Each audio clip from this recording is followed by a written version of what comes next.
can you hear me now?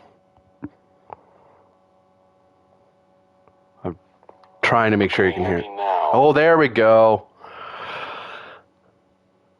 I'm trying to make sure you can hear me now. Oh, there we go. Yeah. Damn it. Hi, everybody. This is the Electric Metropolis video game tour. I'm AD Springer, also known as Corbinian. And gosh darn it, I screwed up. So, yeah, I've been talking for the last few minutes, and, yeah. There we go. Let's make it so you can sort of hear the music and stuff. God dang it. All right. Hi, I'm AD Springer, also known as Corbinian, and I'm now streaming, here on the Electric Metropolis video game tour, Sid Meier's Civilization 6, Gathering Storm, as well as some of the stuff from Rise and Fall, but I'll be playing Gathering Storm this time around. This is being played off of a PS5, and the music went away because I didn't save anything. Let's save these. There we go. Alright, so yes, playing Civilization 6, Gathering Storm. I'm playing this on a PS5. This was made for PS4. Playing on the PS5 because that's what I have set up at the moment, and I just had the sudden idea to play the game because I had been playing. I had watched someone else, the Spoony one, play it on one of his streams. I was like, man, I should stream that. I haven't streamed. I tried to stream Civilization 6 on my computer some time ago, and then I just didn't do it because the computer couldn't handle running the game and streaming at the same time for whatever reason. My computer's just old enough where that became an issue. I'm not sure why. This game's not exactly super new. I mean, they're adding new stuff, though. Like, there's new leaderships and stuff like that. But, like, it's not like it's that should be that resource intensive. But anyway, so playing on the PS5, thought I'd share it with you now that everything's running. Gosh darn it. All right, let's get to it. So we're going to start a new game. We're going to create a game. What scenarios are out right now? I'm curious. So the Conquest of Alexander, Gift of the Nile, Jadwiga's Legacy.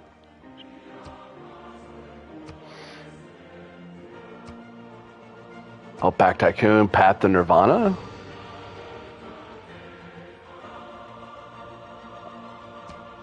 Black Death. So lots of scenarios. But for now, just going to create a standard game. So I do have Rise and Fall and Gathering Storm. I'm going to stick with Gathering Storm because I like the rules for it.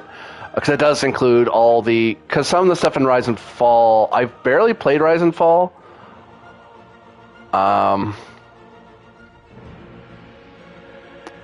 Because, frankly, all the stuff I like in Rise and Fall, I can do in Gathering Storm.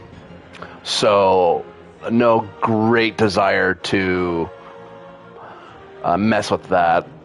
I got all the leaders because I got on a sale I got recently, I got all the people on the PS5. So, hilariously, my PS5 version is actually more, or PS4 version is actually more complete than what was offered in what I have on my machine, on my computer.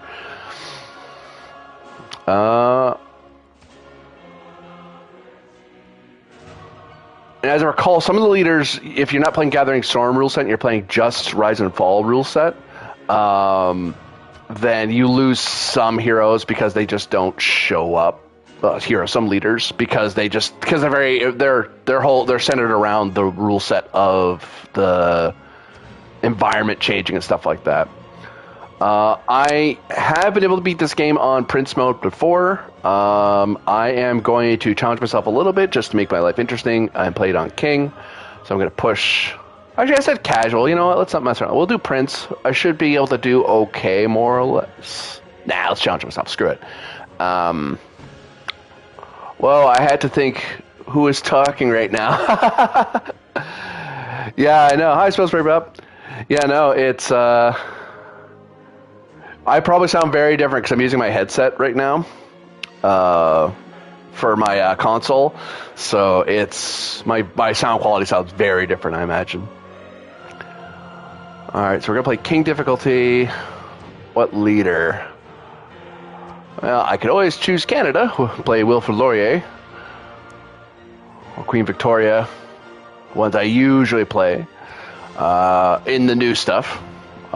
People I used to play back in the day, I can't remember now because I play new Civ now. I keep looking at my phone monitor and I keep forgetting it will show, your chat will show up on the thing, so don't mind me. Alright, well, you know what? Let's go completely random. That way I have no... I'll just have to figure it out as I go. We're going completely random. Let's go king, screw it. Let's standard game speed, continents, various maps. What map should I go for?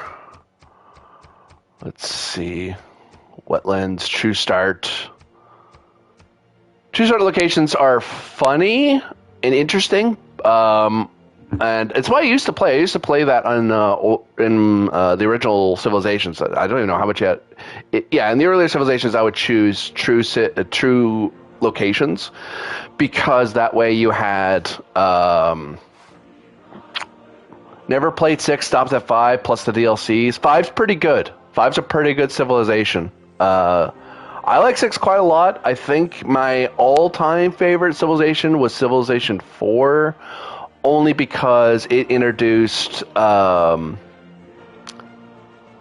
where you introduce cultural attacks. So you could, without warfare, you could be, and it lets you like customize the flavor of your civilization a bit more that way, but it still had mechanical benefits. That said, I love Civ 6. Civ 6 is a great game. It's a very pretty game. It's probably my favorite combat system because you lose the stacks of death from earlier civilizations. So yeah, could go True Start, but I'm not going to do that because True Start is interesting. It's educational, True Start, for me, but because it gives me an idea of where stuff is, where certain wonders of the world are, natural wonders of the world. But I like a bit of randomness. I always like a mix of... Fractal's one I like a lot. Earth Huge is good, but you're randomly put across the Earth map, which... If you know Earth, then you will know where... You'll start learning where you are. You're like, oh, I'm like here or there. You know? Like I'm in Africa or I'm in somewhere South America or something like that. So you start learning where... If you know your geography, you might be able to go, oh, wait, I know if I see a certain natural wonder, I know roughly where I am. 4-Leaf Clover and 6 Armed Snowflake are very... great for when you're playing competitively, playing against other people, because then it's fairly even. You don't have to worry about being randomly, because the thing with all the other things is that maps is that you can randomly just get a bad start, and you're kind of, if you're playing against the AI, you can figure it out and claw your way out. But if you're playing against other players, it can be a little overwhelming. If you happen to just have a bad, you're starting in just a very low resource area. Let's go Fractal. That way I don't really know. I like being kind of surprised that way, so I don't know how big each landmass necessarily is, or how wide they are. So let's go with Fractal. Map size, we'll go standard. I like Barbarian Clans mode. The reason I like this is because in Civ 6, they have... for those who don't know, for those who do know, I'm just talking basics here. But for those who don't know, you can, normally barbarian camps, when they spawn next to your city, all they do is that they spawn baddies that attack you, and as the ages go on, if you leave the camp alone, they tech up with the age. So if you hit like the information age or whatever, suddenly you have this one city-state barbarian that suddenly has all these soldiers pouring out of it. Whereas barbarian clans, these things slowly but surely can become their own city-states, which is, I really like that. Dramatic Ages, love Dramatic Ages. Dark Ages, Gold Ages. Wait, hold on. Wait, I'm misreading it. This game mode makes Dark Ages Golden Age more potent than ever. Oh, so it's a stronger version. Hero ages are removed. Players can... Sorry, I clicked on it. I just wanted to turn it off. Hero ages are removed. Players can only be in normal age in the first era. After that, they earn Dark or Golden Age. Oh, God. So, Dark Age where you get, like, certain perks that let you, like... You can be a little stronger, but you lose something in exchange. And Golden Age, you have huge buffs at the end of it. Okay.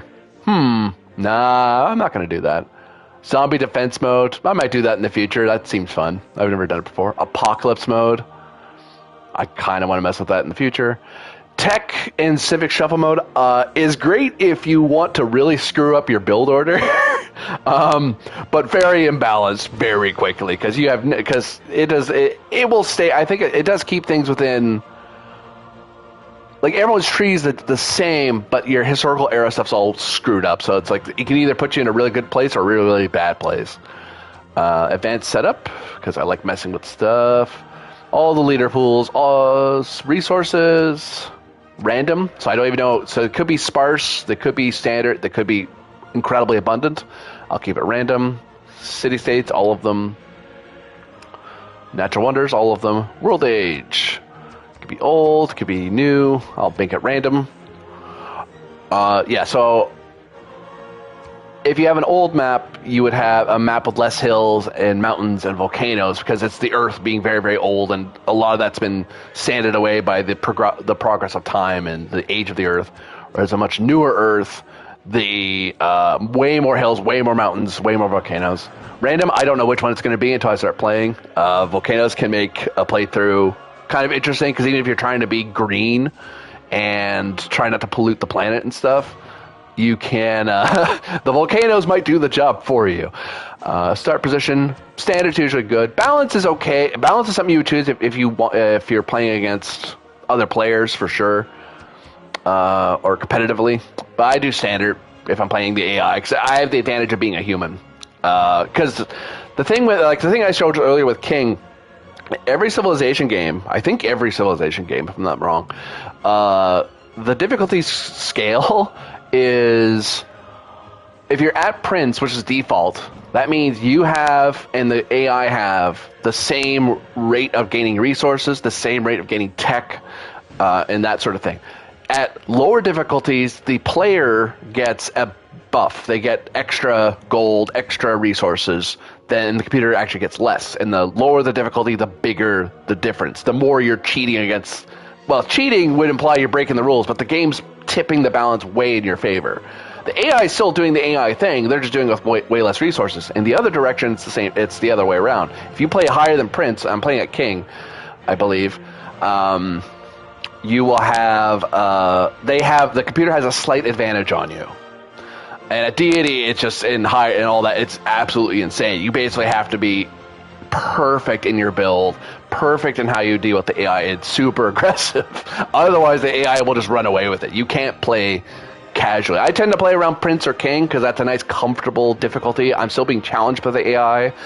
Winning isn't automatic for me, but I don't have to be hyper careful with every single move. Temperature, we'll go with random. So it could be a cold climate, a hot climate, or standard as an Earth standard. What we've been familiar with. Rainfall could be arid, wet. What am I doing? Random. Sea levels, high, low, or random. Oh, high, low, random? Yeah. So let's do that. Victory conditions, all the victory conditions. So I can win by making other people embrace that my culture is better than theirs. I can be the nicest civilization and everyone likes me. I can dominate. What's domination again? I always screw this up. I think domination... Yeah, I'm right. Domination is winning by taking having control of all major civilization capitals. So not counting city-states, but just the other civs. If you don't have your capital, I don't think you can win in any victory condition. But domination is getting everyone else's capital. Religious victory, your religion has to be the dominant religion in every civilization. Not necessarily every city, but dominant. So 50% plus one of every civ. I think is the number. Science victory, you have to build. Science victory in 6 is a little harder. I always forget that. In earlier civilizations, all you really had to do, I think, was build. In earlier ones, you just had to build a space station, and then as it went on to 4 or 5 or so, they started saying, okay, well, it's not enough to build a space station. Now you have to build a starship that can go to another star. You're basically the Alpha Centauri system. So near future sort of stuff. This one, you do have to do that. I think you have to colonize. There's like a set of like build a satellite, go to the moon, go to Mars, and eventually build up to building a ship that gets to the next star system. And even then, it's not enough to build the ship. You have to build one that you know will because there's a race. So other civs can multiple civs can launch the interstellar starship to other systems, and whoever ship gets there faster wins. So even if you're the first one to launch, if your ship's slow as hell and everyone else waits a little bit to make theirs a little faster, then they'll beat you to the place and get science victory anyway. Science victory is a lot harder in 6, in my opinion. It's not unfair. It's just more difficult. Exoplanet Expedition, that's what it is, yeah. Very straightforward, but can be difficult to achieve before time runs out. I disagree with you, game. I always find in my Civ playthroughs even on Prince, like when I'm just playing very casually, the world will very quickly be ahead of Earth standards. Like, I mean, some maps are harder than others, but like your science is based off of what your libraries and stuff. So if you have enough cities and enough population, you can get to space pretty quickly. Assuming wars don't rip you apart, I suppose. And of course, there's score victory. So I think it's like 500 turns. If no one has achieved any other victory, then whoever has the most points wins. Points calculated by how many cities you have, how many population you have, how big your armies are, all that stuff. But I'm keeping them all on. I like playing all the victories. So yeah, playing King, starting in Ancient Era. You can't start later if you just want to jump straight into the Atomic Era and what have you. I always play from Ancient. Game Speed Standard, you can't play for way quickly. Online Timer, I think they have like a ticker that goes by. It's double speed and there's like a time, there's like turn times. I have played Marathon before. That is for playing a game when you don't want to ever stop playing Civ. One turn later just becomes nothing. All you do. But I play Standard generally. Because I actually want to see if I win within the next, within a reasonable amount of time. Maybe not, I just forgot I could have muted my mic. Sorry about that. You just heard me drink.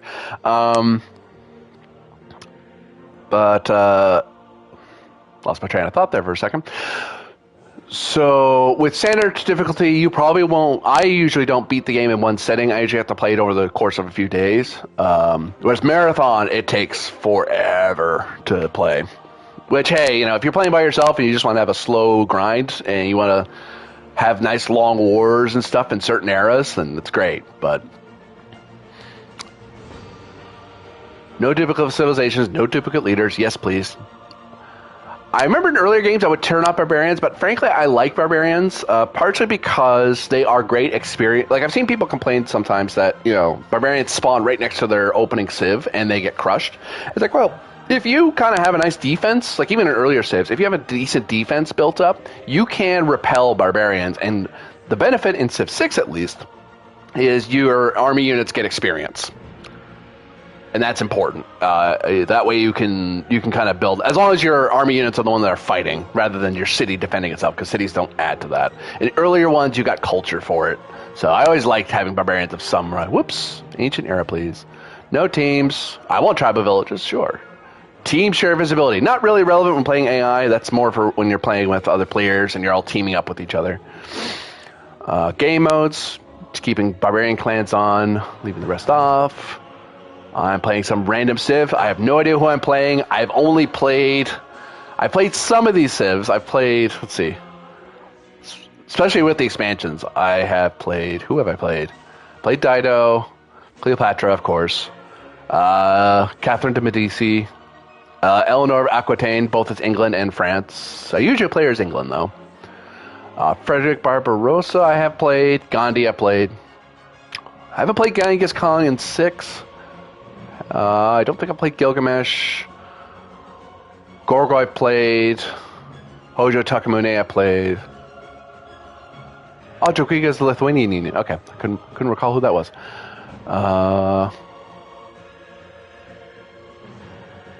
Christina I played. Matthias Corvinus. Of course I played him. The Raven King. Why wouldn't I? Let's see. I haven't played Qin Shi Huang. I played other Chinese leaders in earlier games. Poundmaker I played. I haven't played Pericles. Saladin I played for sure. I played Suleiman. Wilfrid Laurier, of course, in Victoria. I have played Trajan. I haven't played Roosevelt. So yeah, so I played a few of these, but there's a lot of them I haven't. So I know there's certain leaders I know what their build order is and how the AI plays them, and there's a lot I don't. So if I randomly roll someone I know that I'm pretty okay playing a king, if I roll someone I've never touched before, it's going to be somewhat of a problem because I'll have to figure out what the best build order is as I'm going along. And it's like, is this the proper way to play this civ? Because every civ has an ideal play. You can play however you want, really, but like, each civ has a certain way they want you to play them. So, like, to state the obvious, when you're playing Canada, you want to build your civs near tundra because you're the only person to really, and no one, you're the only civ that really benefits from building there because in Tundra Hills you get like production, you get food, your strategic accumulation's higher.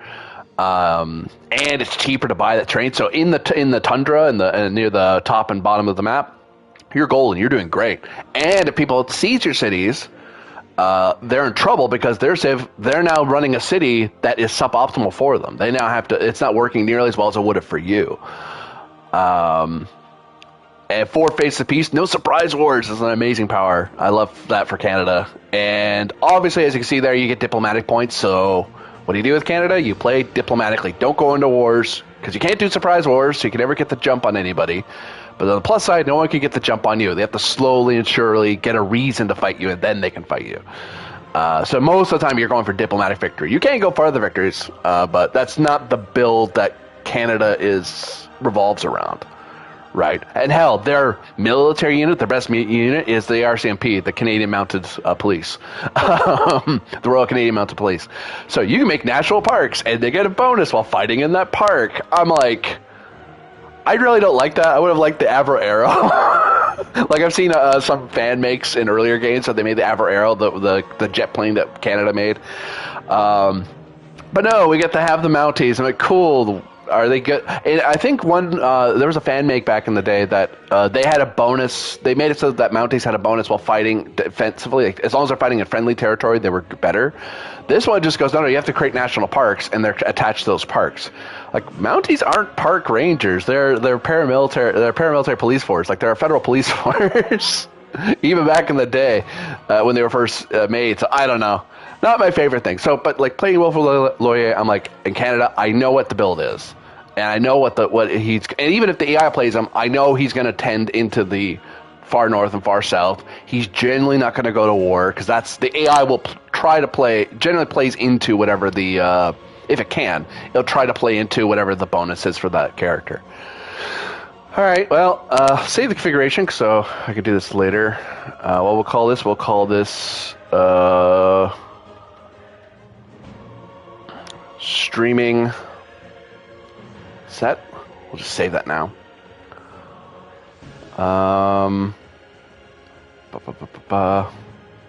Save. Yep. All right. I think where our set was going to be.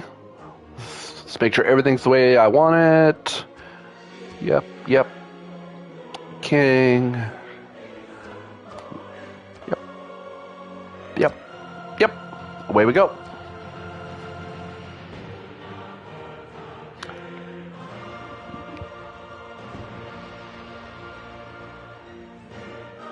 From the first stirrings of life beneath water to the great beast. Yep, never played this guy. Age, to man taking his first upright steps, you have come far. Now begins your greatest quest. From this early cradle of civilization on towards the stars. Oh, Sean Bean. Wise Teowarraman, seventh to hold the name. The Khmer admire your dedication to their well-being. Your command of the land's fresh waters lets you feed your hungry people just as it brings you ever closer to heaven. Go forth, divine architect. Build an empire that approaches perfection. And may your enemies find their end beneath your mighty war elephants. Oh no, I've never played this guy before. And kudos to Sean Bean, a great actor, love the guy, for saying that guy's name. I heard him say it the once, Javarman? Sorry, I'm not trying, I just don't know the name. I'm not familiar with him. Alright, so what can he do? Holy sites are monasteries of the king. Holy sites are granted a major adjacency bonus with rivers, a culture bomb, and food equal to its adjacency bonus, and +2 housing if on a river. So build on rivers. Got it. Build holy sites on rivers, or build near rivers so I could build a holy site near a river. So he's a religion civ. Cities with gray berets. Cities with an aqueduct receive +1 amenity from entertainment and +1 faith for every population. So aqueducts are my friend. Farms provide +2 food if adjacent to an aqueduct. Okay. +1 faith for if adjacent to a holy site. So I want to build I want to build my holy site near where an aqueduct would be built. And I want to be faith heavy, so I'm probably going religious victory. So I need to build that way. Unique unit, the Domre, a unique land unit. I'll have to look up what that is. War elephant, so I'm guessing ancient middle age unit. Not a fan of early units. Usually mean you want to go a little aggressive or you're trying to defend yourself. And the Prasat, I believe, a unique building. I'm guessing it's a special type of religious building. Know nothing about the Khmer myself, so time to learn. All right.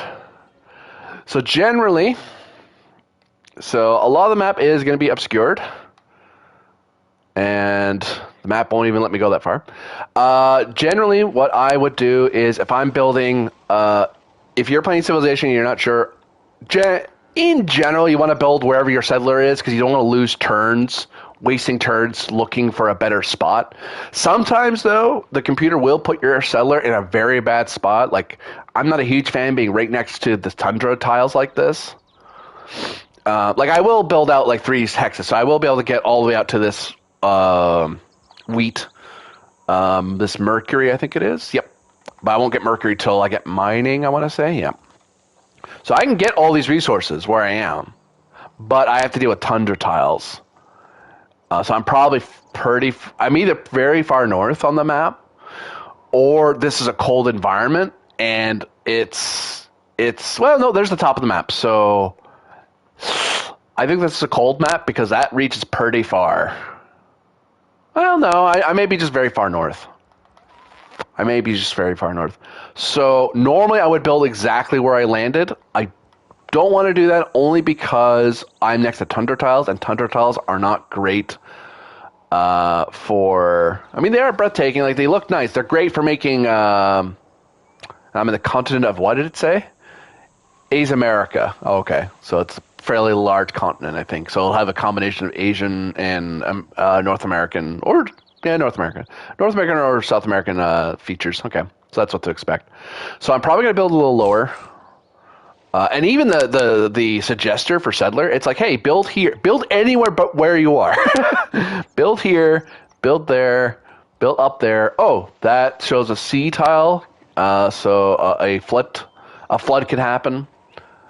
So, well, not flood, but it will be washed out if the environment gets too bad. So I don't want to build there because then I definitely don't want to build near there because that means the ocean's that way, which building near the ocean's great, especially for ocean exploration and world map filling.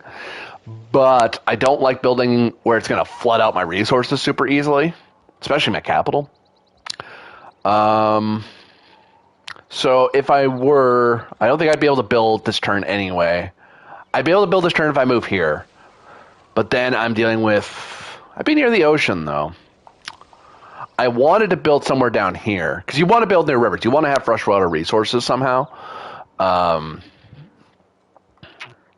And for this civ, I need to build near rivers. Anyway, so I have a super big reason to build near rivers.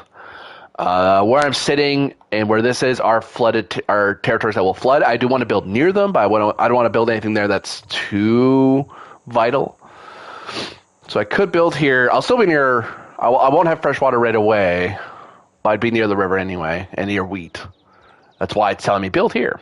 But building here is great because building here is not terrible because you'd be right next to your first resources, right next to you, and your control are the milk, the cows, and the mercury.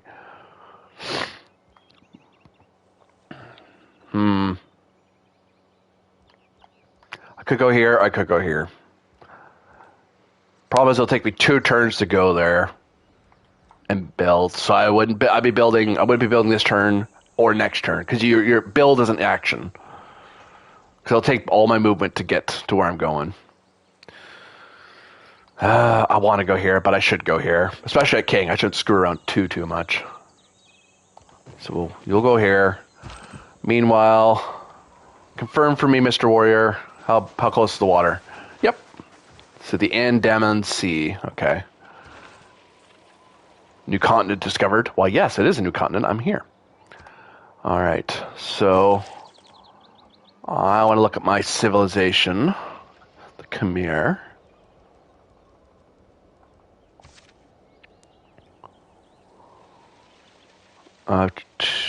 God Warrior Kings, the Khmer Empire dominates Southeast Asia. Oh, okay. Just doing a quick scan of who they are, just out of curiosity. I love that. I love Civipedia. It's like I learned so much growing up from Civilpedias in playing Civilization games. History class was pretty interesting when I already knew what a lot of stuff was. I'm like, I know what that is. I know what they built.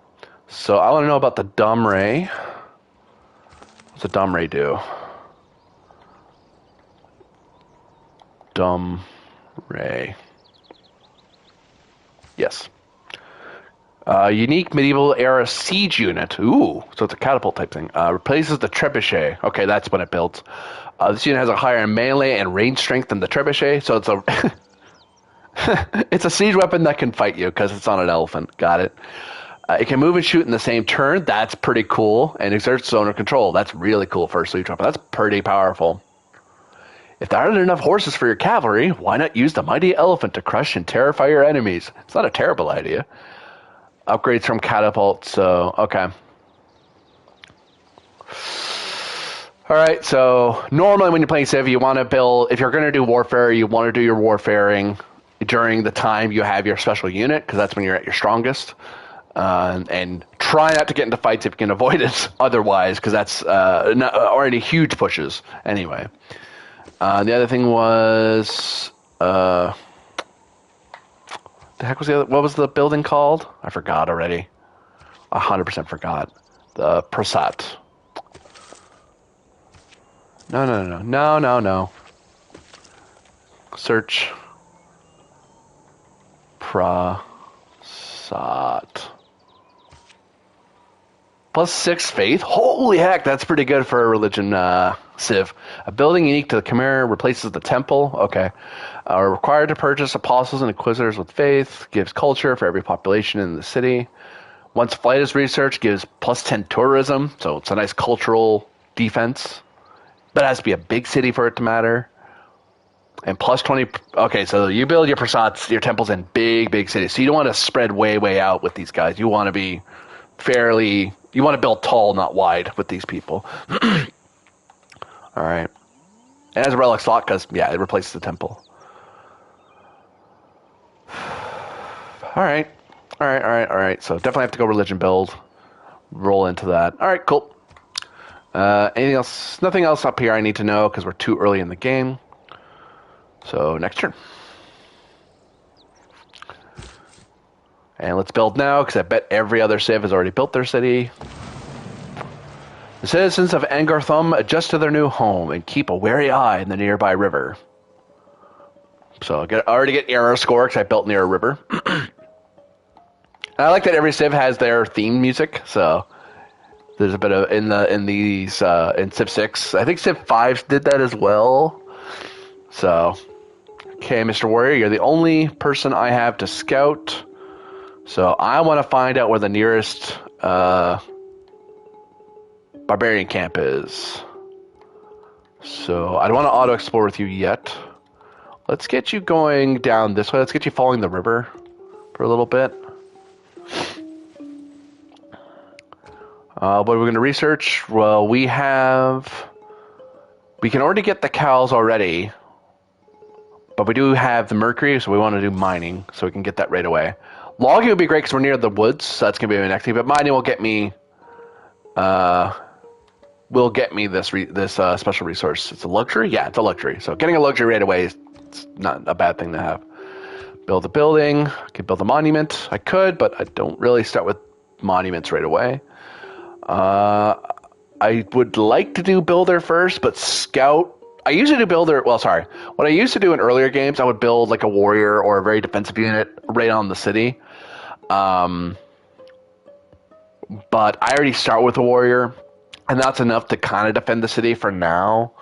But building so normally I would like to build like a warrior. Earlier, I used to have the warrior just sit in the main city and then just build a builder right away and start improving the first city and then move on to settler. I don't do that anymore because the barbarians could be right on top of me and they can become an immediate problem and will undo all the work my builder did, or worse yet, capture my builder. So I need to be aggressive with because there's no negotiating. I can negotiate with AI and figure out how to get them to leave me alone in general, unless they're a very aggressive civ like the Aztec or the Germans. But with barbarians, there's no... well, in the later versions, you can, with barbarian clans, you can pay them off, but this early on in the game, I don't have enough money to get them to leave me alone. And they will... all paying them off does is it makes them not attack the city. They will still attack your other stuff if it's out in the wild, so settlers and builders.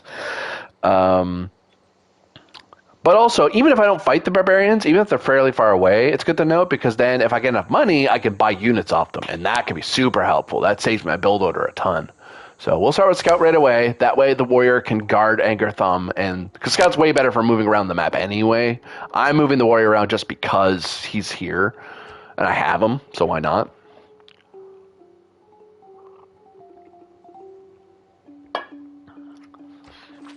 Next turn. Oh, there's the warrior. There they are.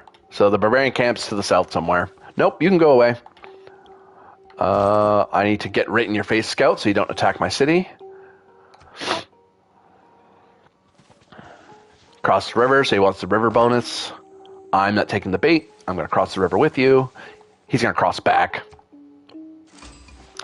Oh, another... Oh, it's city-state. No, go away. Who are you? You are... I'm sorry. I'm at La Venta city-state. Hooray. And they want me to train a spearman to get extra people with them. I am the first people to meet them, first civ to meet them, so there's no nearby civ to them. So down this way is probably... Yeah, there's La Venta. I bet you the barbarian camp's down this way somewhere. Because if they were right here, this warrior wouldn't be here. He'd be attacking the camp. So this guy's looking... La Venta's looking for the camp to fight it. Fighting this unit would be bad because it has a river crossing bonus, so I'm going to have to cross. Unfortunately, I have to waste time and defend Anchor Thumb. Like his... he's not super strong because he's just a scout, but it is enough that he could attack my city and screw with it, so I don't want to worry about that. So definitely want to build a spearman. I do like to be friends with city-states. I usually don't like invading them unless that's the strat that the civ wants. Because making friends with city-states means it's a city I don't have to manage at all, and they will fight my enemies with me. And they usually are able to, and they always stay up the tech. They always keep up with the tech. So having, especially at higher difficulties, having city-states as your friend really helps out. Excuse the sniff like I did. I've recovered from a cold recently, so. Okay, he ran away. Let's chase after him a bit. Just make sure he stays away. Crossed again, follow after him. Oh, there's a flood recently.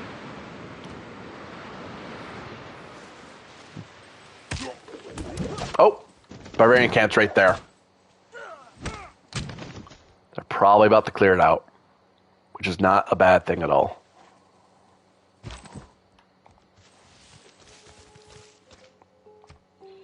Keep him away from Anger Thumb.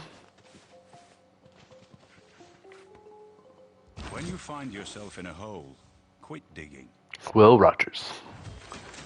So I can get my mine, I can get my resources, and less chopping of wood. There's the camp. You didn't disperse it? Why not? Damn it. Alright. Whoops. Wrong buttons. Pressing all the buttons. There we go. You. What's this do? Swap units. No. Okay, Anger Thumb. Alright, Scout. With the best feature ever. Pet dog. Doggy pets. Whoops. No. We must see doggy pets. Yeah, good boy. Good boy, dog. Could be a girl dog, I don't know. Still, deserves pets. Let's go this way, because it's the fastest for you. Oh, there's another city-state. I can see their border already. So someone wants me to make a spearman. I would like to build towards something I have no... that's the fastest.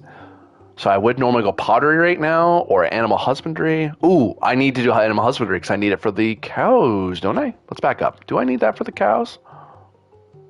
Yeah, I do need it for the cows. Makes sense. Boop. So I have to do that. You already built the scout. Let's build a slinger so you can defend the town because I don't have walls yet. So I need someone to defend the town while the warrior's out and about, or support the warrior when he goes after barbarians. Oh, they already said hi to me. Who says hi? Armagh. Not sure who that is. I would like to chase you, but I want to disperse this so it isn't an issue later. You're heading my way, so just to be a little defensive, I'll pull you back. What does Armagh want? Armagh wants me to train a heavy chariot. Okay, cool. So I think these are both... What's your cool thing? I forget. Leventa is a religious group, is a religious city-state. I forget if Armagh is a religious state as well. There, which, yay, buff to my religion? Yes, please. Or faith, sorry.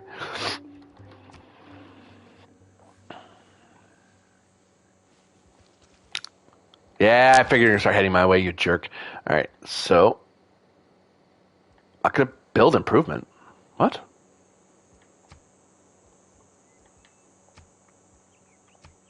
Oh, that's how I take.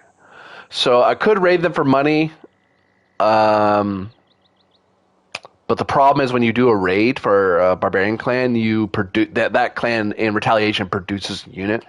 I just want them to go away so they don't endanger my city. So pop them, and I get era score for it as well. The danger on the doorstep of Anger Thumb has been defeated. The barbarians are driven away. And soldiers hope victory over barbarian outposts. So I gain a buff to my military tradition, culture, and to...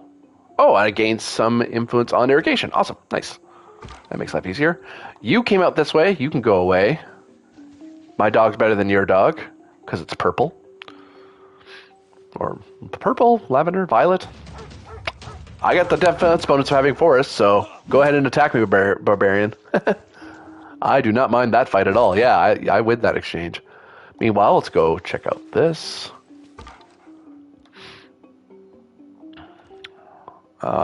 Stalemate, yeah. So I will take a defensive posture because I don't want to weaken my scout too much. So one thing I usually do with barbarians is I will, wherever the barbarian camp was, I usually try to station a unit. I'm gonna once I clear out this village and get a buff, whatever its buff is, I will either. Well, actually, I might leave my unit there. So if I find a barbarian camp, that's usually a pretty good spot for a new city. If nothing else, it also prevents a new camp from just rebuilding there. But it's a nice spot generally to build because it's usually just far away enough from other cities that it's a nice aggressive push. Because unlike in earlier civilizations, you don't want to have a sprawl, a city sprawl where all your city-states are basically all your cities are basically like within 2-3 hexes of each other. You want to give them space to build and grow and stuff, and you also want to deny access for the enemy to get stuff. Can you kill him on your own? You can. Go for it, friend. Yeah. Oh, no, not enough. Really? He has a sliver of health left. All right, cool. Let's talk to these friendly villagers. They give a free envoy. Nice. All right. We already got a religion bonus because we have 2 people who are giving us religious buffs anyway, so this is really good for us. River Goddess sounds like an amazing idea because I already get a buff for building near a river. So that sounds great. Is there any other good one? Build near tundra. I don't have a ton of tundra. Desert tiles, no desert. Rainforest, I'm near wooded area. Monument to the gods. I'm not going to be able to wonder anytime soon. I'd like to, but I usually don't go wonder heavy. Unless I'm that far ahead, which in King I doubt I will be. Because usually once I start building it, the AI starts building the damn thing, or it already is, and it beats me to it anyway, so I'm screwed no matter what. Divine Spark. Get Great Person Points better. That's kind of okay. Marsh, Oasis, Desert, Lady of the Reeds. I have some Marsh, but I'm not going to be only Marsh, I don't think. God of the Sea. No, I have 1 sea area, and I'm not building near it. Pastures. I have like 1 pasture. Camps, no, I don't have any. Quarries, don't have any. Won't have any for a bit. Mines of a luxury bonus resource. Not a terrible idea. I will get Mercury twice, maybe 3 times. Production and faith for improved strategic resources. So horses, iron, uranium. No. Plantations, nope. Ancient and classical military units. Seems like a great idea if you know you're going to war soon, but I'm not going to be going to war ideally until middle age, and even then I'll try not to. Unless it's with the friggin' barbarians, because they always will fight you. Faith for each barbarian outpost dispersed. Ooh, if I was fighting barbarians a lot. The unit to disperse the barbarian outpost heals 100. That's pretty cool. If I know I'll be fighting barbarians a lot, that's actually pretty cool. I'm fairly tempted to do that. I like barbarian camp hunting. Because it also encourages you to fight barbarian camps for other people. Normally, if someone else is fighting with a barbarian camp, that's their problem. If it's not attacking your city or your trade routes, that's not your problem. There's no real reason to do it. For city-states, it's kind of good because they like you more. But civs usually don't care that much about it. They'll care a little bit. The AI will like it a little bit. And other players like it a little bit. They'll appreciate it, but there's no mechanical buff for it, really. Whereas this would give it no matter where you were. So... increases healing by 30 in Holy Site District, and I don't like that. It's way too passive for me. God of War, bonus faith, equal to 50% of strength of each combat unit killed within 8 tiles of a Holy District. So if you're playing very defensive, you can kind of benefit from that. Which this civilization, the Khmer civilization, will be fairly defensive. They build tall, not wide by the look of them. Fertility rights, when chosen, receive a builder in your capital. City growth rate is 10% higher. That's tempting. I can get a builder right away. And just have it. And the city will grow pretty fast. That's pretty good. And the great thing is I'm getting my religion. I think I'm getting my... despite being a king, I think I'm getting my pantheon belief long before any AI. So I have all the choices I want. Religious settlements. When chosen, receive a settler in your capital. Border expansions. I get a settler right away? Yeah, that's the leader right now. Fertility rights is pretty good. Religious settlements is better. Just having a settler from a place that has 1 pop, that's scary good. I just expand almost immediately. 25% districts and cities without specialty district, nah. Faith from tiles with breathtaking appeal, that's pretty good because I do have some pretty places near me. And Fire Goddess, faith from geothermal fissures and volcanic soil. If I was near volcanoes a lot, I would be happy about that. Religious settlements, because free settler. Are you kidding me? Easy, easy. The first prophet has a flash of insight beneath the starry sky and bows in thanksgiving to unseen gods. Also working toward our religion. Worship of your pantheon of gods has brought up further questions about spiritual forces in our world. Mysticism increases. Get a free person. They're both good. They're both close to me. I only get 1 envoy, so we'll go with Laventa, because why not? So where do I want the settler to go? I wasn't expecting to get a settler this fast. I know the barbarian won't kill him, because he's too far away. Yeah, the red tiles are so the game. I love this. In earlier civs, you kind of just had to know where to build as a settler. You just had to play the game enough, and you'd figure it out. But like, in this game, it just straight up tells you here are places you should avoid, like the plague, or just straight up can't build because you can't build in 3 tiles of a city. I think is the rule. So. This between Armagh and Leventa, there's a lot of territory. I just can't build city. No one can build city among the 3 of us. So making friends with Leventa and Armagh will make my life super easy. Building here is not bad because I'd have a ton of river access and I can get up to this quarry. It does say, hey, you can build here and get this quarry right away. It's like I could. And I would be near a river and all that. Why wouldn't I want to do this? Why would it be better to do this? This has more room, so I'm not... So, like I said, even though I can technically build here, because it's just outside of Angertham and Leventa, and the problem is that I would have to expand my borders this way. Like everyone wants to expand 3 tiles out around them, and I can't control where the city-states expand their borders. I can control mine with money, but... That said, I'd be worried about that if there was something between me and Leventa that I was worried about, but I can get wheat and oranges almost immediately. Well, citrus, sorry. Oranges. Some sort of citrus fruit. So I'd get these 2, and I could probably get this wheat and this wheat, so I'm pretty set. And I could probably expand out to get this one anyway. So, part of it too is that this guy's here. He's going to die soon anyway, so I could just go here and not worry about it. And then that would deny anyone building here anyway. Right? Because I build up to here. They could still build somewhere in here. Annoyingly. There's a gap that some AI sometimes will build wherever it's available, even if it's not a great idea. Just because. And it's like, damn it, that's very annoying. This just denies it. It's like, no, you can't build here. I've denied that territory. So, yeah, settlers going here.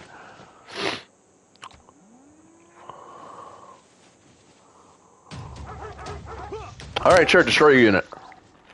Thanks. And hooray, you don't hurt the dog. All right, so let's explore a little more. We're not in danger of a barbarian anytime soon. You need to retreat and heal, unfortunately. But hey, thanks for defending on your thumb. I remember playing a multiplayer game once, and friggin' somebody was mad that I took their settler from them.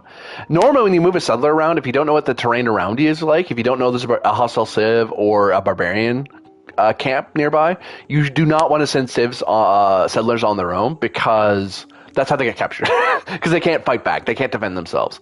But here, I'm not worried about it. I have a friendly city-state, 2 friendly city-states this way, my city, and the only camp that was here, I've recently dispersed. So the chances of being my settler being captured are incredibly low. But no, I was playing against somebody, and they had an unguarded settler, and I went, yoink. I just grabbed it. Because it denies expansion, and it's a lot of resources. They were so mad. So very mad. It is a jerk move. I'm like, well, yeah, but if we're playing competitively. Oh, hi, friend. Hi, Cleopatra.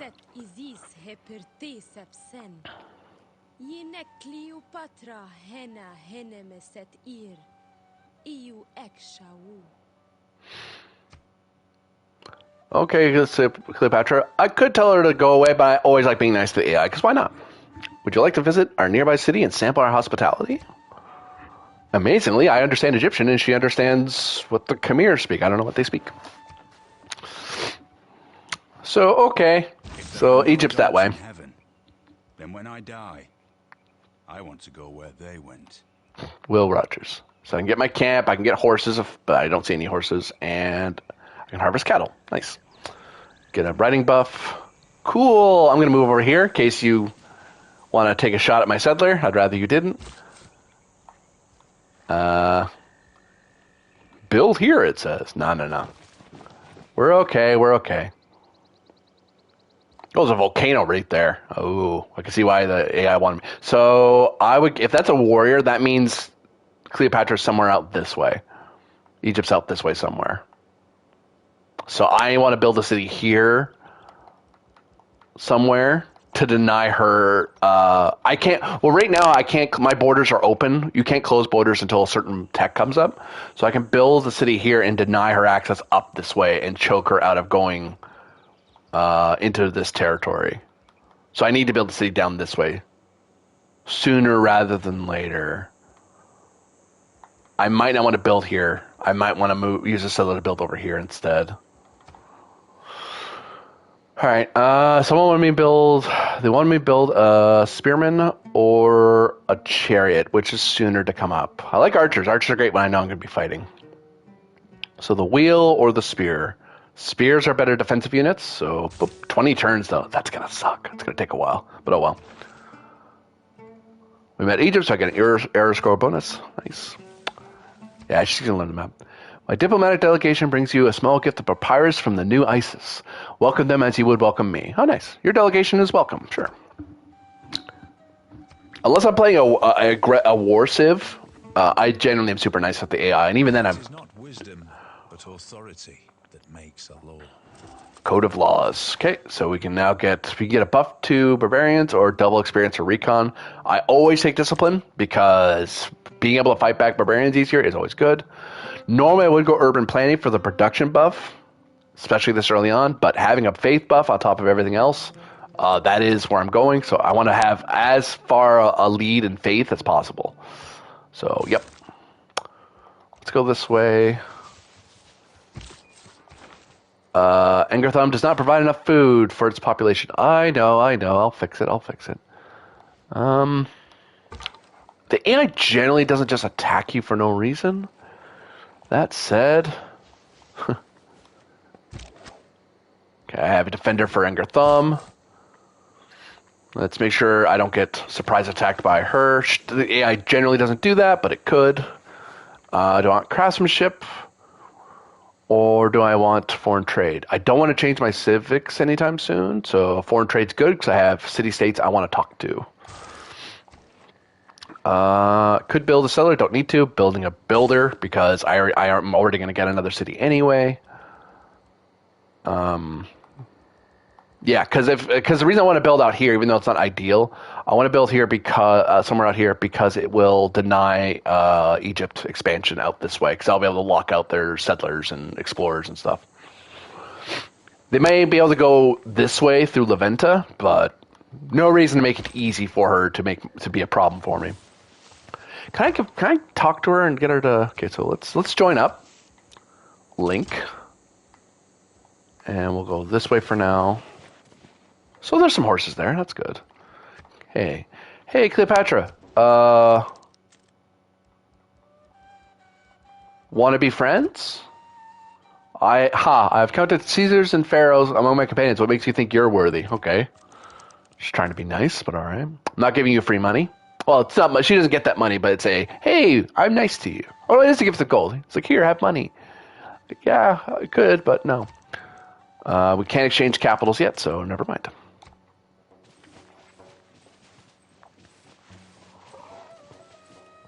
Unfortunately, she's going to learn where my capital is for free. That's annoying. There's a barbarian camp to the north, which that's annoying. Not good. Ooh, what's that? That looks pretty. All right. We want to build down that way.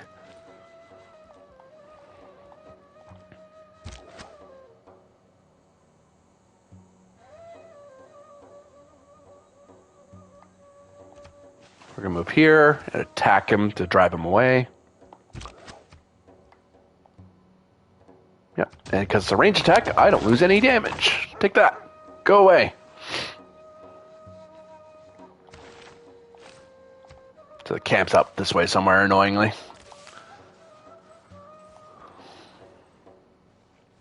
Go away. There we go. Oh, spearmen. That's not great news.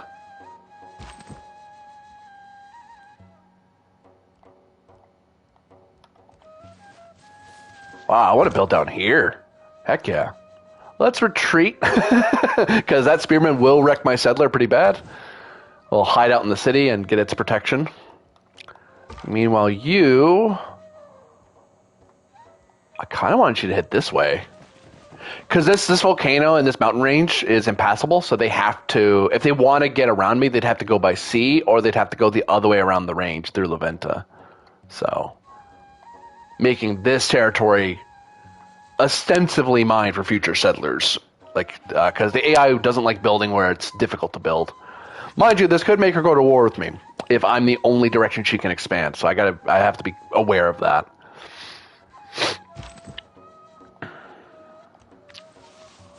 Ooh, so there's a barbarian camp on the sea, so they're developing sea raiders. That's not great news. So I don't want to build right next to the water. Gotcha.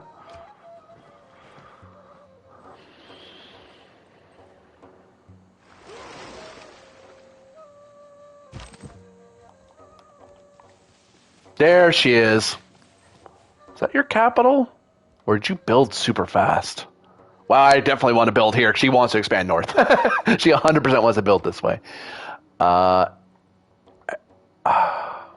don't think Cadet, sorry. Is that your capital? It is. Has a little star next to it. Okay, cool. I definitely need to build here to deny her access.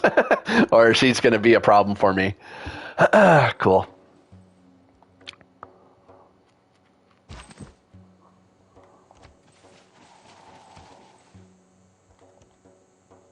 She's getting a little annoyed that I have a military unit on our borders like this, but that's fine. I'm not going to war with her. What is the unit here? What is this? Maze. Oh, cool. Game pulled me back there because nothing's happening. Someone built the Great Bath already. Freaking AI with its buffs. So I would love to build right on the ocean like this to get right onto these guys. But one, I would need sailing anyway, and two, I know there's barbarians out here on the water, and they will invade my city, and they might seize it. So I need to build a little bit inland to protect myself. So this will be the perfect spot to build. She is not going to be happy about that, but that's fine. This will let me seize these right away. I am building right next to a volcano, which isn't an amazing idea, but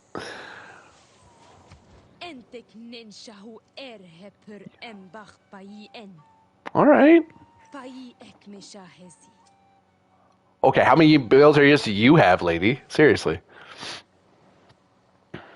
She's already building up north. That's annoying. I have a military unit right here anyway. This is very much a denial idea. Swapping. It's not you, but you. I will have a loyalty debuff if I built there.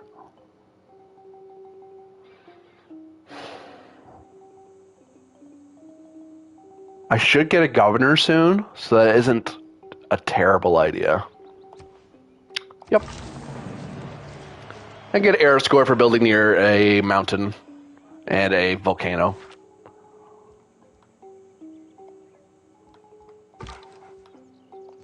So I'm just going to build here. Normally, I would start building you out first. I probably should. Like, I do want to get this maze, but that's a luxury resource. But I should try to get my main city ready to go. Get a bonus to wheel because I've done some mining operations. Could I get the wheel done sooner than this? I have 10 turns or 11 turns. Yeah, 10 turns. So I might as well just stick with what I got. Would love to build another settler, but get the feeling I'm going to be attacked in the near future. So I better build a military unit sooner rather than later. Do I want a swinger or a warrior? Let's go with warrior for now. As for you, you know you're going to be attacked soon. I could build another scout. They are a unit for fighting, but let's build a slinger because it's a nice defensive thing. Actually, I'll buy it straight out with my money. Bam. Just have a slinger there to defend the town. Especially since you warned me straight up, hey, you have a weak army, I'm going to kick your teeth in. Like, no.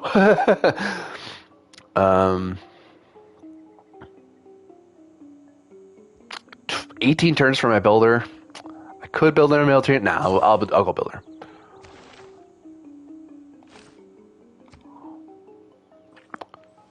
So now I don't think your warrior can get back home. I'm actually in the way, despite not having hard borders. because there's not enough room for her to move. Swap places, and you're going to heal for a bit. You're going to be on watch.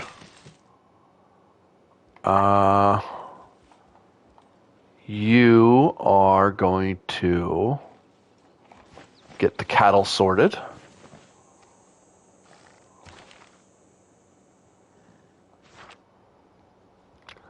Because that will get me food, is the thing. So I'll have bonus to food. So between the cattle should solve the food problem in Angartham. Lingapura is kind of my issue because they will rebel in 91 turns because I'm built right next to a capital and she's going to build wonders. So I need a governor there as soon as possible.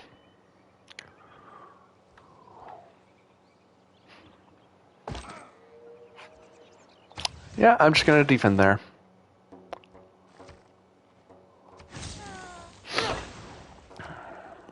Get some pastures going.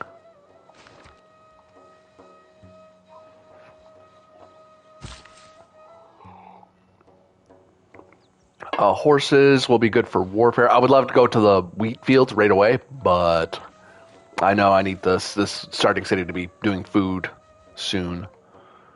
Oh,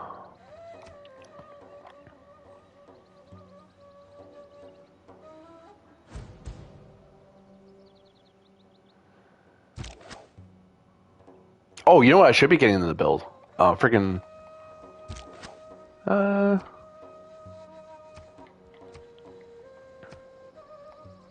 Let's have you go here and try to scare this guy off. Go away.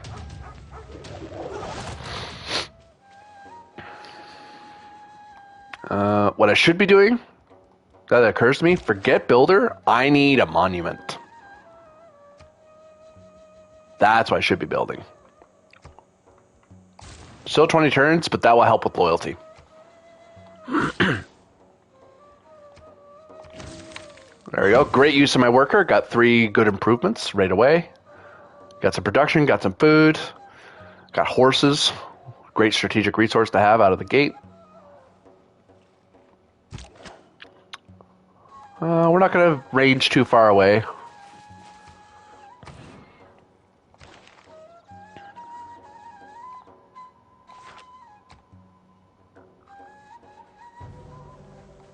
Oh, you have slingers now. Oh, fancy.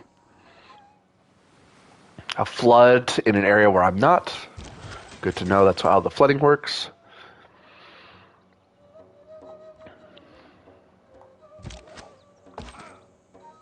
Mr. Warrior, you need to get out of the way. Could attack right away, but let's have the slingers soften them up first.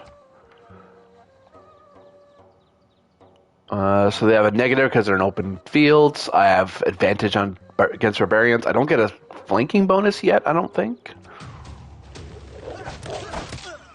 Yeah, I think that's something that happens from in a later tech. And now the warriors finish them off, yeah? Yep. And we're going to march these two up to where that camp is. Well, they have spearmen, so I don't know if I'm going to be able to get away with that. I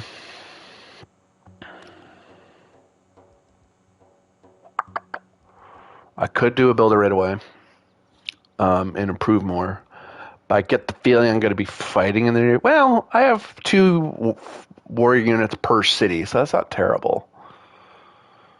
Yeah, let's get a builder, if nothing else, to... Actually, hell, if I can get my builder down here and they can get that maze going, I should be okay.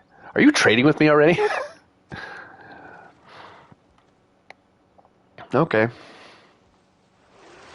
Cool. Oh, hey, warrior units coming up on my turf. Cool.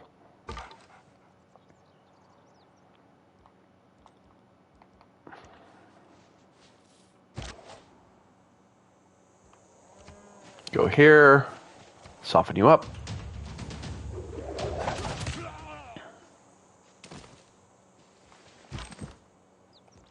And you're going to weaken them considerably. They do have a deviance bonus because they're in the hills and forests, but I doubt you're going to press the attack anymore. They might attack my slingers.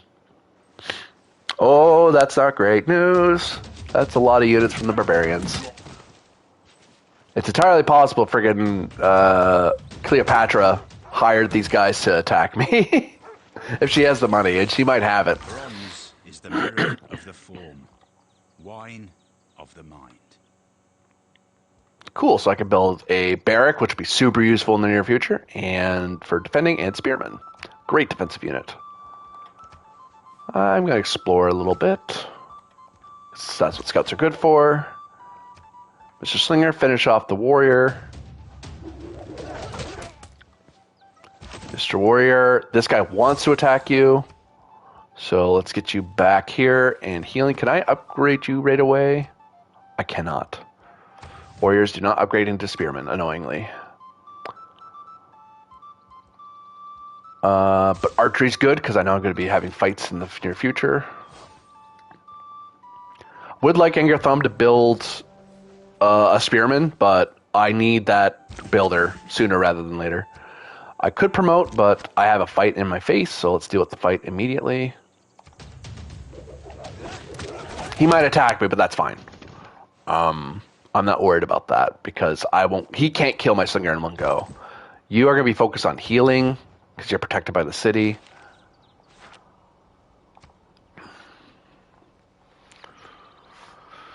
You're going to attack my slinger, aren't you? She's still down there? No. Oh, she's trading up that way. And I have a flood in my main city. That's okay. It didn't damage any of my stuff. So, and it made that land more fertile, which is fine. Let's explore the map a bit more. Oh, did she solidify her borders already? Yeah, that's annoying. All right, cool. Cool. Gonna keep shooting. Hopefully make you go away. The barbarian's trying to set up a siege on my city. That's why he's sitting there like that. Can I finish him off with you? Yes. So let's do it. Get the XP.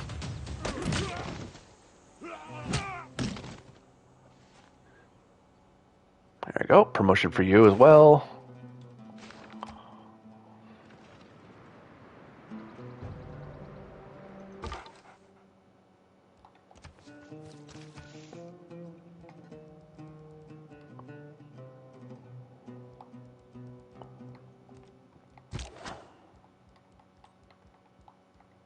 Slinger, I want you to promote. Strength against land units to be good. I want you to promote warrior. This will let you heal. You're going to be fighting a melee unit, the spearman, in a bit, so let's give you battle cry. Linkpara is annoyed because they don't have housing. I understand. We're trying to get someone down to you. It's fine. Everything's fine. Here, now, how are you? Can I buy this monument? 240. No. I could buy a scout, but eh. Spearman's 260. Okay. I could buy territory, but really, any area denial I wanted to do, I've done. And at most, Raw Cadet's going to build out to here. And I don't want to fight her for it, really. She's already mad at me as it is. She'll be mad at me as it is for being in the way and building so close to her. 14 turns. Oh, God. I'm actually in super trouble. Shoot. Shoot. That's super bad. All right, well, let's get moving. Look for these spearmen. Let's get some money.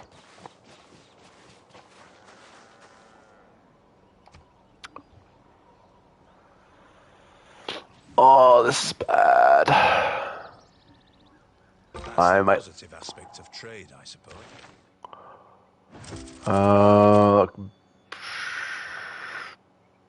Faith is good. Production's better right now. I need the buff to my fighting because I'm fighting the barbarians still. So let's keep that in place. Might as well keep expanding. See, she has a settler now, so I'm glad I did that. I can beat the rebellion. No, I can't. 5 turns. Fudge. I'm going to lose this city, and it's going to become a free city. I'm going to have to fight it. All right.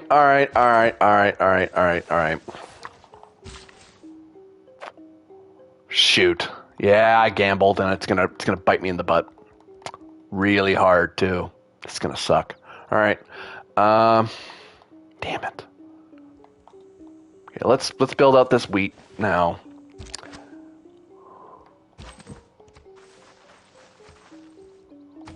You can heal while you're there. Slingers can get into position. I was hoping to have a governor sooner rather than later, and I don't. I won't have one for, at best, 34 turns. Really? Mysticism's good to have.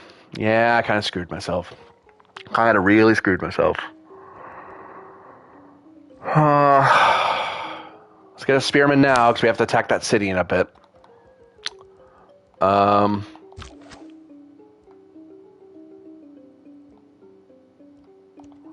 Let's move my people out of there, because they're going to rebel here in a bit.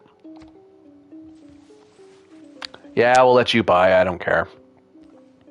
Locking you out was funny, Rip, until I was worrying about... Really? Really, barbarians? May the forces of evil become... God damn it. Alright. Slingers, go... Will you get nailed if you're in there? 4 turns. Okay, so go in. Hide from the barbarians for a bit. You can go there next turn. You can stay there. Scouts, you might as well start heading back, because we're going to need you to fight that city, to reclaim that city in a second. Let's soften these guys up first. I can get archers in a bit. Big soften, because you're out in the open. I should have built 1 tile higher. That would have saved that city. Oh well. Finish you off. Boop. Can I get a free unit out of you? I can get an Okitaka unit from this clan. Sure. Let's get a free unit.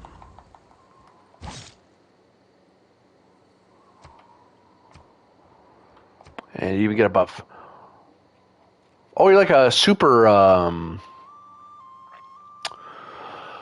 like a super scout. Ranger, so they can rush over to that city and help fight it. Horseback riding or wheels better, because I can make the other guy happy with me.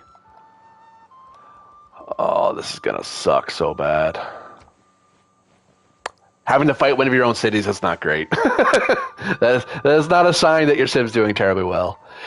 I mean, maybe the scout will attack Lingapura and they'll weaken it for me. No? Okay. Hey, the spearman came out to fight my slinger. Thanks! That makes taking over your thing easier.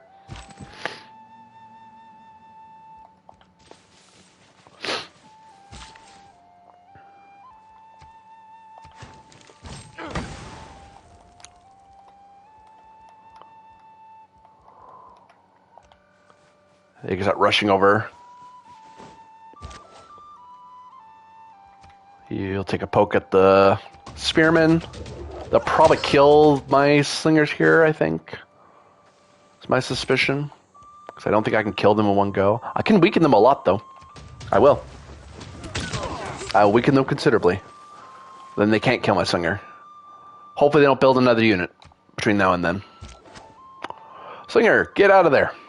That city is going to rebel here in a bit. We want our units outside of the borders so we can rush in immediately and try to re-seize it. Problem is, Rock Cadet's going to do the same thing. She's going to start moving toward us right away. And she probably will have the military to take it. So, but, you know, I have to try. No sense giving up a perfectly good city. I mean, on the plus side, even if I don't get it back, it's still in her way. Because it's still a barbarian city. It's a free city. Rebellion in 2 turns. Yeah, they're in complete revolt. Do you have enough money to upgrade you? How much does it cost? 60? I do not have enough to upgrade you this turn. So, I will not move you into that turf right away. Let's get you out to this wheat field. Get more food for us. Oh, no. You're not going to protect your little barbarian camp. Like, thanks for the free unit, but also get wrecked.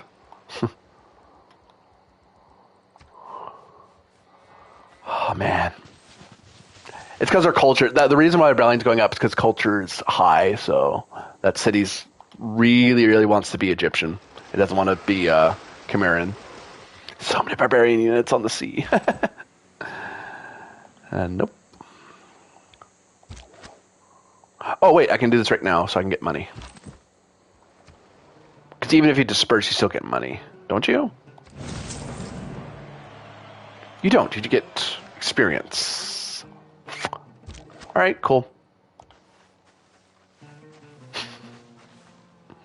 Got excited for no reason. Raid.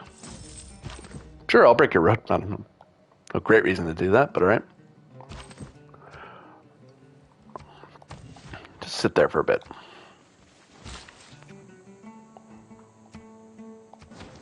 There. Now the growth rate of Angerthal will be good. Capital is at least secure. Thankfully, Lingapura is fairly low in defense. Whoa. On the plus side, yeah, like that, she would have tried to go.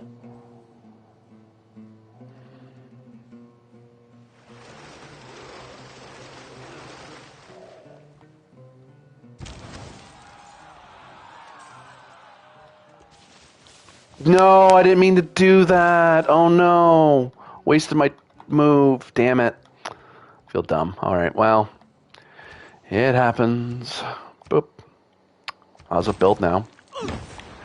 You need to get down and get healed because you have to help with the war effort here in a bit. You go to Angerthal, heal there. It's fine.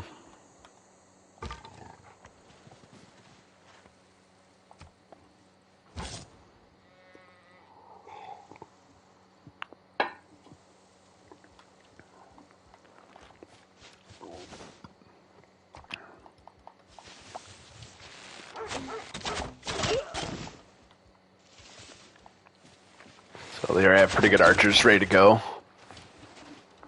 She's pretty set up. She has her mate. She has a luxury resource. She has wheat fields. She's already trading with somebody. So really, scouts, go away. How long do I have? 9 turns to seize that city. I don't know if I'm going to do that.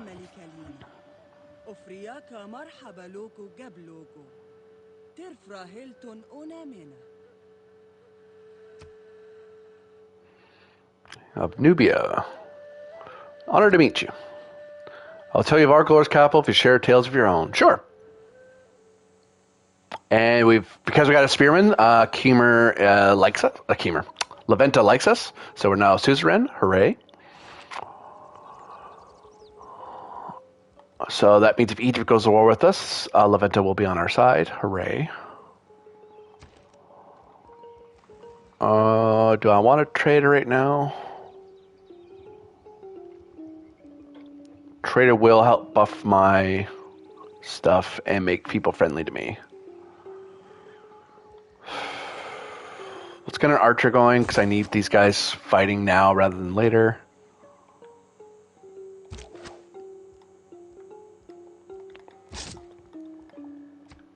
No, back. Thank you.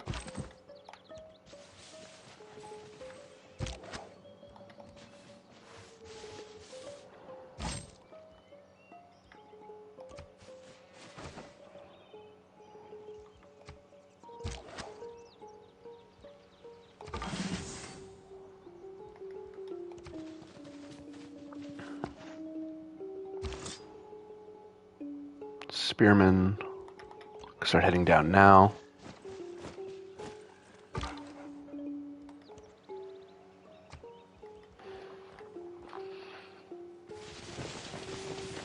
What will likely happen? Yeah. What will likely happen is, even if Egypt does take Lingpura, she'll probably demolish it. She'll probably raise it because it's not. Well, it's not a terrible place to put it. Now that I think about it, but she'd want it a little further away.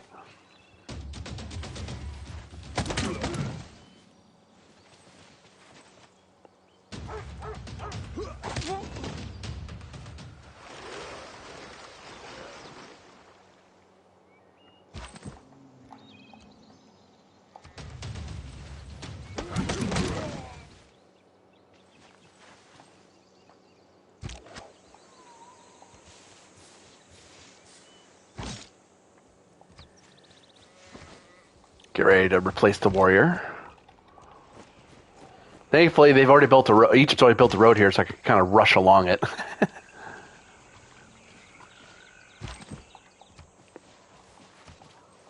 Oh, heal.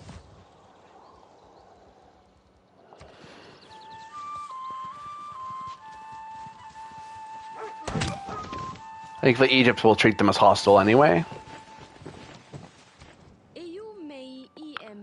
Yeah, yeah.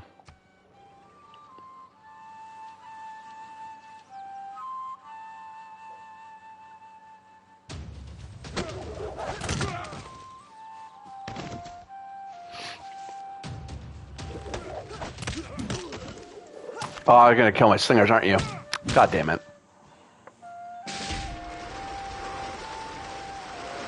Oh, they don't count as barbarians either.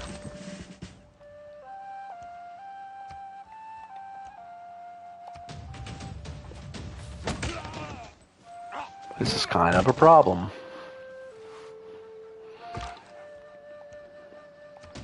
Oh, well, at least I'll get some free experience points out of it.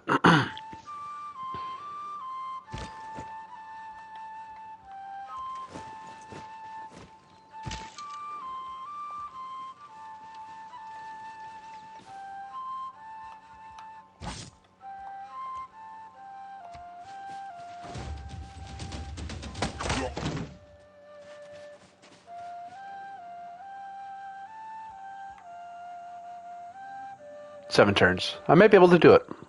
Just barely. The trick is seizing it before Egypt does, because Egypt could poach the kill. So I have to make sure I don't put it within easy killable in one-shot range for her.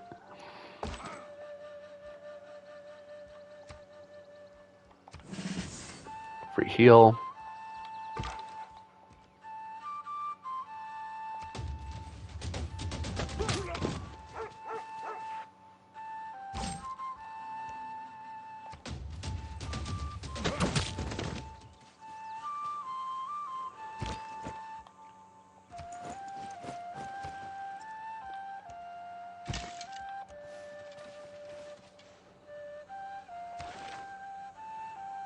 Yeah, I know. Horses for money, and that seems like a bad idea.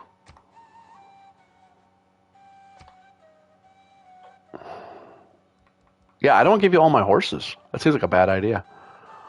How about I give you less horses? What if I give you... I'll give you 5. I'll give you something. No, 5.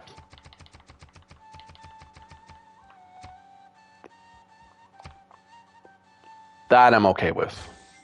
Because you can't build a massive cavalry that way.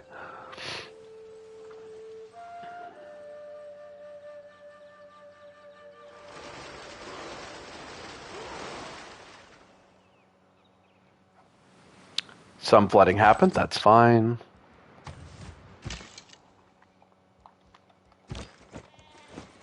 Spearmen first, then the archers. I can't attack through mountains.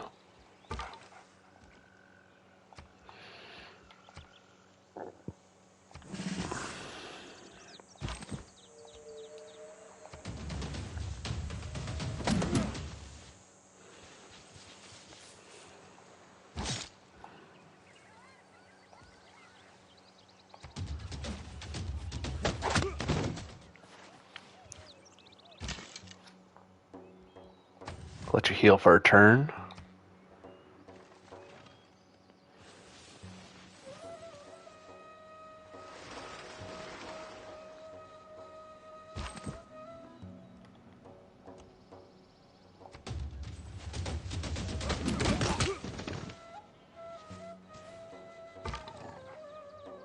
Oh wait, let's see if the spearman can do anything. Not yet.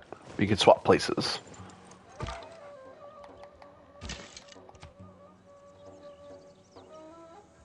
Might as well heal again.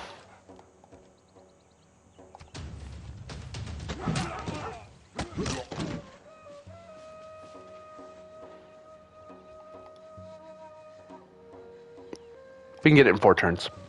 We got this. No, go away. Go away, Egypt. My city.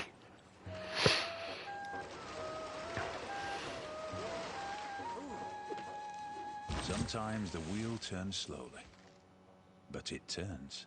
Lorne Michaels.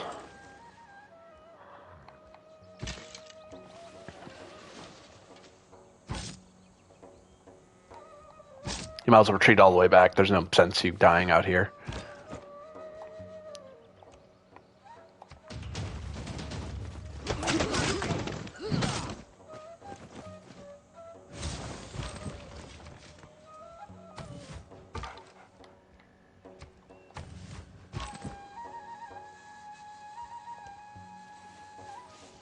Wait, no. Sorry. I wanted to move the archers, not the...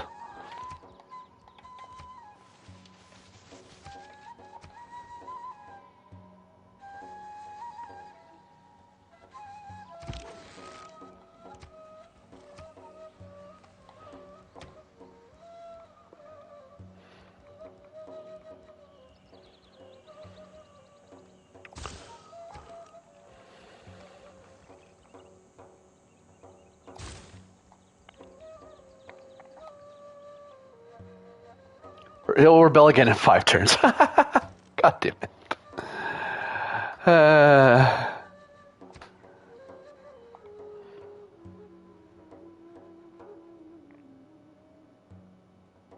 Can I still raise the city?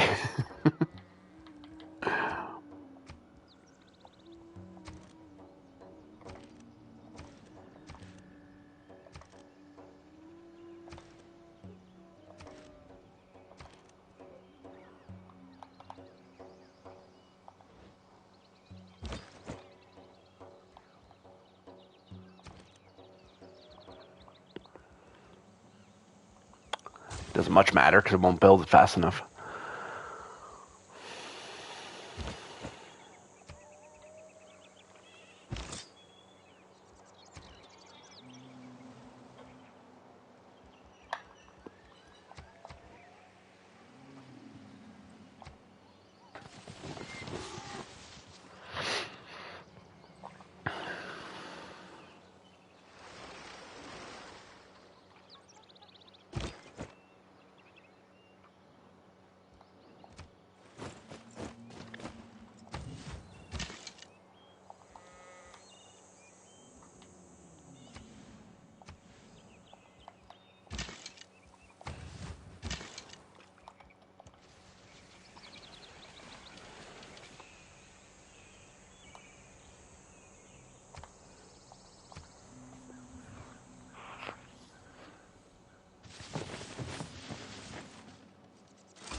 Heal.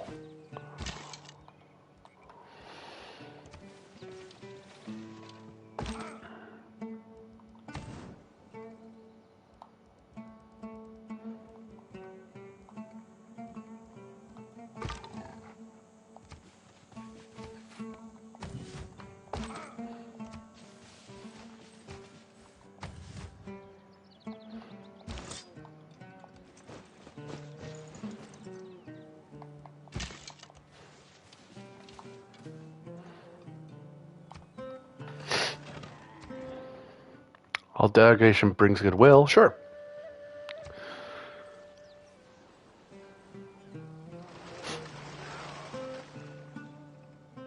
I like to say I practice militant mysticism. I'm absolutely sure of some things that I don't quite know. Wild cards I can't get yet.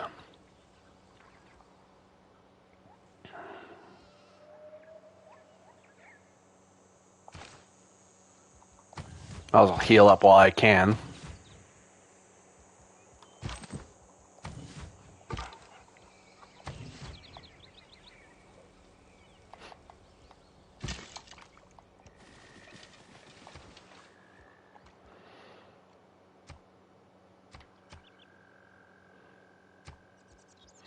Can I get a governor sooner?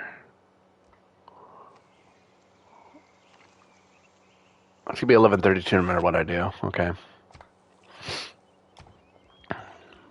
So early Empire, it's gonna take forever, but all right.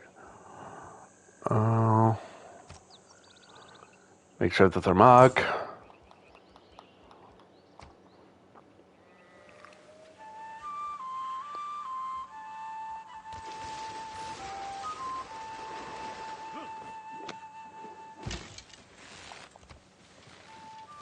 Ancient Era is going to end, which I'm ahead in error score, so I'm okay.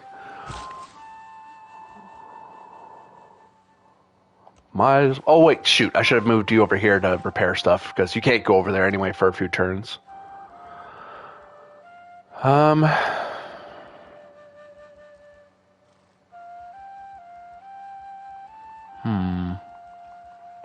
You wanted me to build a chariot anyway, so let's build one.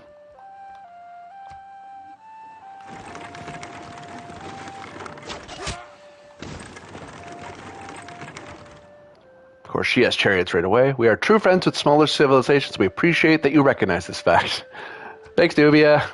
Glad you approve. Oh, she's on the other side of Armagh. Okay. So she's going to be expanding my direction anyway. I wanted to make friends with Armagh. Cool. Oh, they don't kick me out. Oh, okay. So I can just straight up just start attacking immediately. Awesome.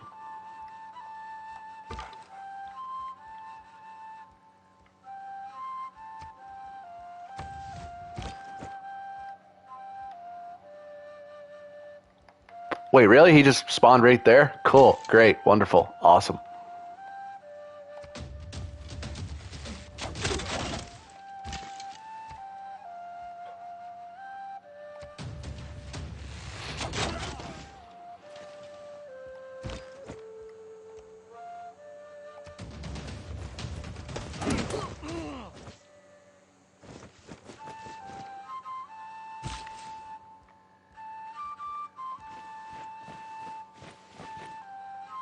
Might as well start moving you down, just so he's there.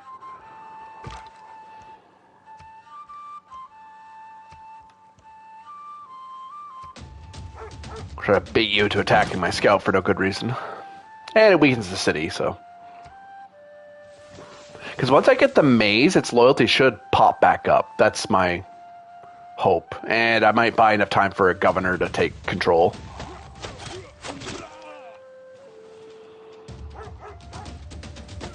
Oh, you attack the scout anyway. Well, that's fine.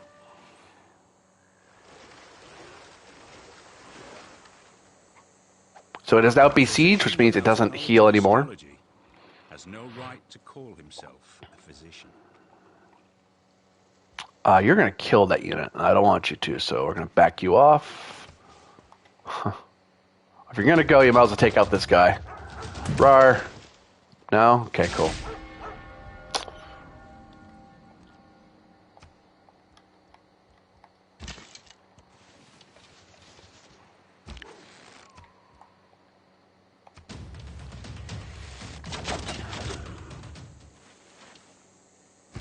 How long before you flop?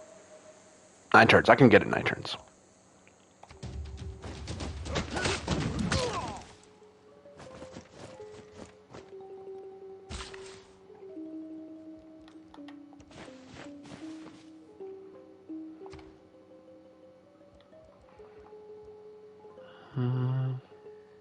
Walls would be nice, but I have horses. Yeah, you can't yell at me for being in your way. There's this free city that just happens to be in the way that I can't keep control of.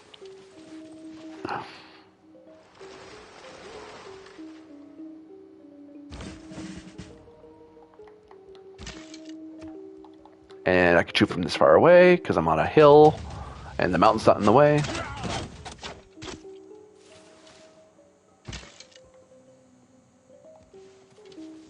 We'll back you off so you don't just keep hitting my guy.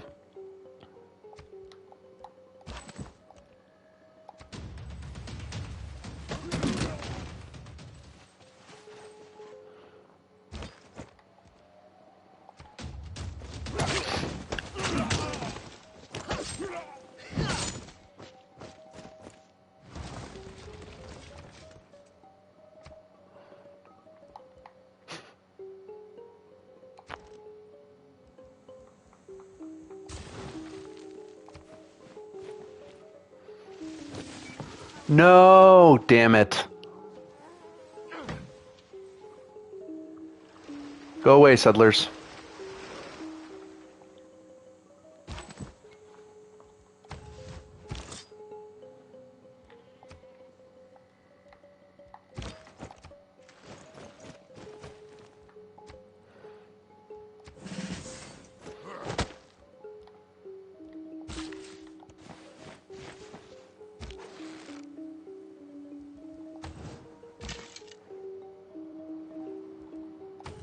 You can't attack my archers up there anyway, and you can't go through my wall of units.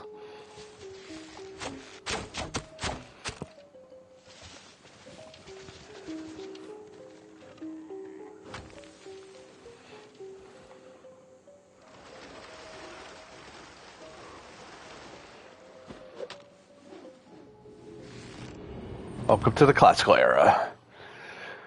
Well, it survived my first era. And yeah, I made friends with Armagh. Awesome. Heal.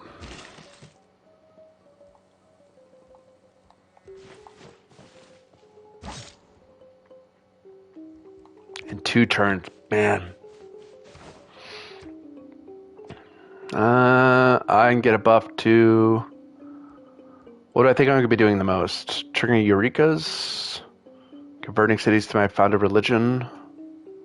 In this era? We should try. Let's encourage myself to do that.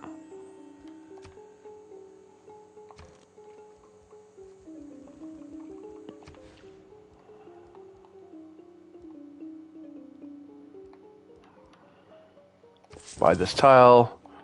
Build right here. Yep.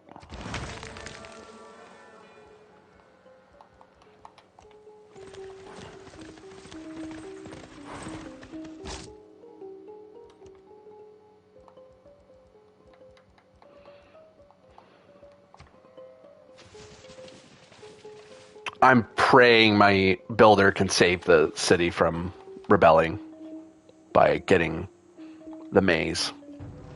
If not, I'll just have to keep fighting it until I can get a governor in place.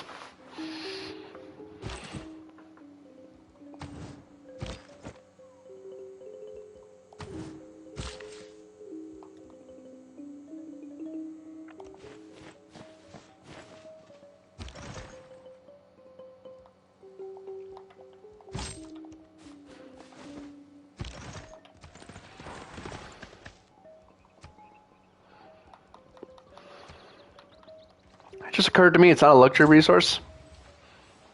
It's a bonus resource for farming. Okay. All right. I need a governor to keep that city. Yeah. Might as well link up.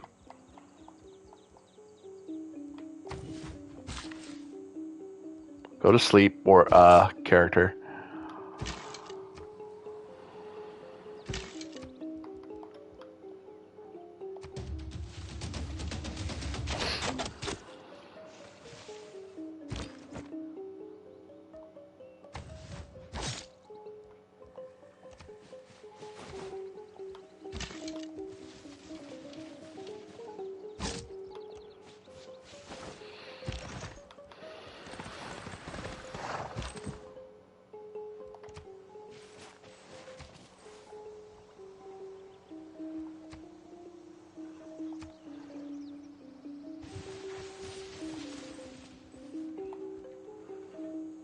That chariot might have to rush back to Angerthum to defend it from from baddies.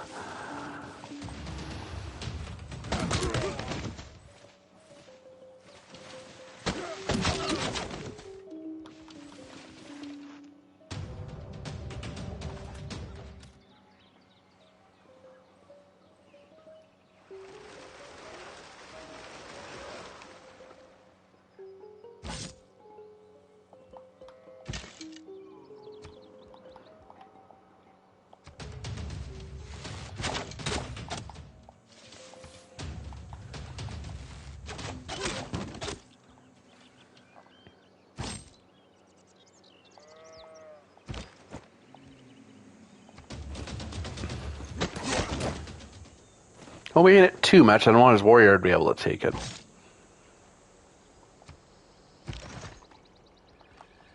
Yeah, you're gonna be a problem.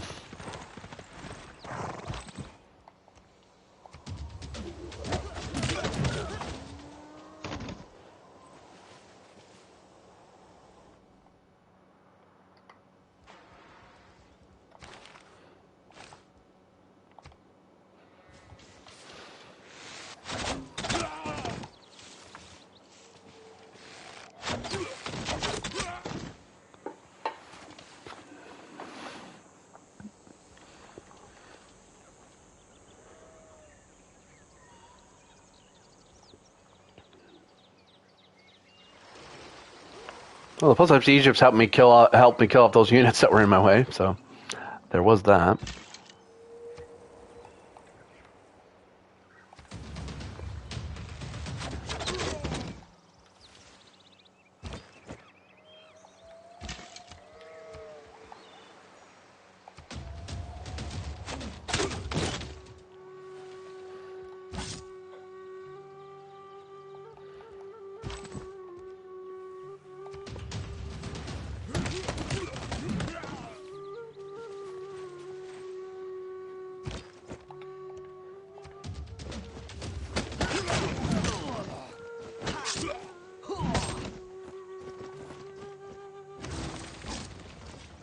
And we'll get in the way.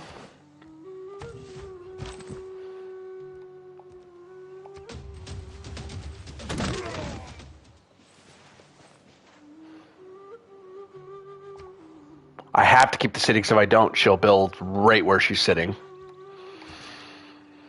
Doesn't matter. You rebel in 4 turns? It's like clockwork.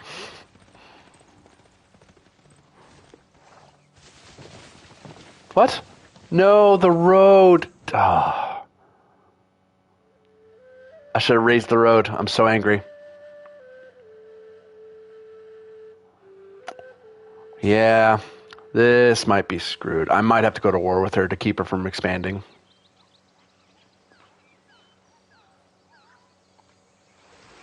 That's 100% what I'll have to do. Because if she builds up here, I'm 100% screwed.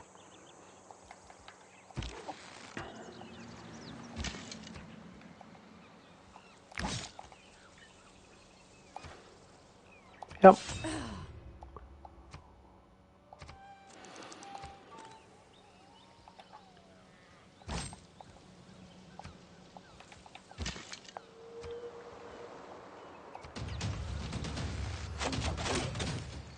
I forgot about that stupid road that her thing made.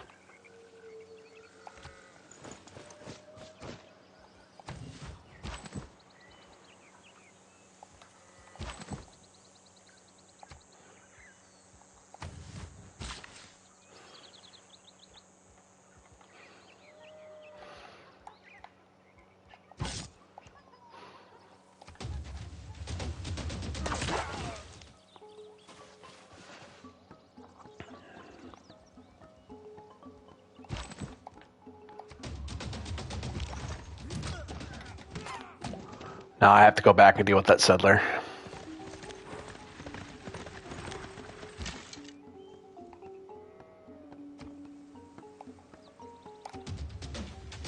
Oh, I thought you already shot. Dang it.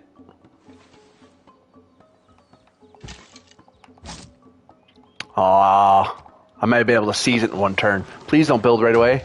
You can't because the settler needs time to build, and you're too close. On the plus side, Leventa's on my side, so that front's basically covered.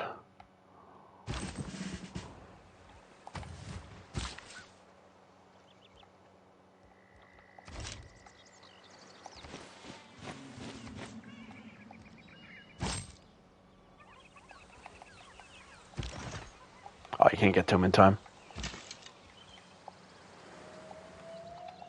You certainly can, though. Ha-ha!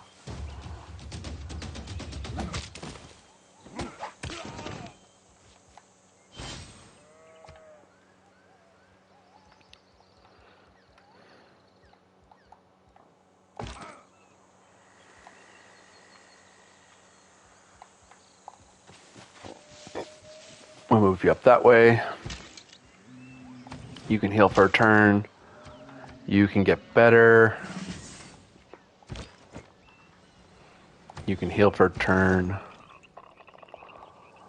You're better off heading back the way you were.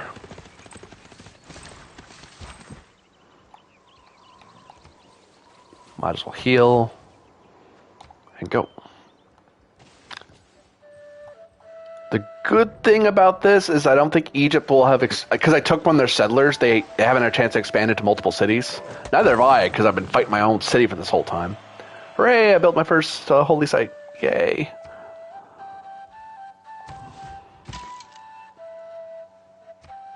That was a good free experience. Poke.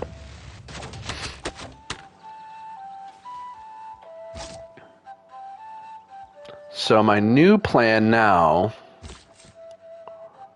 is to build,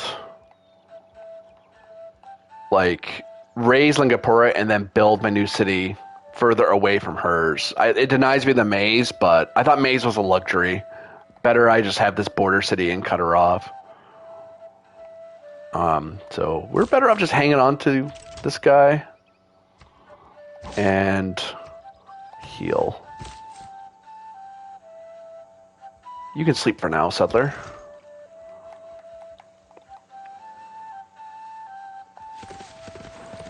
You can start getting up there and get in their face.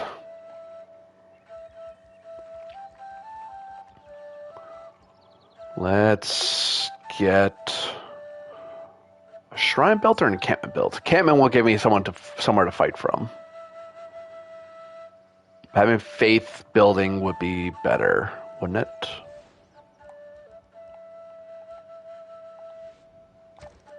Let's get faith out of the way now, so we have it. You're going to rebel this turn? Next turn. This turn.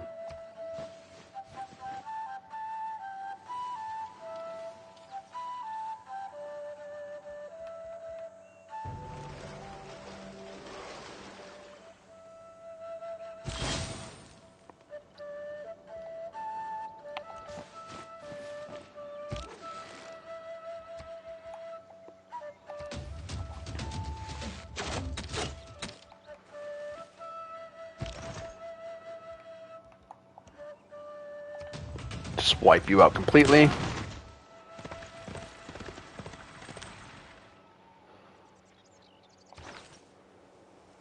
Someone built Stonehenge. I can live with that.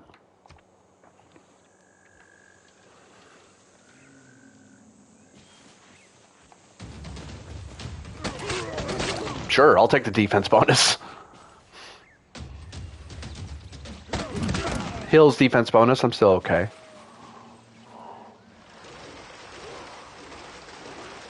Yeah, I didn't have to go to war with Egypt. I screwed up my my order. And that kind of got me in trouble. That is spent in the saddle.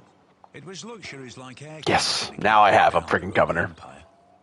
With air conditioning, their windows were shut. They couldn't hear the barbarians coming. Because now I can do stuff like Limite, have bonus loyalty because a garrison is there. Which I'll do because I'm not fighting barbarians all that often.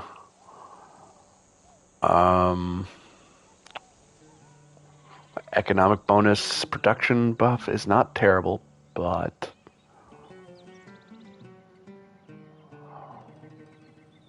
do I want a 50% buff to settlers? Yes. Let's start getting ahead of this nonsense.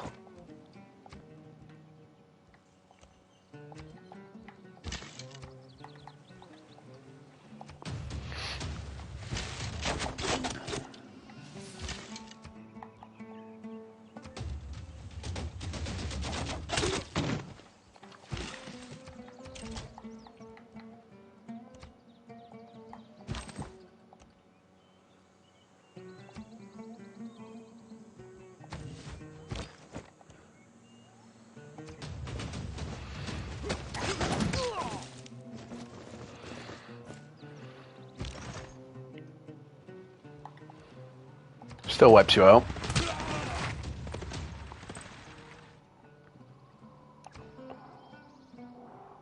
Let's get pottery, because we haven't got it for a bit. Oh, wait. I should do aqueducts. Pottery's okay, but aqueducts is a long way away, though.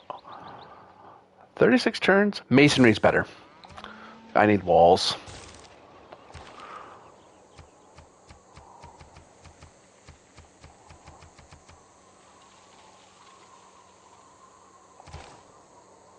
Let's appoint Victor there for now, because I'm going to be warring a little more than I would like. When are you going to flip? 9. Okay, yeah, I can take the city back.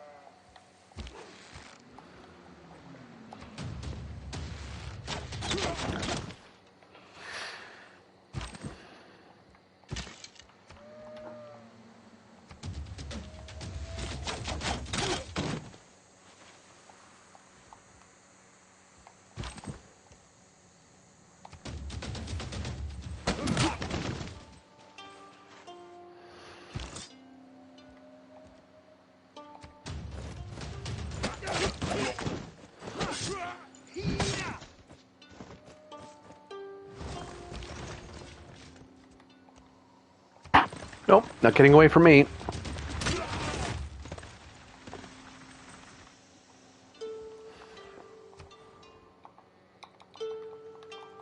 I can't raise the city, really? Cannot raise a major civilization's... What? But it's my... Okay. Can I get my governor there? Hold on, I need to move him there. Now that I just got him. Reassign. -17 to -9. Okay. That should buy me time to build a monument.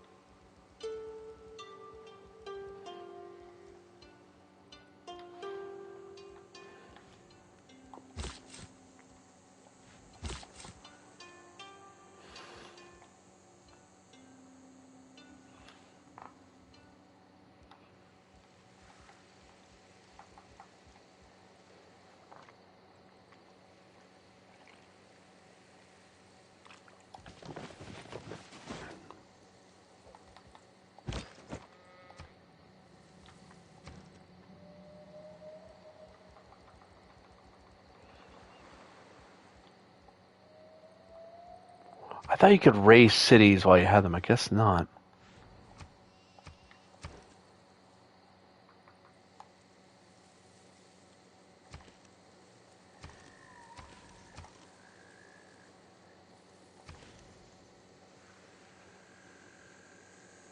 Oh, Limité's a thing. So that helps with, yeah.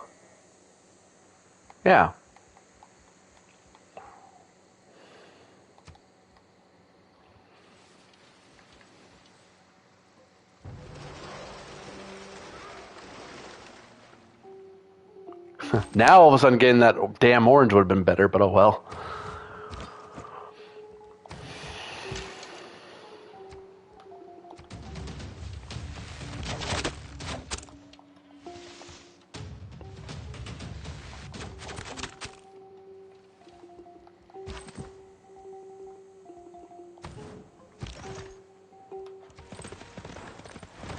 Might as well heal.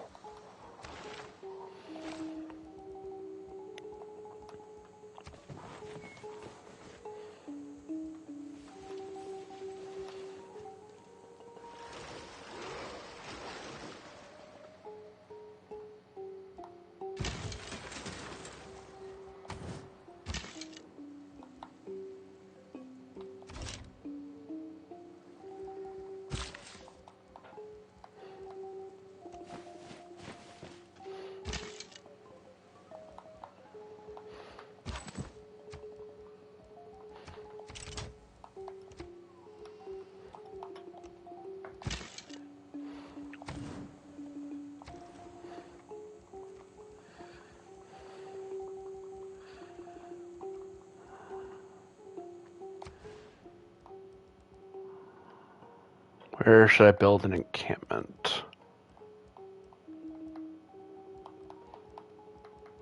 I keep getting attacked from the north, so let's build right there.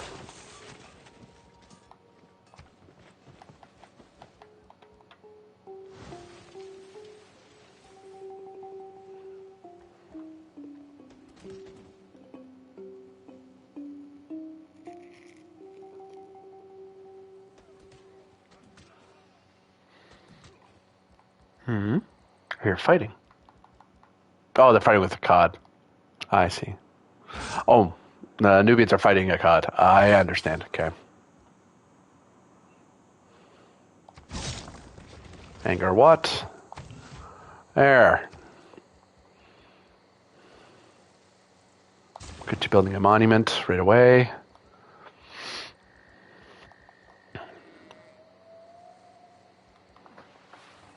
Rally for 10 turns.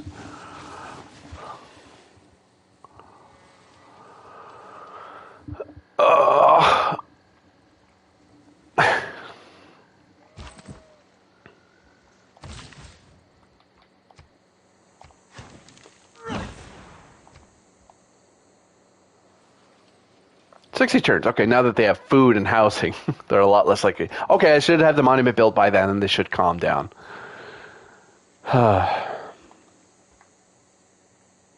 Skill without imagination. Oops, sorry.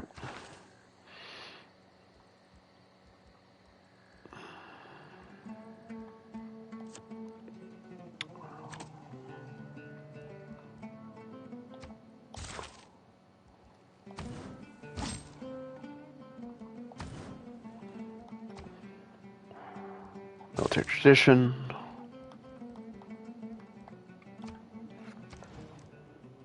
Make peace. Deal. I only attacked you because you were trying to move your states over. Oh, I'm not being productive. She's mad. She doesn't mind small civs, but she likes small civs that actually like do stuff. Fair enough. Okay, so where are these guys? There must be someone out here that's attacking me.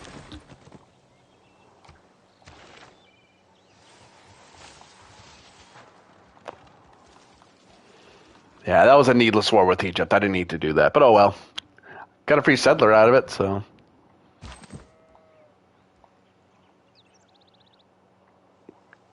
Why 10 turns? Why is it going so fast all of a sudden? Dang it.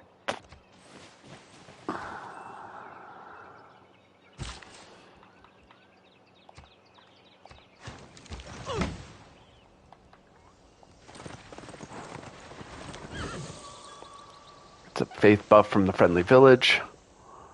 Why are you mad at me?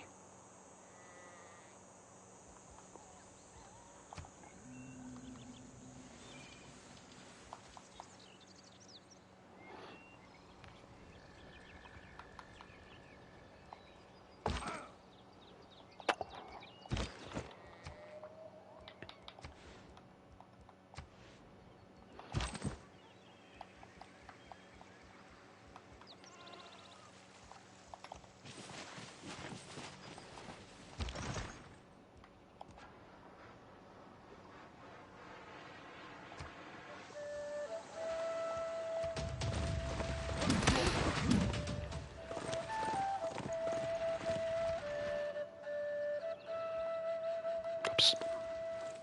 Oh, hi. That's a lot of units grouping around my one guy. Thankfully, he's a chariot, so he can run for it. No, he's trying to trap me. You jerk. Each of us is carving a stone. Okay, some masonry.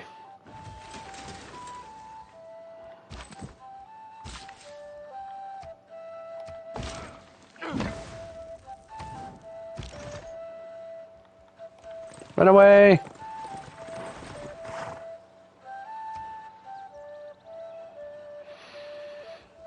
Construction's not a bad idea.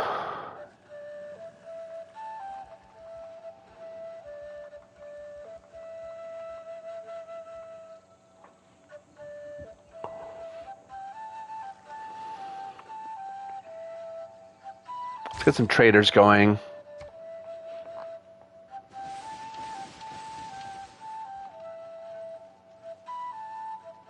Oh, hooray! Oh, finally! Ligapora isn't going to rebel anymore! Oh my goodness, I'm so happy. I'm so happy they're going to stop. Oh.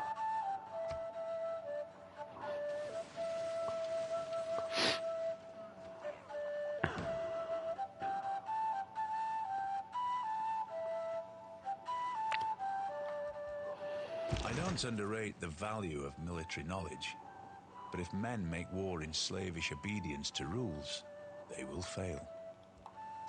Okay, actually, having a discount on tiles is not a terrible thing right now. Limite needs to stay in place, otherwise I'm going to lose my city, so boop. You go into the safety of the barrack. State workforce, not bad. You can go here, because I don't want you taking care of my wheat.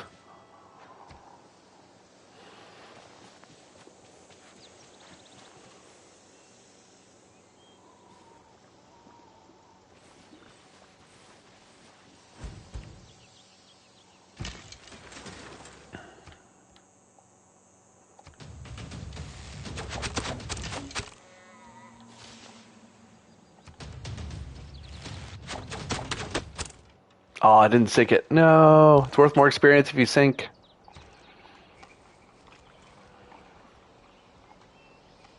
Yeah, let's get some builders going. Massive hit.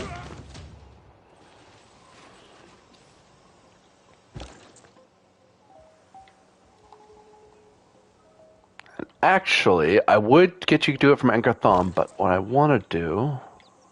Well, no, it doesn't matter, because it's, I'm trading with a foreign group anyway. Oh... Akkad wants one?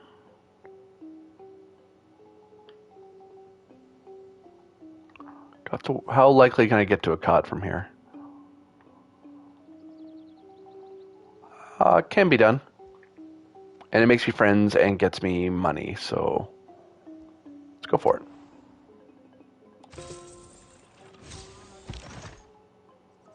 Get some courtesy buff. Get some barding on these guys.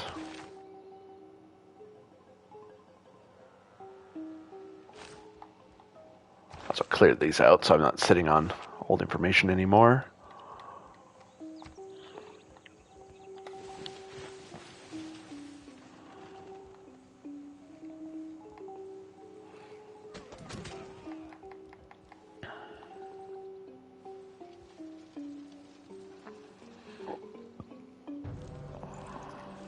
Those crossbowmen are an issue.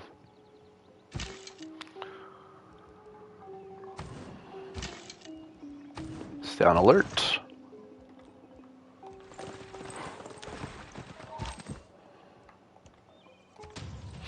We'll take you out.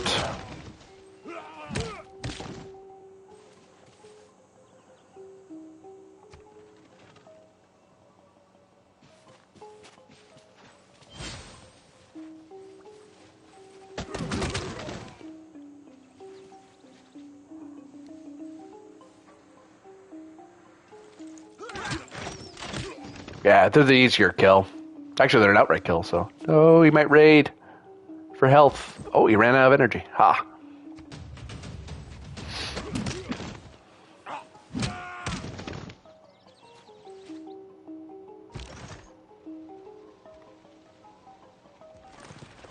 Run into these trees. Make the crossbowman's shot a little harder. Angerwatt is mad at us a little bit. They won't rebel, but they want amenities, and there's one like right next to them once I develop it. So fair is fair. Yeah, I figured they were going to take that. That's fine. This is more of a border march anyway. I do want to claim some territory before you do. I don't have the money for it. Cool. Never mind.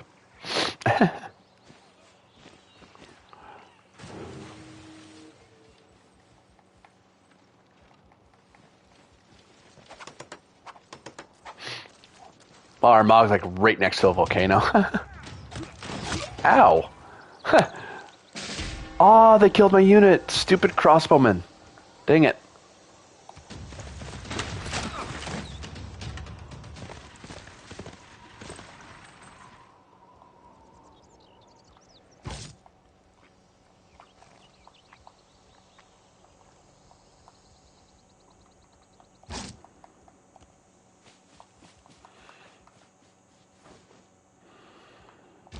Now let's get my archers over there to help with loyalty.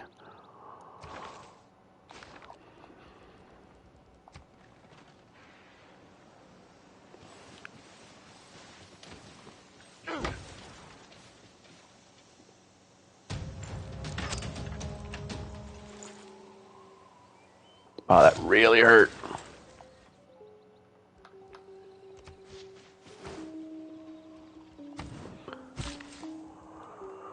You can start heading down that way.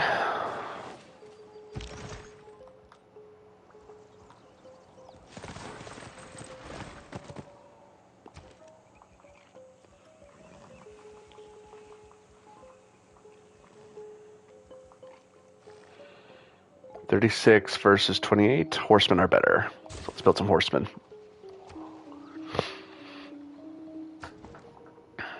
Iron for money and open borders. I won't give you 20. I'll give you 5, just to be nice. Yep.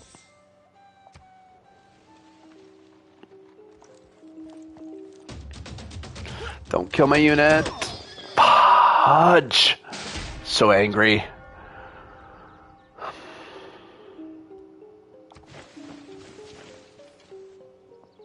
Crossbowman's just that one extra tick above me, so just enough to crush my units.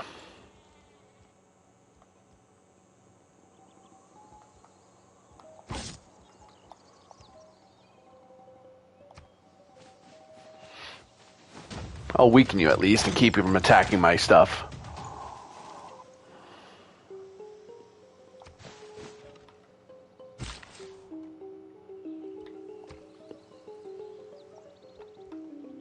Can I not? I don't have irrigation. Seriously? I thought you started with it. Irrigation you learn after pottery. Alright. We're going to do pottery, then irrigation. Well, don't I feel silly? Alright. I got this. Gosh darn it. Just completely slipped my mind. I wasn't even thinking about it. There's a storm brewing. Hi out there. And they killed my unit.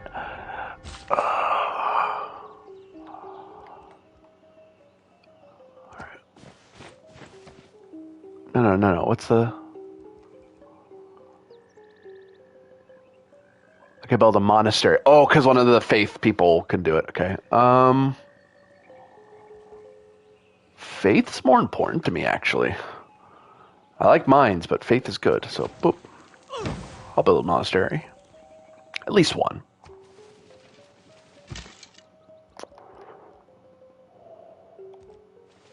The archers need to keep going because Angertham's now in danger from the crossbowmen of all things. These warriors might as well go back to Angkor Wat because we need someone there. Gotta have faith of the heart. Hi, Arthur.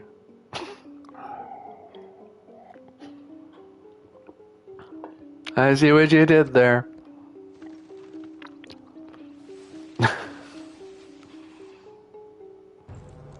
Go away, crossbowman. Shoo. Who else would make that joke? Rude comment. I couldn't think of one right away. Oh, I could buy territory. I could buy this out. So the builder can go over that way. Because faith is good, but production builds what we need. It's what the body craves, after all.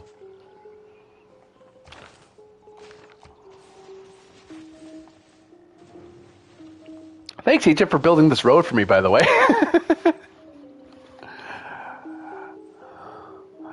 Help me, my allies. No. Of course you'd attack my archers, because, you know, wow, they really did a ton of damage. They must feel happy in the good potter's hand. It is equally important to have a happy and engaged workforce as it is to have a profitable bottom line.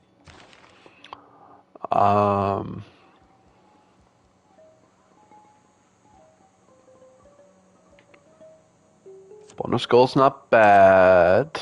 I don't think we'd be buying land. +1 to all cities. Actually, all 3 cities now have a buff to their production, which I need them to start, like, not sucking anymore. I would love to do conscription. That'd be great, but Limite is what's keeping one of my cities loyal. So, let's get you in the safety of the city. Take a shot at the crossbowmen, who are out in the open. Huzzah. And these cavalry can finish them off.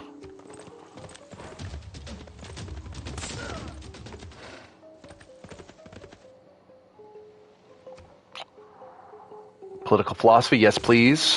Anything better than the despotism I'm stuck with.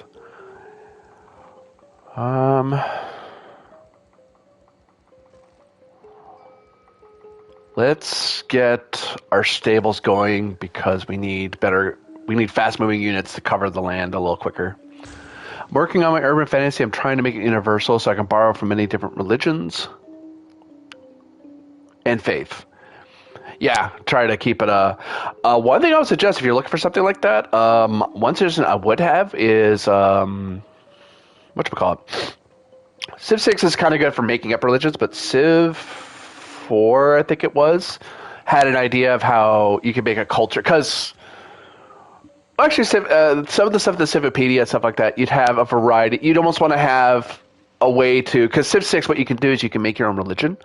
Actually, Civ 6 is pretty good for it. You can make your own, you can choose a religion, but you could choose to add different bonuses to it. So whether it's here, I think it's easier to show than try to explain it. If I can see it, that'd be awesome. So, like, each of these have their own different thing. I haven't established my own religion yet, which is bad for my faith, for my group or whatever, for my civ. But, like, hey, you know, Protestantism has feed the world, and what? So they build certain things, or choral music and synagogue, and Catholicism. I think the AI is choosing their own things. Shinto has warrior monks and meeting houses and stuff like that. So it's you're kind of pulling the aspects of those faith, the physical aspects of it, and put it a little more general, I guess, is the idea that I had.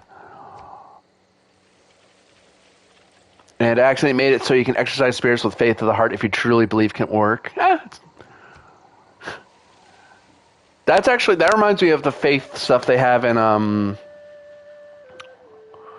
I think Vampire the Masquerade has something like that where Hunter, the Hunters, I forget, it's Hunter the something, but that setting, they have they can use their if they believe enough, they can use their power to do holy stuff to to undead or dead creatures or stuff like that. Another one was, in a way, if you believed hard enough, the holy characters in Dark Heresy or Warhammer 40k, where there was Sisters of Battle get buffs because they believe in the Emperor enough. Inquisitors can get buffs, I think, something like that. Do I want to make Victor better?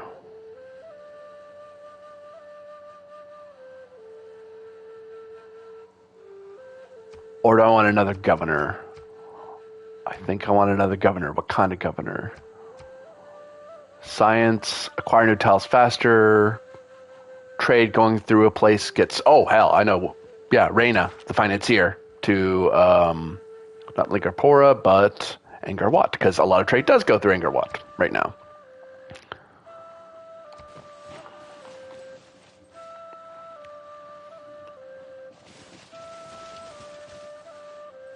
It's a common enough system, and it avoids pigeonholing into just one religion and mythology. Yeah, there's benefits to having one mythology that you're tied into. Oh god, 1,000-year flood. The river bursts its banks, and rising water covers the land for miles around. Not for 1,000 years has the river flooded to such an extent. So I lost some population. and some civs. And one of my places got damaged. Awesome. Great. Wonderful. But yeah, no, there's benefits to having a single faith revolving around your world, because then everything branches off of that. Even if it's your fictional faith, you're like, okay, well, it's the whole world revolves around this, and the whole cosmology falls under this, that sort of thing, as opposed to a variety of religions that are competing with each other, sort of thing. Like something like Forgotten Realms in D&D. There are a variety of gods, and people worship different ones, but it's truly a pantheon where the cosmology is. You want to have the cosmology to be somewhat, or you may want to have the cosmology to be somewhat. Either mysterious, and that leaves you a lot of open ground to fill in the blanks, or if it is a known cosmology, then you need to explain. Then the gods need to fall in that cosmology to some degree, because certain cosmologies would deny the existence of, say, a single god versus a multitude of gods versus a multitude of spirits, natural forces versus people who personally interfere with stuff, that sort of thing. Mines, please. I want my Mercury. And Mr. Cavalry, you need to heal. Actually, you can go to Angatham and heal. The archer died. Actually, you know what? You should go to the barracks, because the barracks won't flood out. There.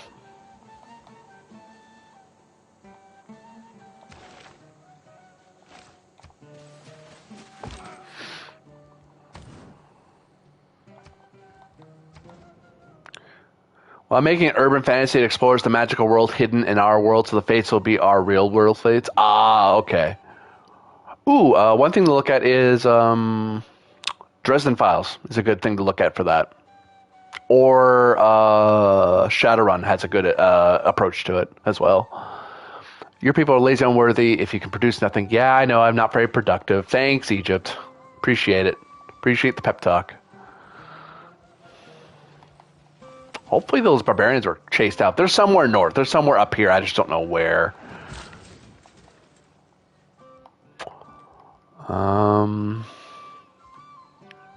Well, let's get the worker up there. I don't know if Shadowrun. I didn't know Shadowrun touches it. Yep.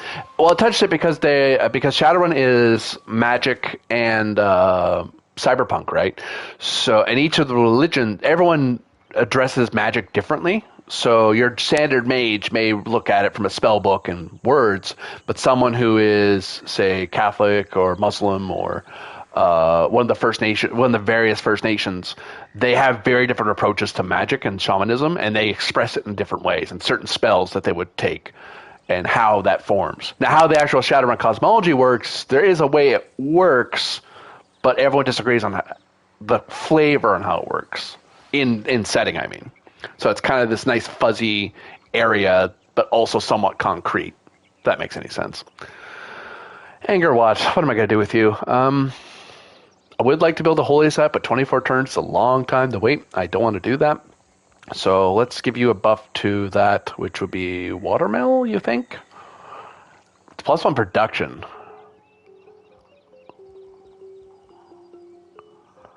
Government Plaza would give me somebody.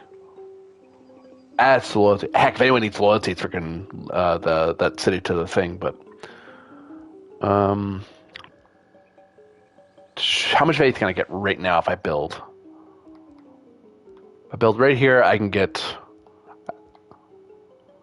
If I build here, I get 4. Or here, I get 4. I need more money. Okay, so let's not build right away because we have better places to build. Ancient Wall will protect this place, though. And I probably should be building those sometime soon, but I do need to develop. Let's build an encampment. That way I don't have to worry about that. Except I don't have room to build it. I'd have to build here, which isn't good. Yeah, no.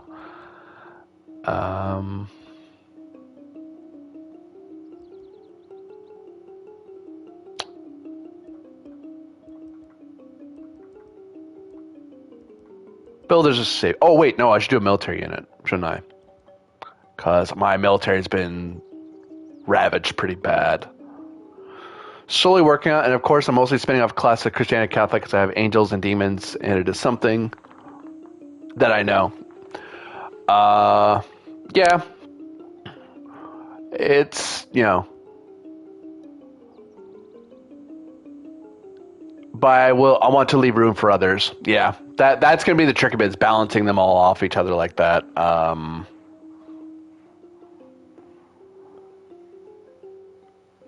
Yeah, I would check out those resources for sure, because they do handle that balancing act fairly well, I think.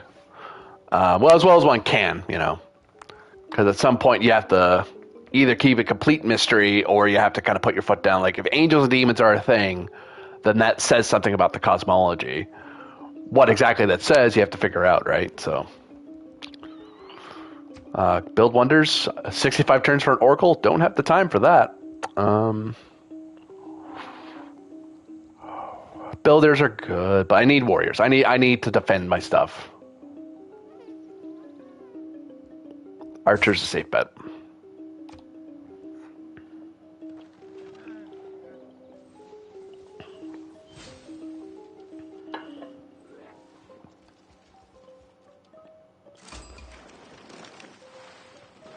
Something good happened. I heard a good noise.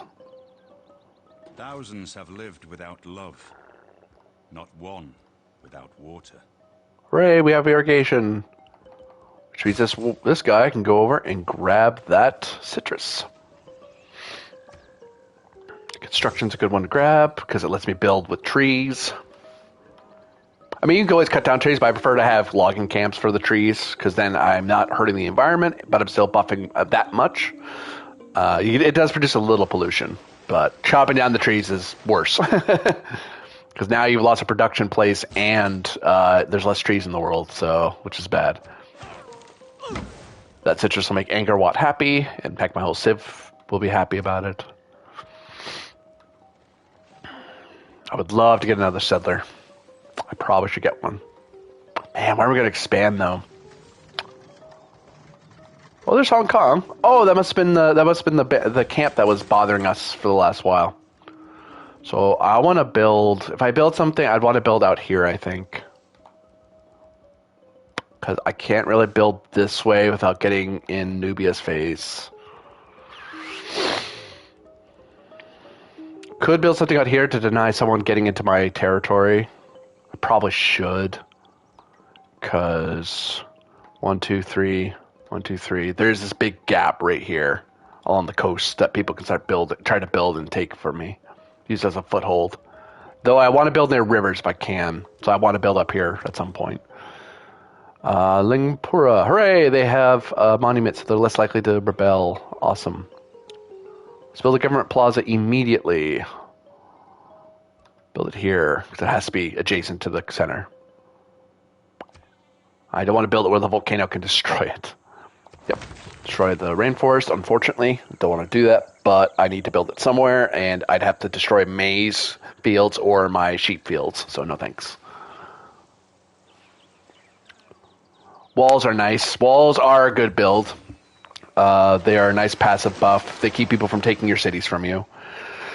But I hopefully can evade war for the time being. Egypt. The only reason I went to war with Egypt was because I didn't want her to deny her settler. Which for now that we have hard borders, she can't expand through Lingapura without going across the ocean, and the AI will default to what's easier to do. So she'll most likely build down this way, and once we can cross the sea, start building across the water, is what I think is going to happen. Now, I don't know what Nubia is doing. I only know about Moreau, and Nubia might start building out this way into the tundra where I want to go, which would suck. They are going to start building. They are going to start building toward me, so I do need a city somewhere this direction to deny her. To at least, well, if nothing else, to maintain the sovereignty of my capital. Because having an enemy city be able to position itself near a capital is a great way to lose to domination victories. Like, actually, that's the one thing that Egypt probably doesn't. It would be very. If I was an Egypt player, I'd be super nervous having a city right on my door like that, because I can use that as a staging ground to launch an invasion. Not that I'm going to. That's not my build for the Khmer, but still. Okay, so cavalry are back in action. Let's start looking for these people. Where are these barbarians, if they're still out there. They might have been crushed already.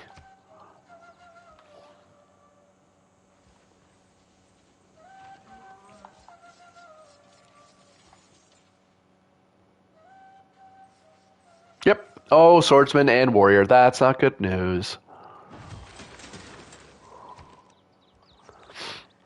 Okay, let's build the ancient walls now because we need to defend Angartham. I could attack you. What is your build? I'm not familiar with Civ games. So, author, I'm playing as the Khmer. I am a actually, I can kind of show you in summary. So, playing as the Khmer Empire, all my each civilization has certain features and abilities that are unique to them. No one else has them. So no one else can do monasteries at the king and have holy sites that are culture bombs and food equal to adjacency and all this stuff. Like my holy sites are way powerful compared to everyone else. If I have an aqueduct, I get bonuses. At a certain time period, I get a military unit that's good for sieging and attacking, and a faith-based building once I can build temples. So my Civ is built around, all my abilities are basically telling me go for a faith victory. Could I do other victories like domination or diplomatic? Totally. But my unique selling point as the Khmer is, my unique ability is to build around faith. Whereas, say, will it show their things? It doesn't. Oh, it can. Hold on. No, it doesn't. All right. So, like the Nubians, I forget what their build order is. I know the Egyptians are wonder-based, so they like getting culture. They like going for culture victories. But they do have a military unit, but they're not a military civ. That's a lot of their stuff isn't built around being militant, because they only get military units very early on, and you come out of the ancient era very quickly. So it's not really worth it to be very warring as Egypt. Whereas for Khmer, it's kind of okay to get fighty in the Middle Ages, in the Renaissance era, because that's when your siege weapon, well, Middle Ages more. That's a good time for you to start invading people. But that's the only time I'd ever do it, really, because that's when I have my unique cool unit. Nubia, I don't know what her cool thing is. Emanator. The Nubian Empire has something cool. I don't know what she has, though, off the top of my head. So, ideally, I want to go for a faith victory, because everything's about buffing faith. And oh, shoot. I forgot about my cavalry. Well, that's going to confuse the barbarians at least. Whoops. Yeah, hi, crossbowmen, you jerks.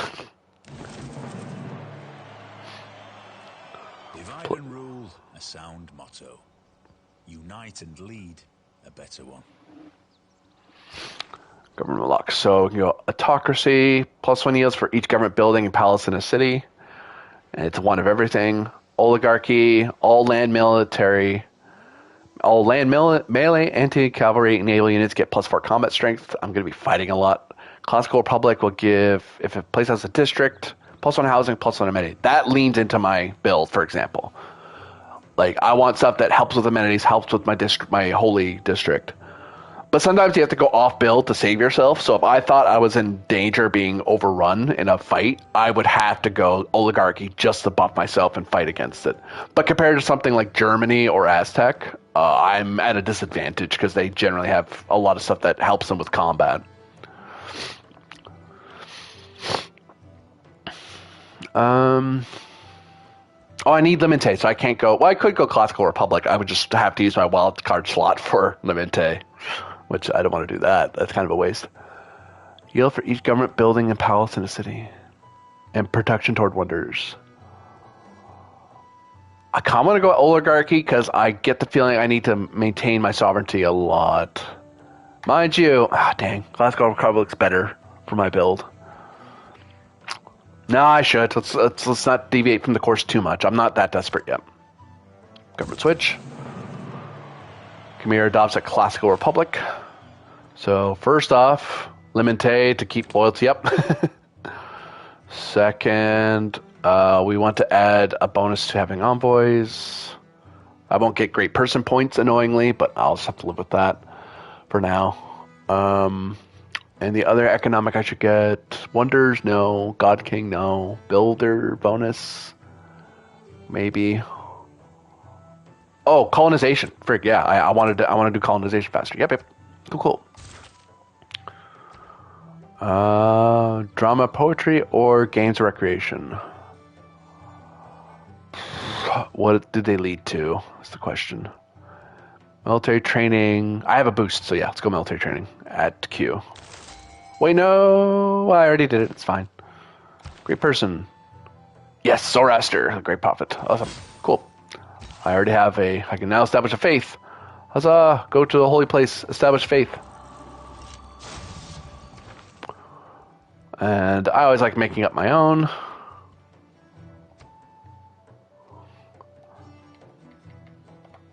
The Midnight Watch. For those of you who know, you know what I'm talking about.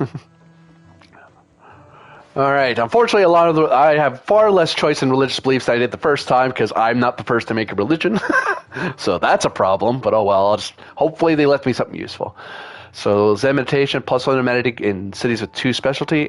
Relics have triple yield of both faith and tourism. That's pretty good. But I might make reliquaries because I'll get into religious wars a lot. May purchase campus and theater square district buildings with faith. Nah. Holy District's faith adjacency bonus provides production. You left me the production buff AI. I will take it. I will 100% take it. Thank you. Choose your religious beliefs. Mission apostles are cheaper. It's not terrible. Religious spread cities are better. I'm not a huge fan of that. Unless we're really clustered together. Religious use ignore movement costs of terrain and features. That's pretty good for religious wars. Defender of the faith, combat strength buff. Nah. Crusade, I'm not going to be invading much. Healing, nah. Cities start with this religion if founded by a player who has this as their majority religion, so every new city I build will have this religion. I'm not worried about that. I'm not planning to colonize very far away. I'm going to be small and close. Religious pressure never drops due to losses in theological combat. That's pretty good for fighting.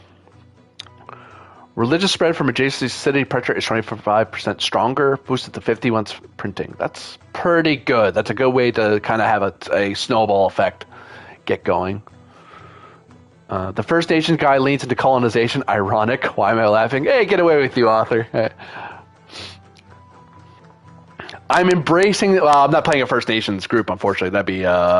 There's a few, actually. There's a few First Nation... Well, not First Nation... There's various indigenous...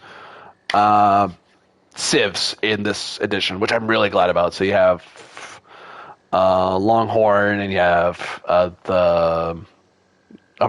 can't think of them all at the moment. I'm struggling, but there are. I remember in the first civs, I was like, "What First Nations?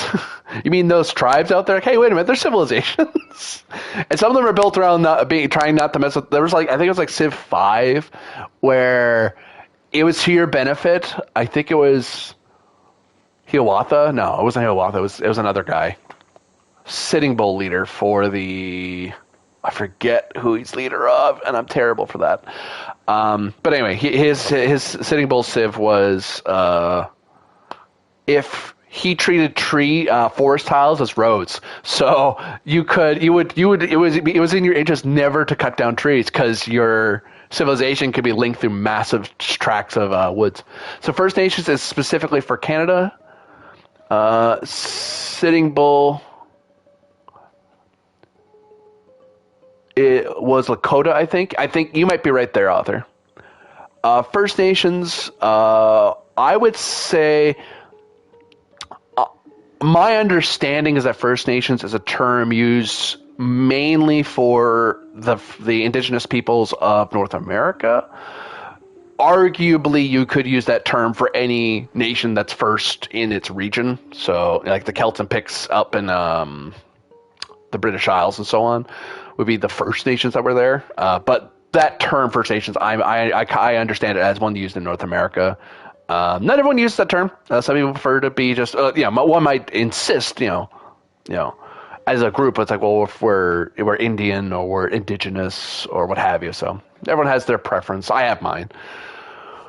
I just know that I think it's not correct, academically speaking, to refer to someone like the Aborigines and tribes out in Australia. You wouldn't call them First Nations. You'd call like Aborigines is the name I think of. There may be a better name for that. Oops, lost track of what I was doing. That's my fault. Sacred places, world wonders would be great if I was building them. Plus one envoy at each city-state when it first adopts a religion. That's good. I only know 2-3 city-states. It's not a terrible idea. Science for, if I have huge populations, cross-cultural and world church are good. Lay ministry can help. Pilgrimage gives faith for each city. Tithe gives gold. I'm not hurting for gold. I doubt I will. Mosques, pagodas, dharmas. I find it very divisive what to call the entire group of people. It is like you're trying to find a term for many different nations at once. Yeah, well, I mean, it's like how you would if you're doing it, First Nations is very much a catch-all. It's a blanket term for a group of people in North America. In my opinion, a group of people in North America, as opposed to saying in general Europeans across Europe. It's like, well, yeah, I could say Europeans, but as much as the people of France are different from the people of Ukraine, the people of the Holistic tribes, the Iroquois and so on, and the Iroquois groups, the Iroquois tribes, are different yet again from like the Mayans and the Aztec. Like yes, we're all on North America, but like they are very different cultures, but they're more similar to each other than they would be, say, to Europe or to South America or to Australia and the oceanic regions down there. So it is one of those things. It's a matter of figuring out what is the term that is the most academically helpful and accurate, but also isn't harmful. You know, you're not punching down. You're not belittling or looking down upon any one group or trying to make any one group seem lesser. While also remembering that those are catch-alls.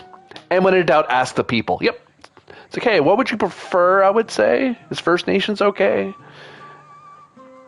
Some First Nations person I've run into just don't care. Some just straight up don't care. Some are very insistent. Just depends who you're talking to. Like anything else, really. Like, as I understand it, some Europeans, when talking about Canadians and Americans, will say in general, like of Canadians, Americans, and Mexicans, they'll say, "Oh, you're all Americans."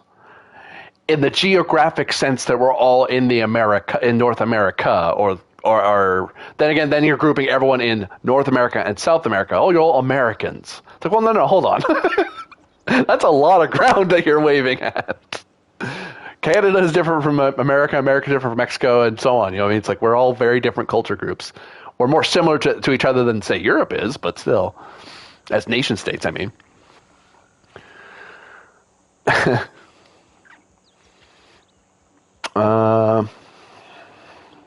What do I want? Mexico and Canada are so very different.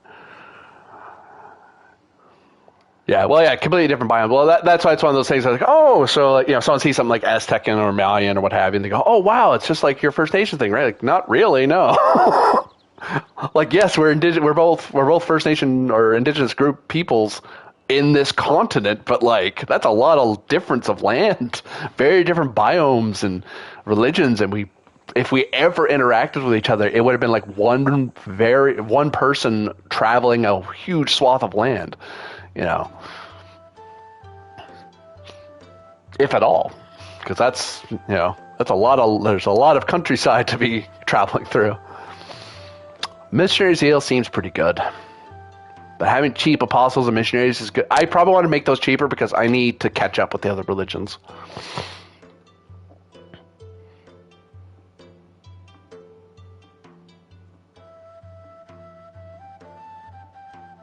Yep. The Minute Watch is the true path of salvation. Please ignore all the other ones. Founded in 375 BC. That is such a long time to establish a religion in Civ. You want to establish them way sooner than that.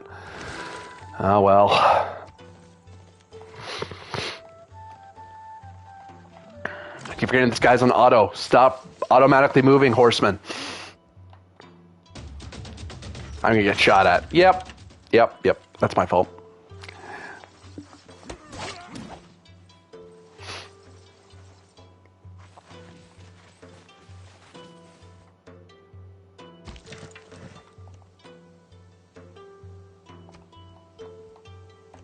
Gotta run away from them because they did first strike, so I'm This horseman's too weak now.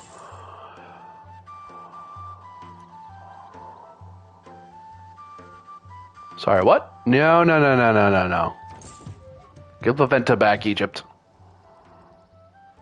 I know that's your friggin' governor that's there. I just know it. Machu Picchu's been built. I found a friendly tribe. I need to get a friggin' ambassador in Laventa so Egypt doesn't take them away as my ally. Because that could be a problem in the nearby wars.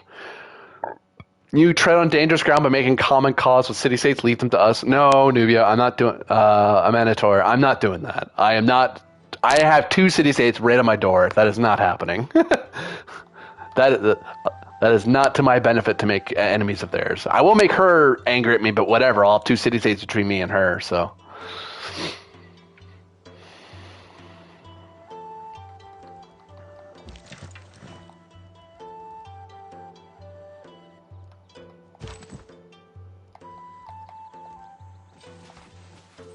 Should have this wall built, so I should be able to repel them.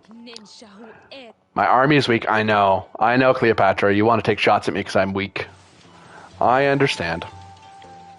Not a military civ, but she doesn't like it when people have weak armies. Her and Gandhi, both of them don't have agendas that don't like weak armies. Go figure. Okay, sure. Attack my allies across the river. Take the river crossing penalty. Ooh, well, they are fighting a warrior, so they did get wrecked pretty hard. Ooh, build walls. We'll move over here, out of his range. Haha! Now my barracks and city will produce very deadly rains of attack. Do I want to build a missionary right away? I'll build one right now, just so I can start spreading my faith a little sooner. That's to my benefit. I do need... Cleopatra is right. I do need more troops. I am getting wrecked pretty hard here. Yeah. We'll have Angerthum attack these warriors. Only downside of having cities attack people for you is that you don't get... None of your units get experience for it. In older Civ games, you could gain culture as so long as anything of yours killed a military unit. Barbarian, sorry. Was it barbarians only? I forget now. I don't want to pull this archer off defending Lingpura, but I kind of have to because my army is... I really should have 2... in my head, I always like having 2 army units... military units per city to help defend them from attacks, and double that if I want to invade somebody. Minimum. More is better, but you also don't want to have too many military units because then you could choke yourself out. You could choke your economy out, so you have to be aware of that.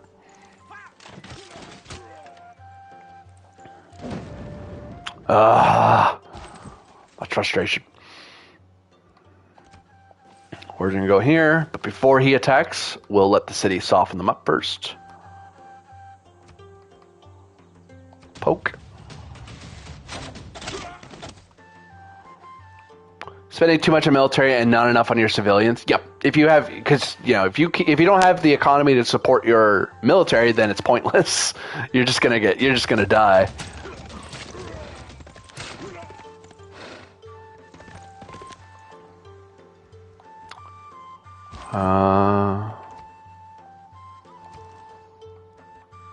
This is Angkor Wat.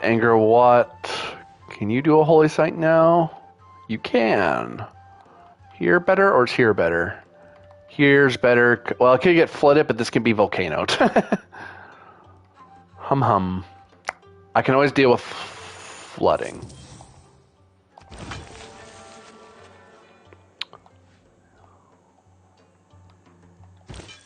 Converts to 48. Let's make it faster. Let's convert Angkor Wat. Let's spread you 2 out a little bit. These archers are settled here. Let's keep them here for now. In case, well, no, I doubt there's any barbarian. Well, some barbarian might form up here, annoyingly. But oh wait, no, I have an archer coming to go to Angkor Wat anyway. So yeah, I can keep going. Keep going, archer. This guy's going to relieve you anyway in Angkor Wat. Yeah. Ningpura needs more housing. I know. I'll fix it.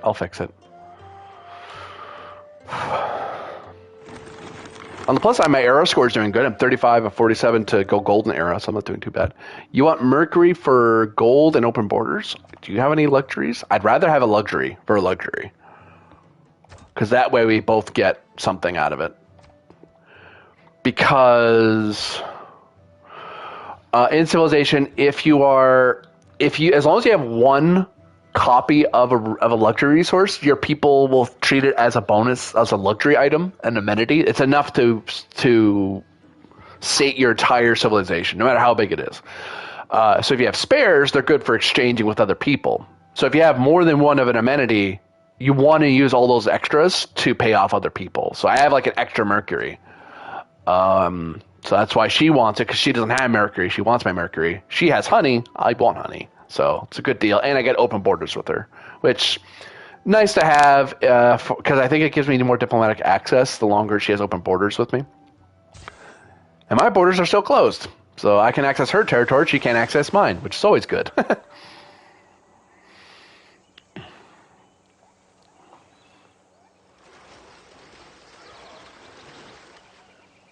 Oh, that's Hong Kong. Yeah, that's a Hong Kong ship. Hi, crossbowman. You jerk. You might as well heal horseman. You can't do anything for a bit. Missionary, you might as well head down to Lingpura and spread the faith of the Midnight Watch. Barrack, teach those crossbowmen who they're dealing with.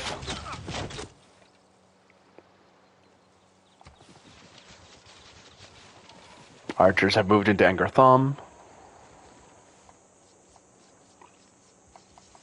Hooray, swordsmen of Armagh, I think, are coming. Yeah, they're going to shoot at my warriors. I know. But that does slow them down. Retreat into the barrack.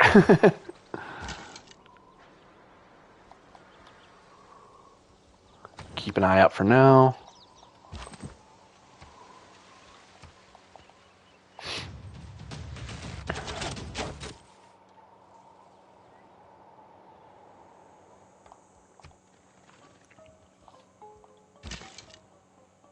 Yeah, I figured it was going to be another military camp. Damn. Damn. I need to start dealing with that.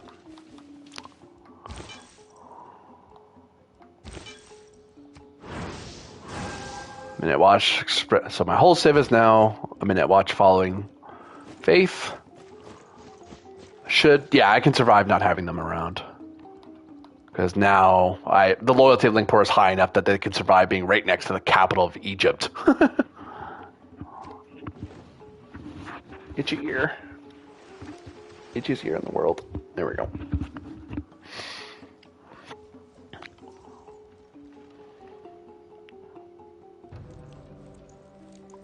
Yeah, crossbowmen are running away. Good.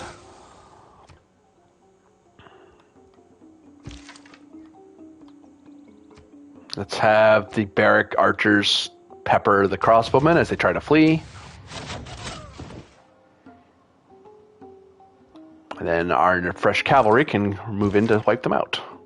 Or horsemen, sorry. They're not cavalry unit. Nice.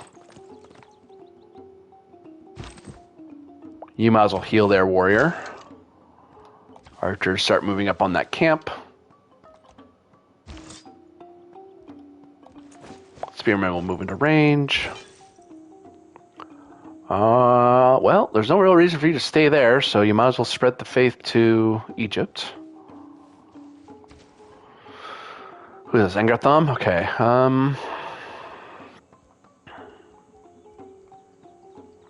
Let's maintain the cavalry build, because we have a lot of enemies on all sides. Build a government plaza. Audience chamber.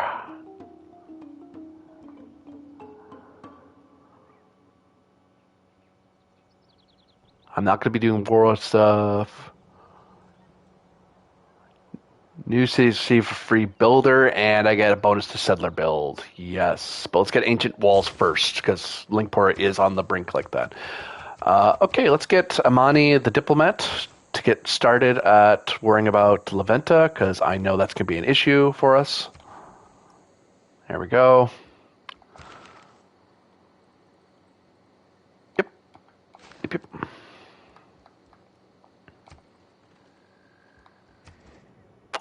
I say my heartiest congratulations on the productivity of your people. Hooray! Cleopatra likes me because I'm actually producing decent. My productivity ratio is good. Nice.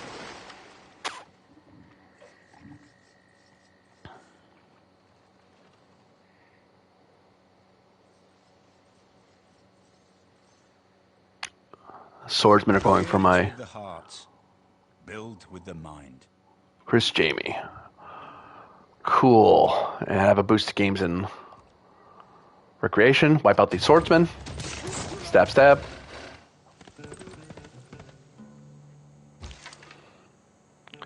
We might as well retreat and heal because we're going to be walking into hostile territory again. Don't attack right yet. Let's move the archers in. They have ideal terrain and fortified defense, so not to my benefit to attack them, so I'll fortify back. And time to shred my face through Rocket It. Won't convert because there's like 10, they have like 10 pop worth of people. Converting my areas over was easy because the pops weren't that huge, but converting herds over once you're has an established pantheon there, it's kind of difficult. Castles, engineering's probably good. Writing's good. Engineering's better because it gets me aqueducts, and I want my aqueduct bonus.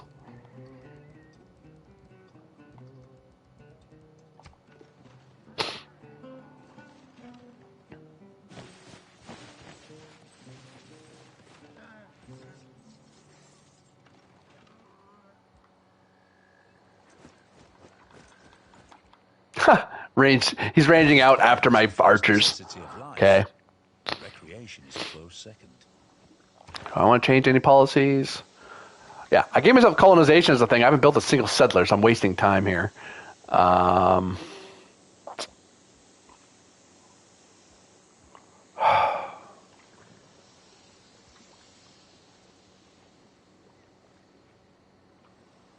only have the one trade route, so bonus to gold. I only have one specialty route. Let's keep it where it is. Yeah. Yeah, no reason to change anything yet. Whoops. Combat strength with ranged or anti-cavalry. Let's go anti-cavalry because no, they have swordsmen up there, so I want range and siege.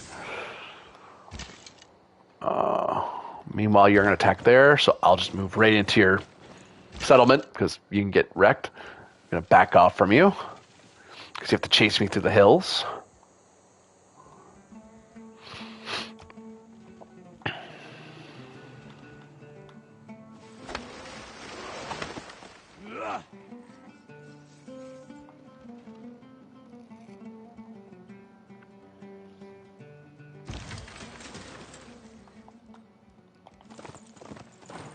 Get these horsemen moving out. Hunt down that barbarian camp. Let's get a settler built for frick's sake. There. It's only 3 turns. I can totally do it. Oh, what's that? You want to stop me? Oh, Muffin. Thanks for the arrow score, though.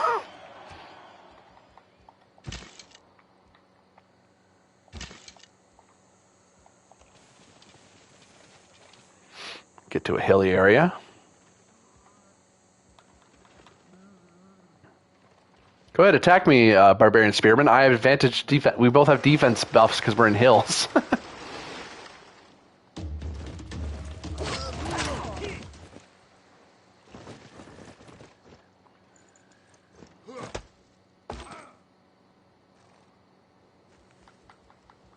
Send these warriors out this way just to scout a bit. I want to see what's up there.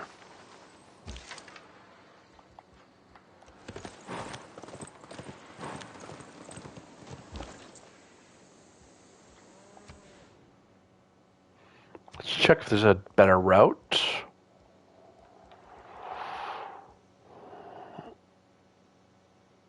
Rock Cadet does get me... Where's it going? Akkad has 4 gold if I go there. But a science buff...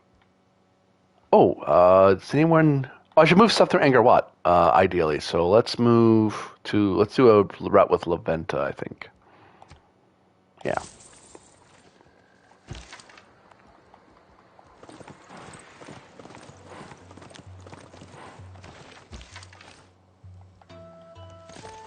Angkor Wat needs more housing. Got it.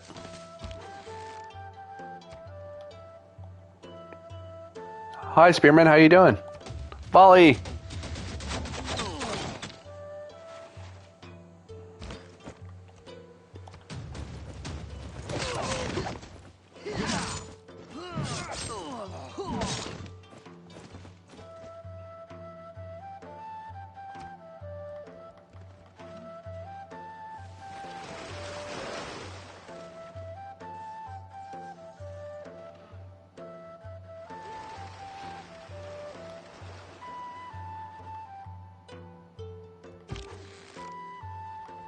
Bring you back to Angkor Wat to keep the loyalty up. Send the Spearman back to Lingpura.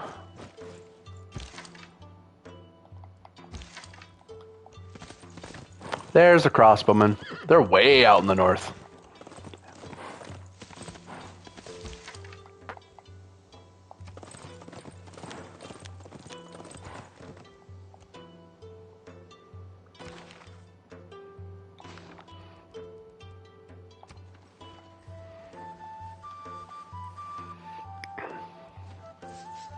Oh man, I haven't had a scout ranging the map. That's kind of bad.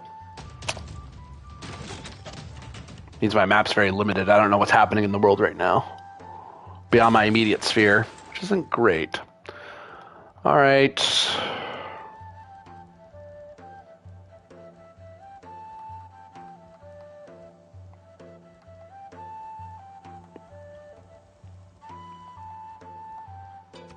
Let's link you together.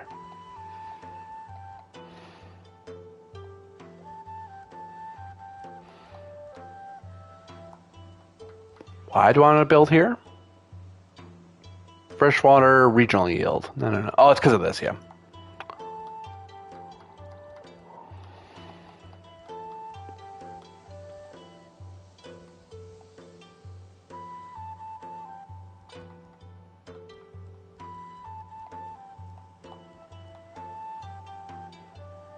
Let's make attacking my city hard as hell.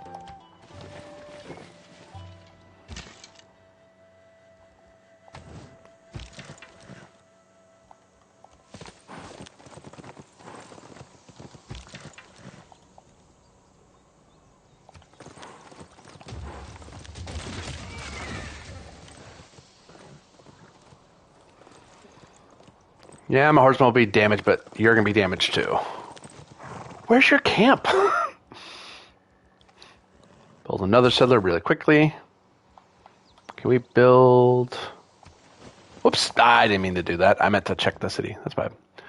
Oh, you're sending me a delegation? Cool. Sure. I get more worried about delegations and stuff like that, like for spying in mid to late game, because that's when spies become a thing. But early game? Yeah, sure. Say hi to everybody. Be nice. Be cordial, you know.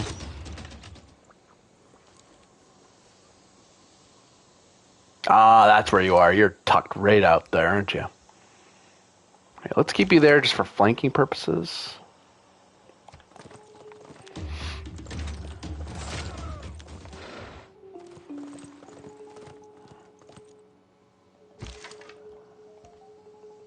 My guy will die if he stays, so he needs to retreat.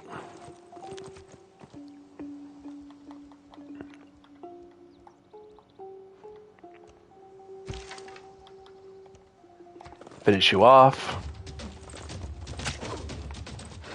Nice. And then, before we forget, go to Angkor Thom. Check if we can build... We could build another mercenary. It's probably a good idea.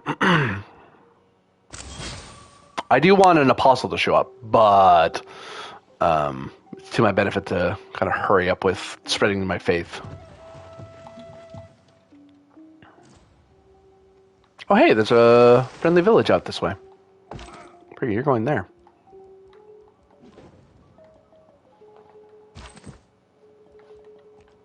Yeah.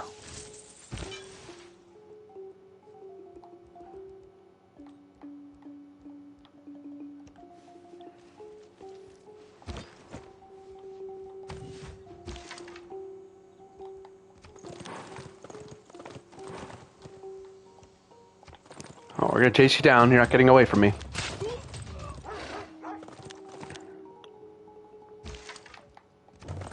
There it is.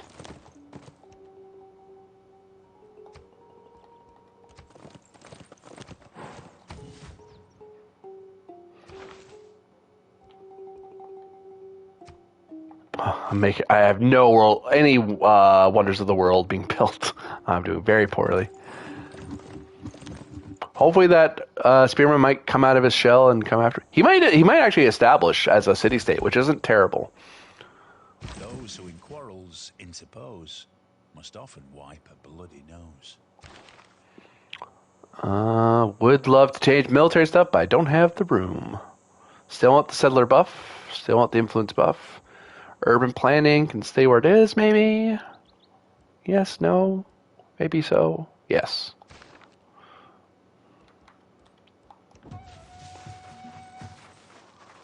Oh, there's another friendly thing.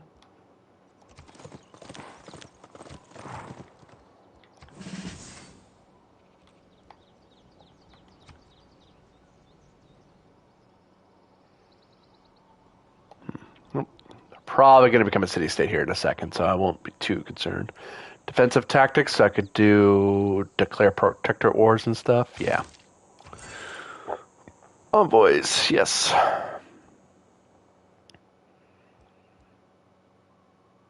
Let's stay ahead of the game with our Mog, honestly.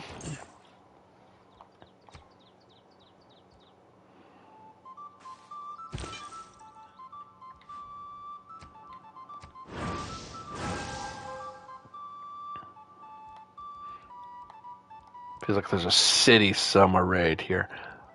There's a barbarian right here. Why is he here? Why is that scout there? No. You're not taking my stuff.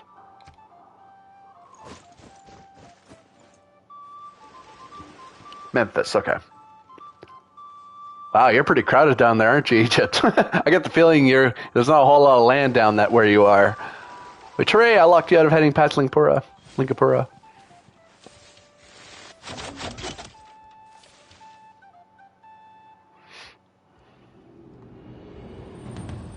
We're in the medieval era. Normal people believe that if it ain't broke, don't fix it. Engineers believe that if it ain't broke, it doesn't have enough features yet. Scott Adams. South of Egypt is death. Actually, is that the bottom of the map past them? No, there's more map, I think. And there's water past Thebes. So I think they can't... They wanted to develop north where I am, but I'm in the way. So they started building... This is actually a very suboptimal build. You don't want cities clustered like this on top of your capital, because now they're crowding each other. Like cities can't share the same. They can't share the same tiles, but they both can't work the same tiles. The citizens of Thebes, if they're working this farm, means the citizens of Rock Cadet cannot work that farm. So they're hampering each other's development. Same with Memphis. Memphis is hemmed in by Leventa and Rock Cadet. I imagine Egypt will either go to war with me for Lingapura or go after La Venta. They might go after La Venta because city-states don't have large civilizations. Her best bet is hoping that she goes to war with La Venta and then I don't jump in to defend it. Meanwhile, Nubia did build out. They built down this way, so it looks like Egypt and Nubia are going to run into each other before me and Nubia run into each other. Which I'm not going to complain about that. The less civilization, less borders I'm contesting, the better. New Age. Exodus of the Evangelos. Yep, let's encourage that. Settler number 2, where are you going to go? You could go here to help establish, but then I'm 1, 2, 3, 1, 2. I'm pretty close to this guy.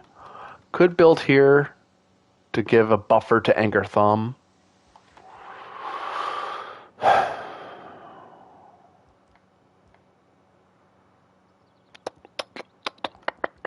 Building here is dangerous.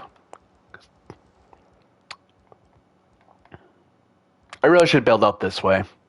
I'll have one way that way, one way this way. I can build another one.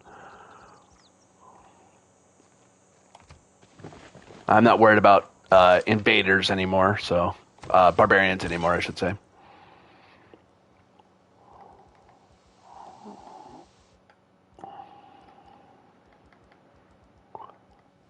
So let's convert city-states first, because city-states don't mind being converted. They actually prefer being converted. Say hi to this friendly village. I'll take that buff. Oh, hi.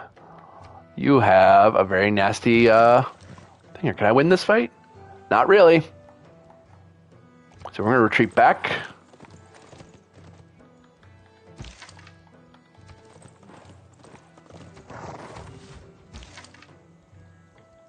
Stay on alert. You guys will not cross that river for nothing.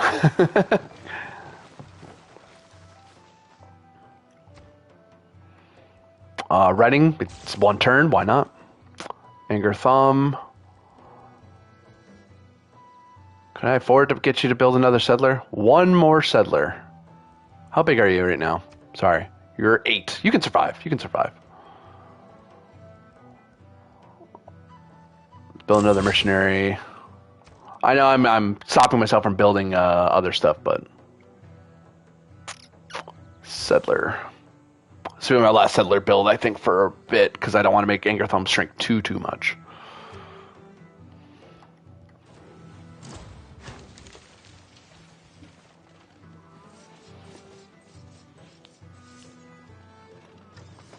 Oh, I can send my next missionary up to Hong Kong. Oh, the World Congress. The World Congress is now in session. Each world leader must vote on proposals currently on the floor. Once everyone's vote submitted, etc., etc. Okay, so that means every civilization that could encounter has encountered at least one other civilization in the world. So we all have met each other to some degree. Luxury policy. Duplicates of chosen luxury resource grant amenities. Border control treaty. I want that. I want that for me. Bonus of luxury. I'll care a little bit. Bonus of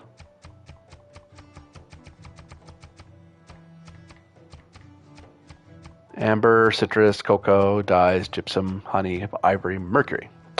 And I'll dump all my diplomatic power into border control treaty for me, to my benefit. Hopefully it'll go through. I don't know. Not likely. Egypt probably will get it. I won it! Hooray!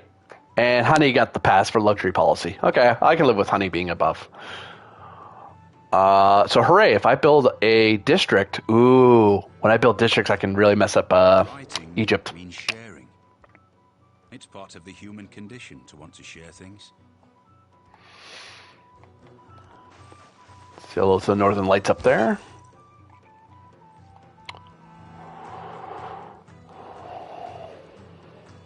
Yeah, let's send you up to Hong Kong, just to be. Nice currency. Let's get sailing going, because we're going to be doing stuff like that in a bit.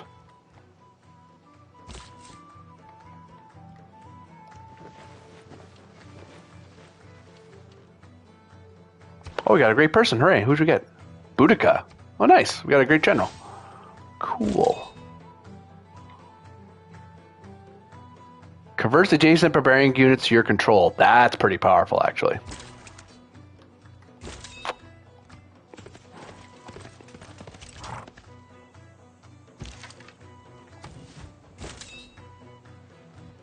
Go to sleep for now, Boudica.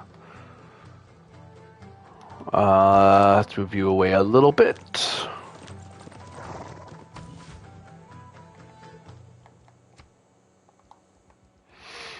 Hum hum.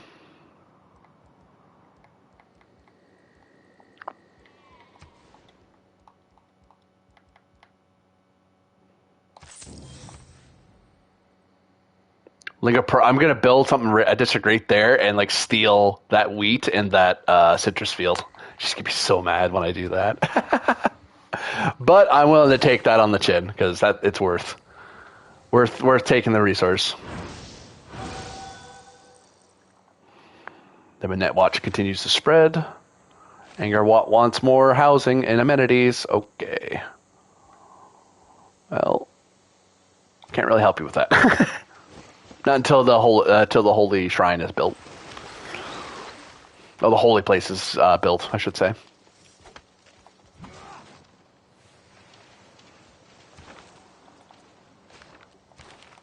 I got a diplomatic point because I voted on something that people liked. Cool.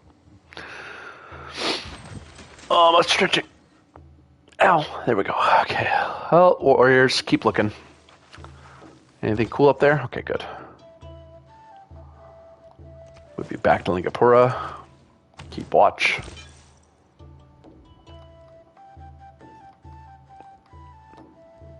We'll talk to a COD next. Let's leave Moreau alone. Let's have a very passive pressure push on everyone.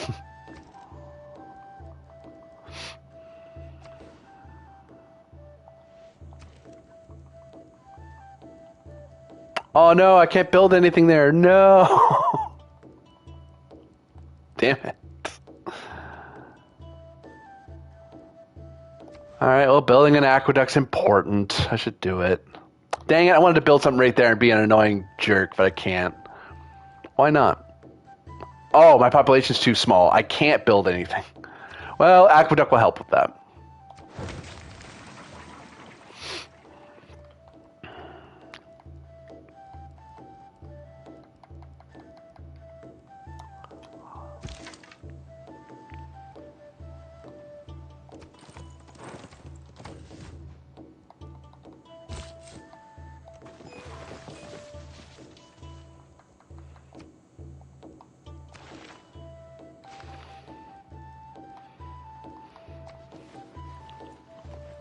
I'd love to recruit that unit. That'd be such a steal.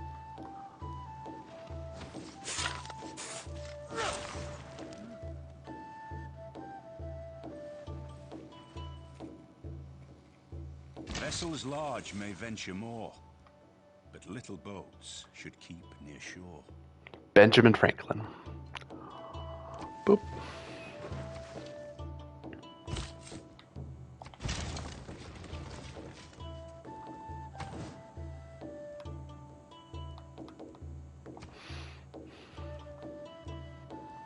Currency. Let's get ancient walls built as soon as possible so they can defend themselves from barbarians. Let's get Boudica out there to recruit those fine troopers. Try to lure you a little closer. Go ahead, cross the river. Say hi to me.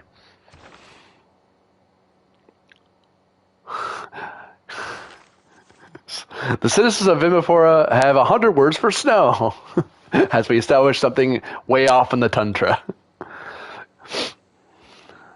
But we're a river civ, so we'll be fine. We'll live. Whoops, something happened. Oh, it's you. Convert, please.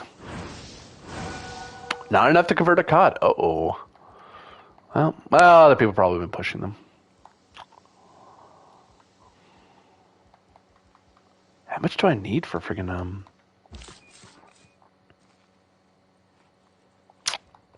for an apostle? I think it's 1,000, I want to say. I might be wrong.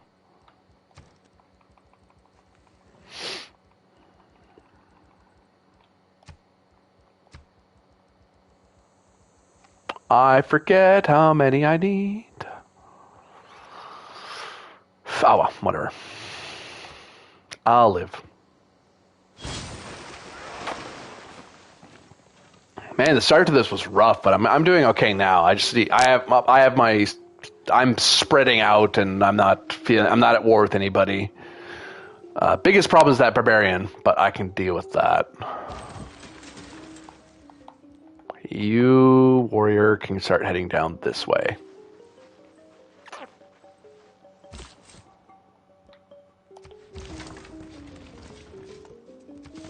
Move adjacent, switch. We have a large standing army. Hurrah! You can run back home. Man, that used the great person. That used Boudica completely. Okay. Pretty expensive.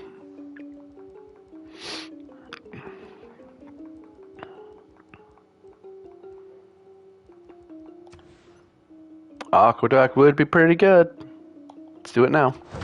It only takes 9 turns. You should get ancient walls built so you can defend yourself. You probably should have archers. So let's send the archers of Angarwat over to Yasodaharapura. He said, unsure of himself. Envoy to where? Let's send to Armagh, because they're our buddies.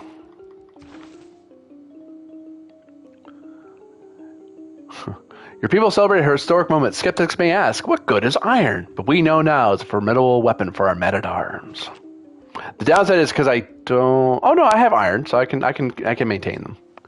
If you get a unit beyond your tech range, but your civilization doesn't understand the resource they use, like iron or... Hello.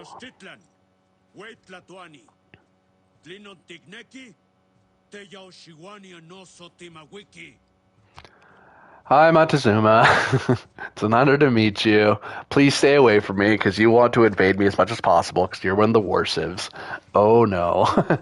Tenochtitlan is closest to... Hoi Tsulopochtli? No idea. Tell me if you're a capital. Fine. Where's your capital so I know if I'm really... Wow, he's super far away. I'll show you in a second when it gets back to my turn. He's super far away. How'd he get to me? Okay, so before I do my settler, he's on the other side of the ocean, I guess. But no, we don't know the world around yet. He's here. So he either went to the right. I don't know why I pointed like you could see. He either went to the right that way and went around the world and met me.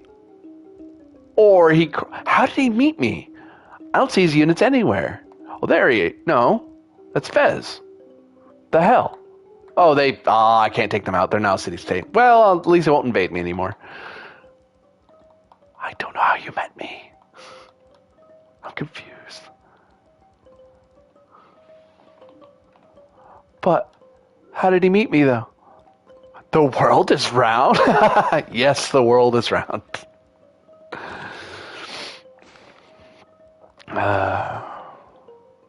With the people of the Aztec, hooray! Yeah, he's unlikely to fight me, which is good. He's super far away. He must have seen me with a boat. He must have seen Yadashapura or Lingapura and just figured that. And it's like, oh, there you are. I'm like, well, fudge. Anger Thumb. You built a settler. Okay, enough settlers. We need to get back on track. Let's build an aqueduct. That's good. Let's build one here. This man-at-arms can go to hell. No, they can go to Angerthum. Strongest unit would be in the capital. You can go here to Vimapura and help heal. Mr. Settler. Oh, where am I sending you? Probably here to maintain my border lines.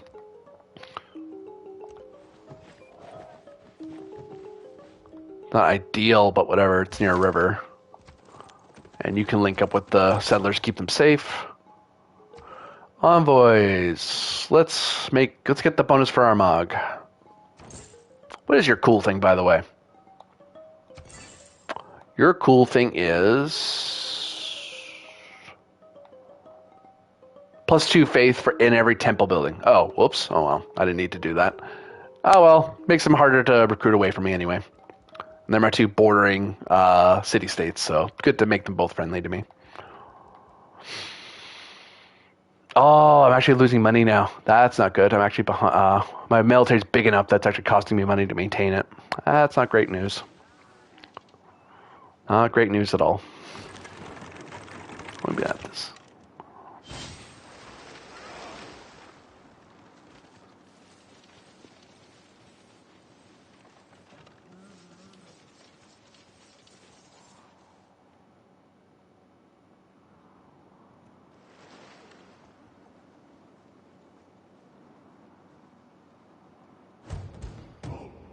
Really? Really? Really? No. No, no, no, no.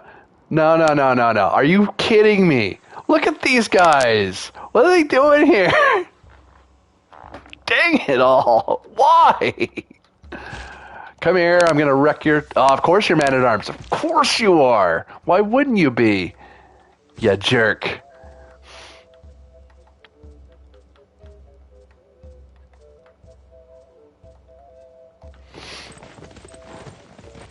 Oh, it irritates me so very much. The growth of religion comes with the danger of schism. Reforming corrupt church practices better happen soon. Yep. Oh, that hurts so much. Well, I might as well start freaking wrecking their day.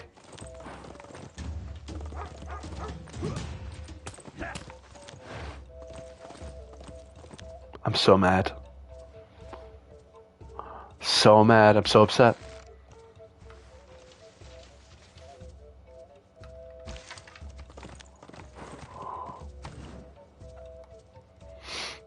Oh, it's so irritating. They built right where I didn't want them to be.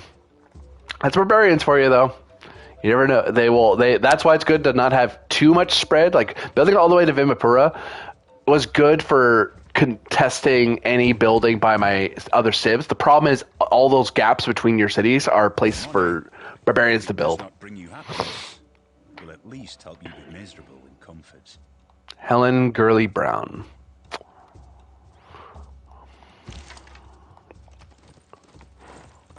Oh, no, no, no. You're not getting away from me. Come here.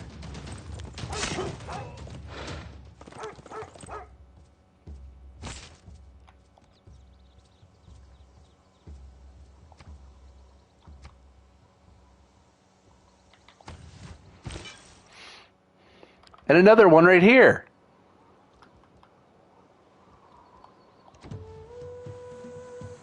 Hey, another friendly tribe. Hooray. Oh, they don't count for that. That's annoying. I need a much bigger army all of a sudden. Because there's two barbarian tribes right on top of me. That's super not good. Mathematics is fast. Ironworking would be good, but math is good. I was doing so well. It was such a comfortable spot, and then, gosh darn it. Well,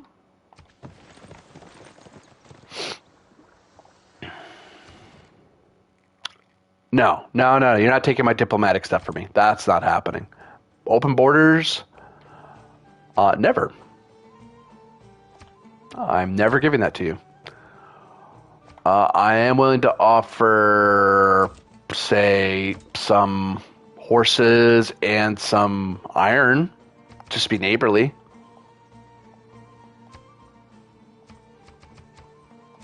See? Sure. I'll take that. You don't want to do no trade with the AI because they will treat that as hostile, and it gives them a reason. It doesn't give them incentive not to go to war with you. Because if you give the AI nothing, then they will have to resort to taking it from you. So you never want to force the AI to feel like it has to take it from you. Players, you don't know. Players may promise one thing and then smash you in a different way, So I have to attack these guys. Try to slip by them. I'm not sure how I'm going to do it, though. Archers are set up in Yashirapura. We're going to move here to add flanking. Get a bonus item to cavalry. Can you take him now because of flanking? Only just. But that is better than nothing. Get the archers to move up.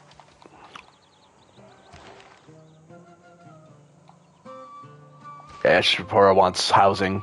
So you need a worker to start establishing something in that field there. Which is fine. I can do that out of Engerthom, although Engerthom's gonna be gonna be focused on warfare for the next little while, annoyingly.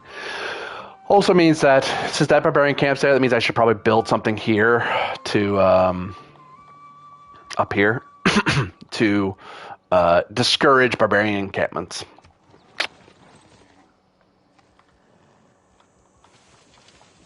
But one thing you don't want to do with AI, you almost never want to open up your borders to them, because that lets them spread their settlers, and you don't want that as much as possible. You want to limit them as much as possible while still being friendly, because if you're too unfriendly, it'll turn into it's spread or die, right? So thankfully, this civ is Hong Kong's like right here, so Hong Kong might take out this camp for me if I'm lucky, as long as I hold out.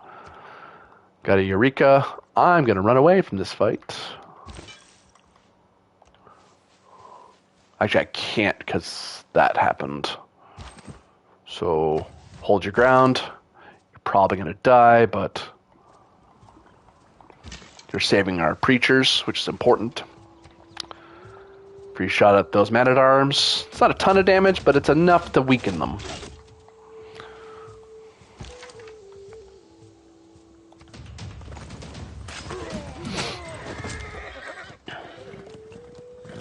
Ton of damage doing that, but that's fine.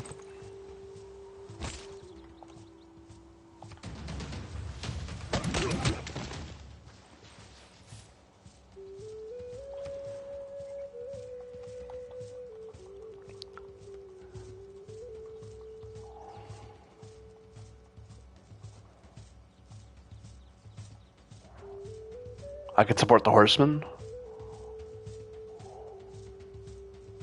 Wait, what are we fighting up in the... Hold on. What are we fighting up here? We are fighting spearmen up there, so it is to my benefit to have non-cavalry to fight them with.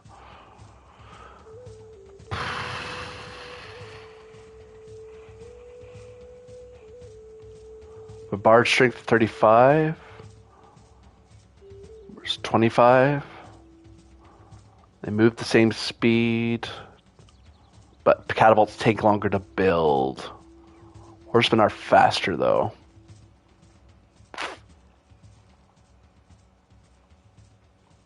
Let's build horsemen.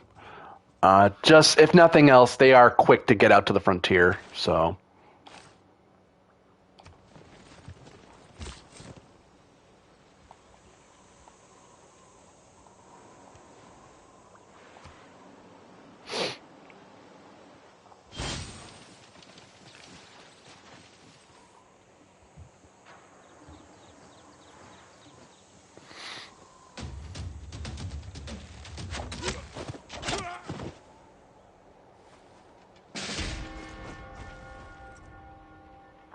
Worthy sacrifice. Besides, warriors are units you want to get rid of anyway, because they're not...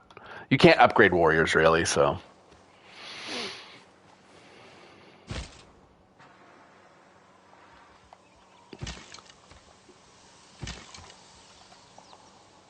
Weaken them up again.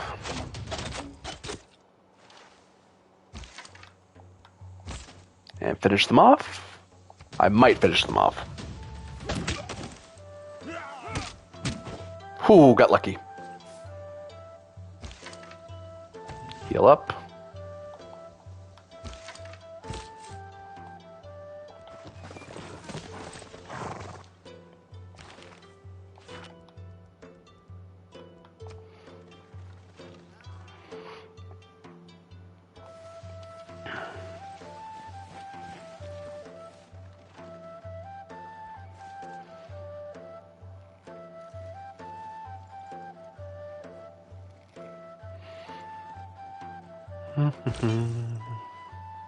Okay, so convert Yashtapura. There we go. Clear out this camp. Disperse. Thanks for the arrow score. All right. Let's move you back here. Let's get you back to where I wanted you to be in the first place. No? Okay.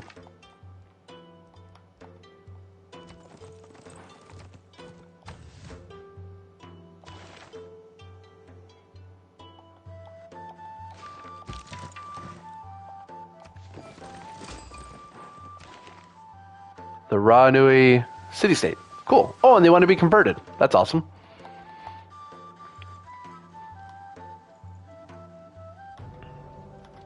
Hi, you scouts. Go away.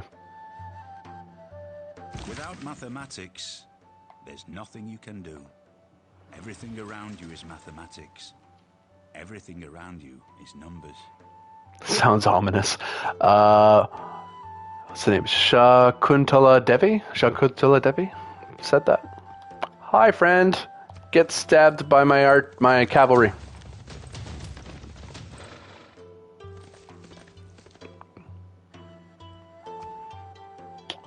Military tactics sounds good, because then I can... I can get my special unit. Yeah, let's get our special unit going. Yeah. Someone wanted to be converted, did they? To Rapa Nui. Meanwhile, Angratham did complete the Horseman. Could build another one. Probably should.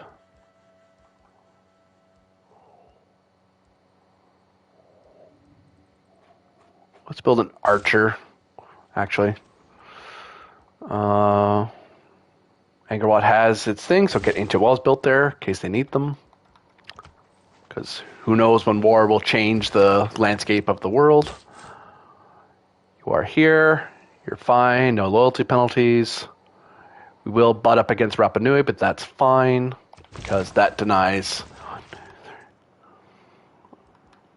quite a bit of territory. Boop. And you're built near a river as well. Yeah, so you're fine. You'll live. Get some ancient walls built, though. You can start healing.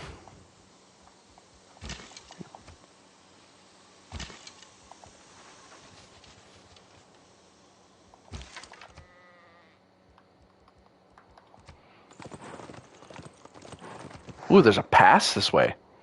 Ooh, I actually blocked I might have blocked off a mountain pass. Nice. I didn't mean to do that. I just happened to.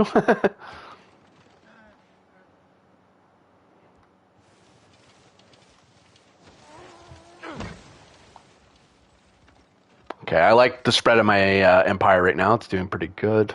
I do want something on this coastline here to kind of deny any future building this way. Defense is superior to opulence. Adam Smith.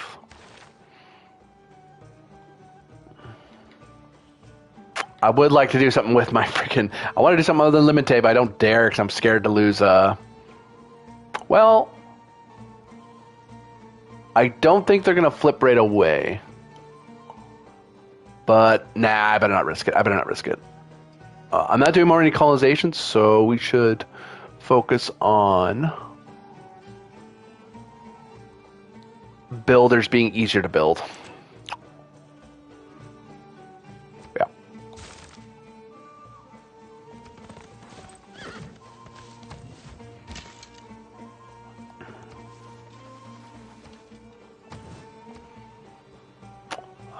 Naval tradition gets me an envoy. Why not? Get another governor.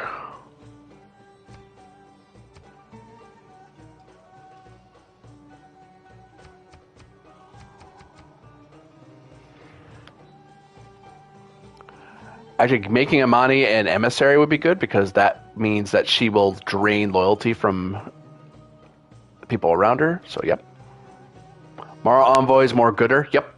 Envoys are how you keep the city-states on your side. I doubt I'm going to flip Memphis or... I doubt I'll flip Memphis with my Leventa emissary, but Setaniga might flip. because it's very far away from her capital, so of Miro. So I might be okay. I might be okay.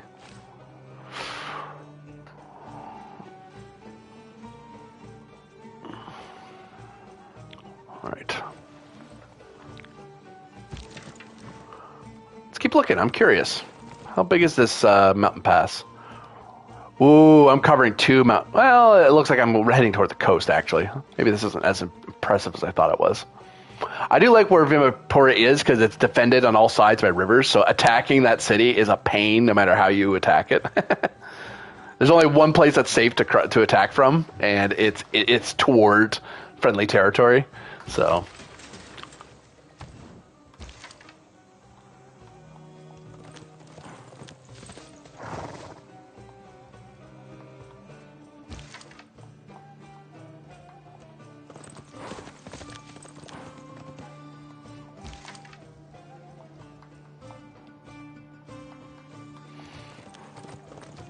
Priya Vahir. Boop. Aqueduct's been built in Lingapura. I still am not big enough for any new stuff. That bonus from the World Congress is not helping me at all. Oh well. Let's get a granary built. Might as well.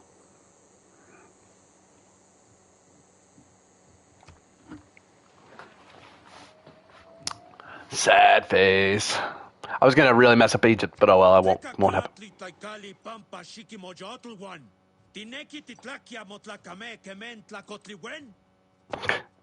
have much that I do not. Do you want to see your people taken as slaves? He's mad that I forget what that each Civ AI has certain things to get mad about and happy about.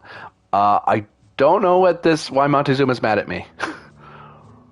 I think it's because I'm doing better. I don't know what it is specifically, because it's a specific stat that's higher than his that he's mad about. I don't know what it is, though. And you only learn it after you get more diplomatic access.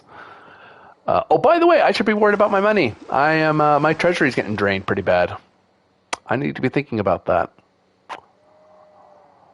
I really, really do.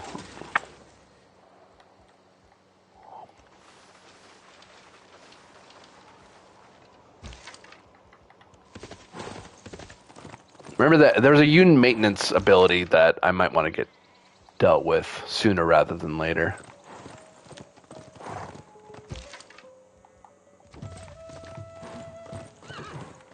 Oh, friendly village.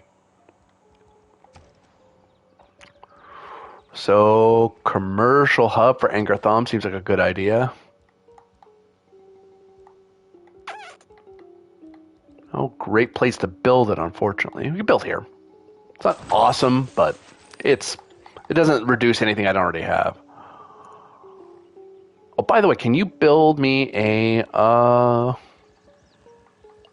guy yet? No, you can't. Okay, good to know.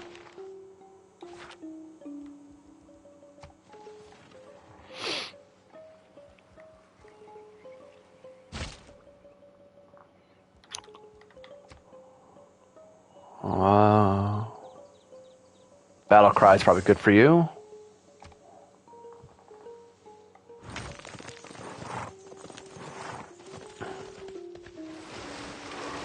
Rumor has that Egypt has declared war with Macedon. Really? Oh, well. Seems I had a defensive enough position. She did not want to go to war with me, which I appreciate. Also, I've been making an effort. Rumor has Zanzibar has gone to them. Let's get you into Macedon, to Angartham itself. You could stay there.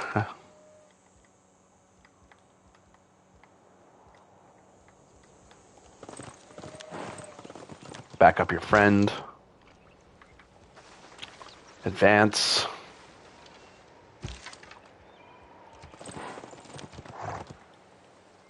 Oh, I'll help out my ally, sure. Oh no! Anti-cavalry units! Well, I'm helping out Hong Kong, so hurry, I guess. Well, I got them needs more amenities. Uh-oh, I need workers. Oh well. Hey, you built a worker here. Why? Must have sent one up here.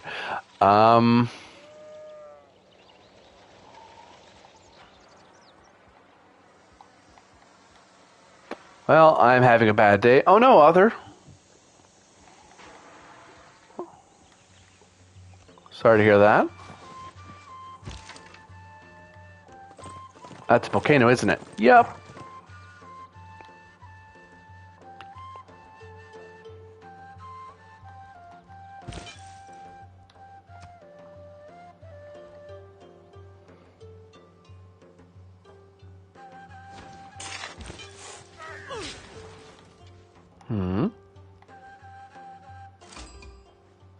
Something good happened.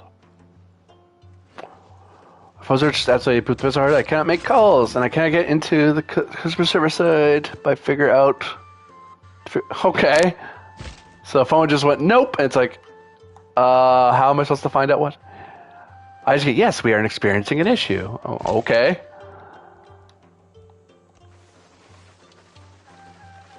Well, that's not good news.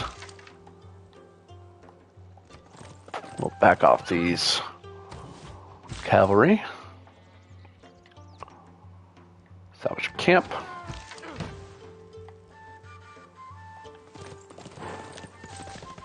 Phone refuses to phone. I can connect to Wi-Fi and that's it. Oh, okay. So that's helpful.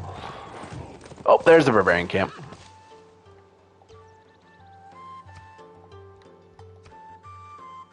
Oh no.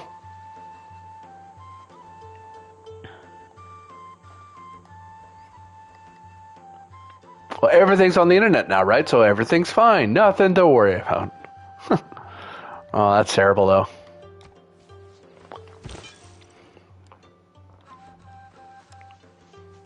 Actually, you should probably be here. My girlfriend and I have a dedicated Discord server for us, so yeah. You have other ways to contact each other, which is good. Attack with the horsemen would be not great.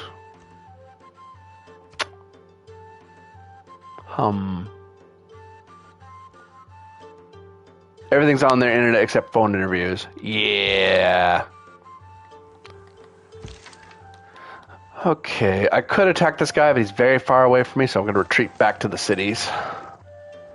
Now that I know where that camp is.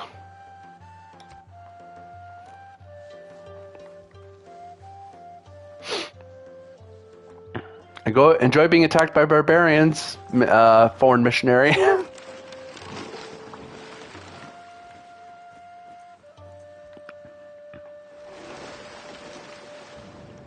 Special session of Congress. What? Oh, it has something to do with me, so I don't get the vote. Aid requests. Some civilization must have suffered some sort of a disaster, and like a volcano going off near their city, and they've asked for help from the rest of them, which is unfortunate for me. That means I can't help out with it and get points for it. So, rip me, I guess.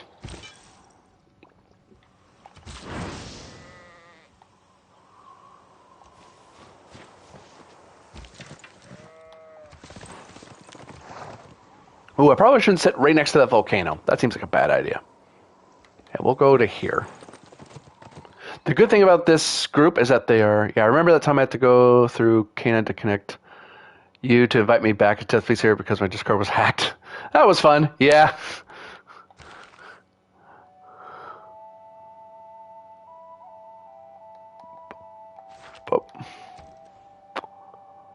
Angar what? Cool. They built the ancient walls, so it should be okay. What are you mad about, Angar Wat? Is there anything you need? You're okay for housing. You're okay for growth.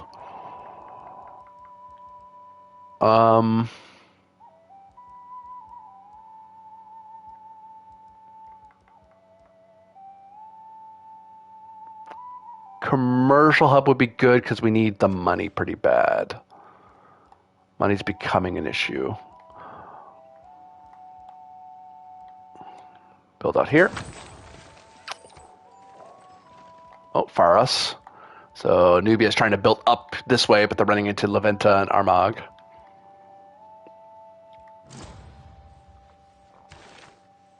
Minotaur has built the Hanging Gardens. That's not great news. I'm way behind on wonders. I haven't built a single wonder, which I just don't have the budget to do it. I have so many things I have to be worried about. So I'm not shocked. Oh no. Oh no, they're attacking my archers. Well, that turned out poorly. Come on, Hong Kong, do something. Look, it's open. March in there. Dang it.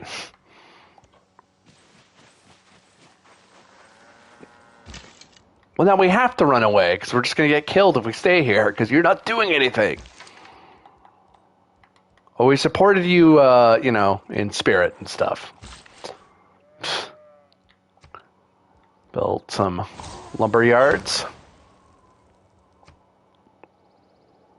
Oh, I can build the other one. Cool. Yeah, we'll just keep an eye out for future attacks. Can I build my apostle now? Don't think so. Vimapura is the one that's mad, and they are mad they don't have food, which I will get to. I'll get to it when I get to it.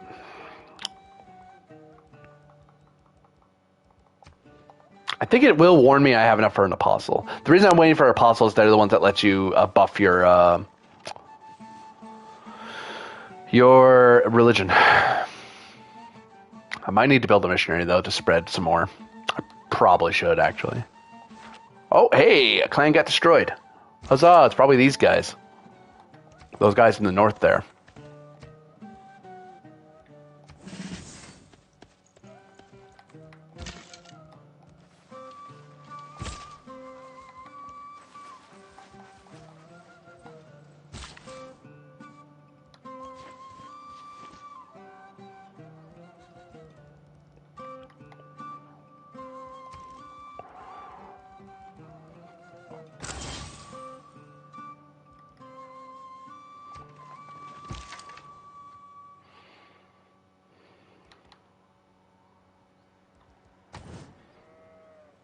Stand watch for any barbarian incursions. Rapa Nui might push me up, though, which isn't terrible.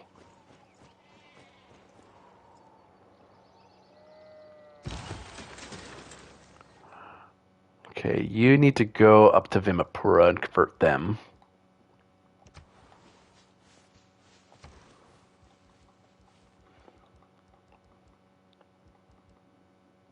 Let's get a builder going. Retreat our archers back. Our man-at-arms will close.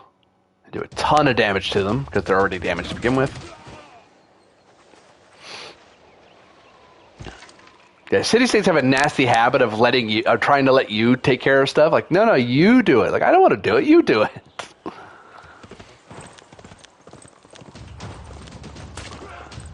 Yeah, how obvious is it that K9 and I are dating? I don't know. I mean, this is kind of a surprise to me, really. Just never saw it coming, right? I mean, just kind of out of nowhere. Vimapura has no food to grow.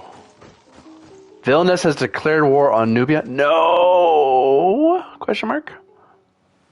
Moderate flood. That's kind of bad for me. I think I can survive it, though.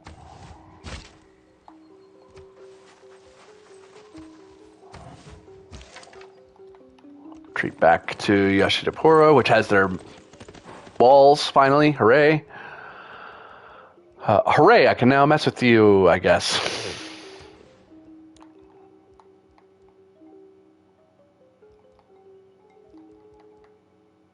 Wait, aren't holy areas, like, culture bombs for me, or is it only when it's a river? I have to check. Is it only rivers when it blows up, or is it when I do it?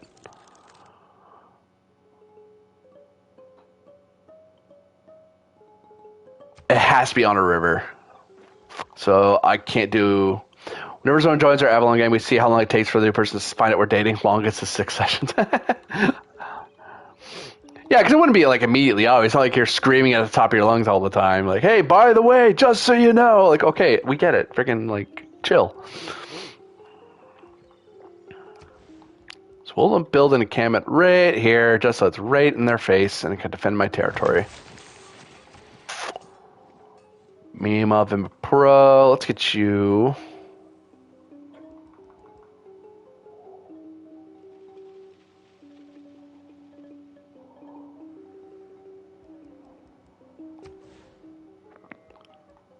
A holy site next to a river. They're all pretty good. Let's build it right here. Yeah. Vajapura. You can you build a holy site where you are? You can, but it wouldn't blow up the way I want it to.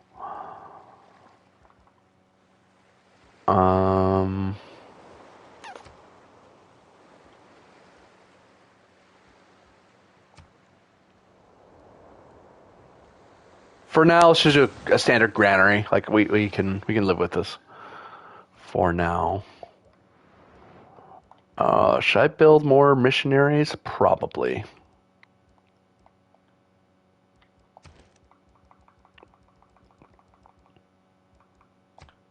Sorry. Oh, what? Can I build any wonders? I'm getting to the point where I can actually get away with building a wonder for once and not worry about being invaded anymore. Well. Terracotta Army. All current units gain a promotion level. All archaeologists from the owner may enter foreign lands without open borders.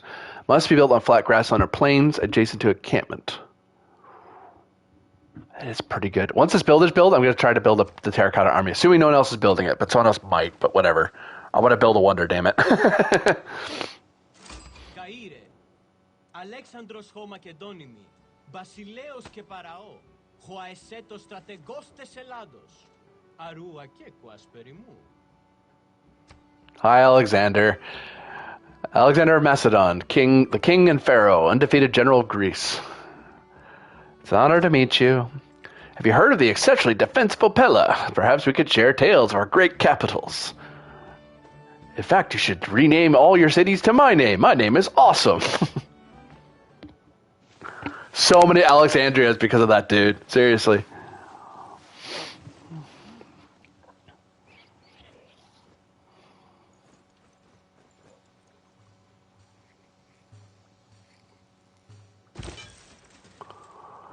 Okay, missionary, let's send you down to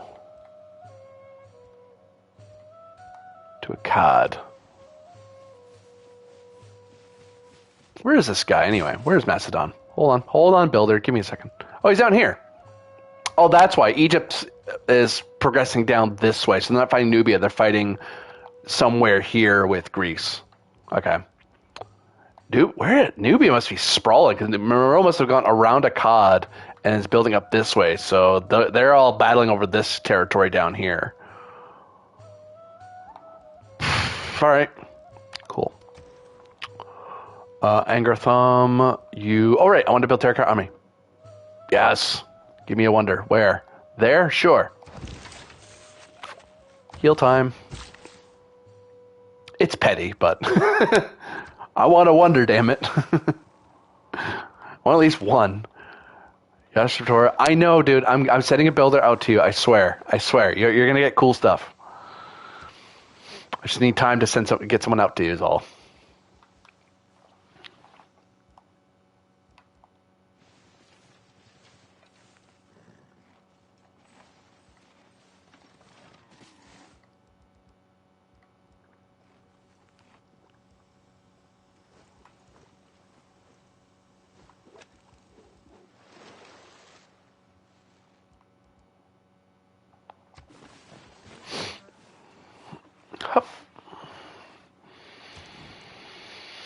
Oh, what do you want, dude? What? You want 20 iron? Okay, that's a lot of iron. And mercury. What are you giving me? A free book. Metamorphosis. That's a good book to have. Thanks for the culture buff. Open borders. Money every turn, which I do need. And money.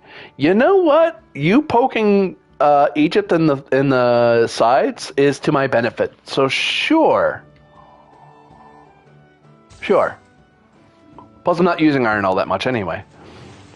So, gladly. Plus, if Greece wins that war, they're friendly with me because I helped them out.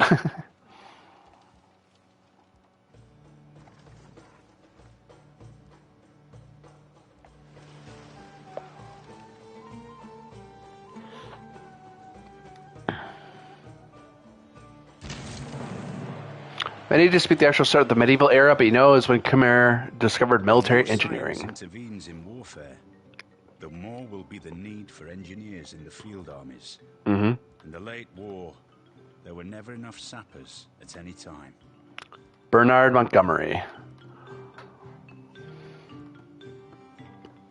I thought Alexander was Macedonia. He is, but Macedonia is where Greece is now. He's the king of the Greeks. Though they weren't called Greece at the time, they were called they were Macedonians. So, figure that out. Pardon me, sorry.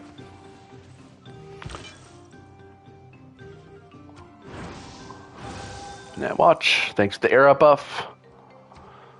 Military tactics is next. Yeah.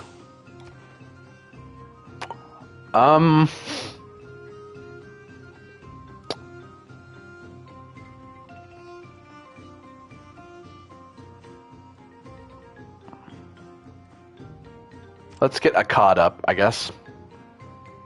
I should get feds going because they're in my territory anyway.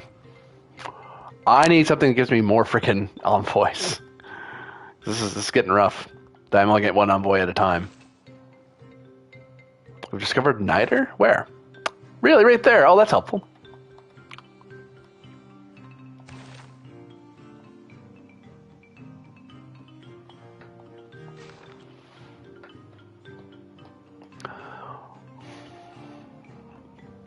All right, folks. I think that's 4 hours. I probably should stop here for now. Let's take a quick review for next time. Let's see.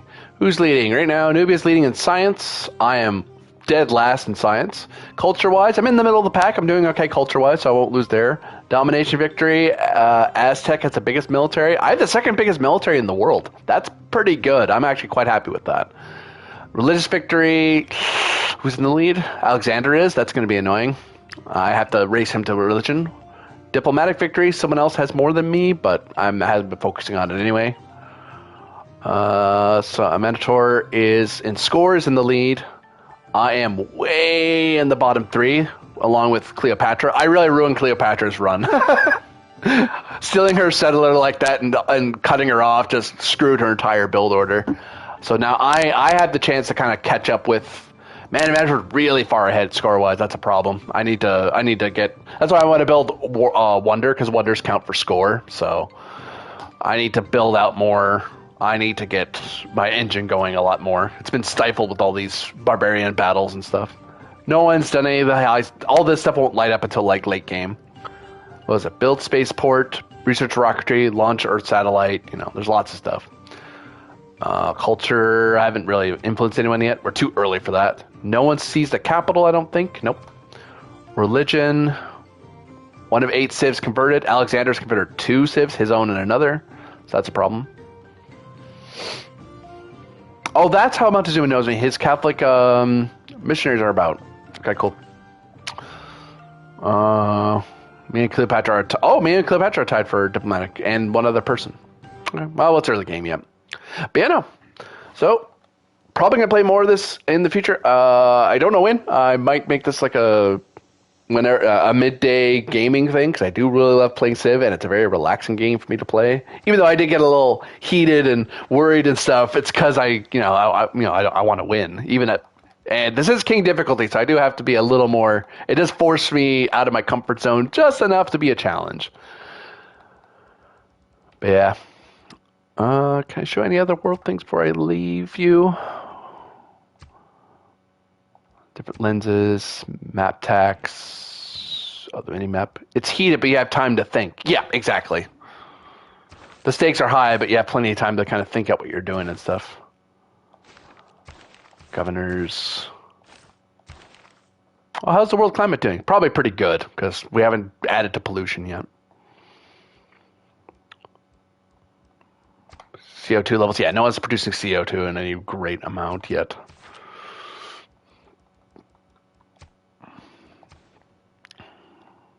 Religion, continents. So there's 8 in America. So we're all in that same continent. The new continent of Siberia, apparently. So we're linked up that way. So I'm all in the same. I'm within the same continent as Egypt is. There's Africa somewhere, which is probably down here. Okay. Peel. Where's a pretty place to live? Our land's pretty to live in. Which is good. Too bad I'm not I don't build national parks, but that may be useful for me for building national parks later. Settler-wise, where could I settle next? I'm getting limited. I'm getting very limited. I'm getting cramped in, so I'll probably settle somewhere near here or up here. Probably both if I can get away with it. Government-wise, we're all sharing the same governments, more or less, so that doesn't much matter. Classical Republic, Autocracy are the two popular governments right now. And Chiefdom, because, it's the one you start with. Political, you already know those. Tourism isn't a thing yet. Empires. Oh, this shows like what every bit of tile is. Okay. Loyalty. Any loyalty issues for me? No. Any for people near Leventa? Nope. Power. Oh, that's for like electricity, which isn't a thing yet. Not for a while. Anyway, so this has been Civilization 6, playing as Jayavarman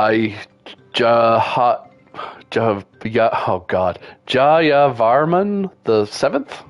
I apologize, I am not familiar with the pronunciation. This is an interesting playthrough to be playing, although I haven't been able to do... I mean, his stuff for like Monasteries of the King and then the Grand Berets, that's pretty cool stuff. That's really been that's helping buff my... it gives me a good reason to build near rivers and thrive there. But yeah, that's it. That's all for now. If I do another stream of this, it'll probably sometime midday local time. So, I probably will run for no more than like 4 hours or so, just because, that's a good session length, I think. So in the upper right, you see it's like 15:06 local time for me. So I'd probably start something around noonish, which would be 11 a.m. Eastern time.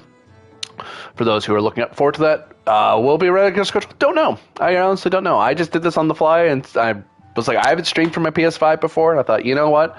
Like, I had PS5 games. That's the hilarious thing. I had PS5 games, but I'm like, I really want to play Civ. Anyway, for those of you who are watching, thank you very much for watching. I look forward to seeing you all again next time.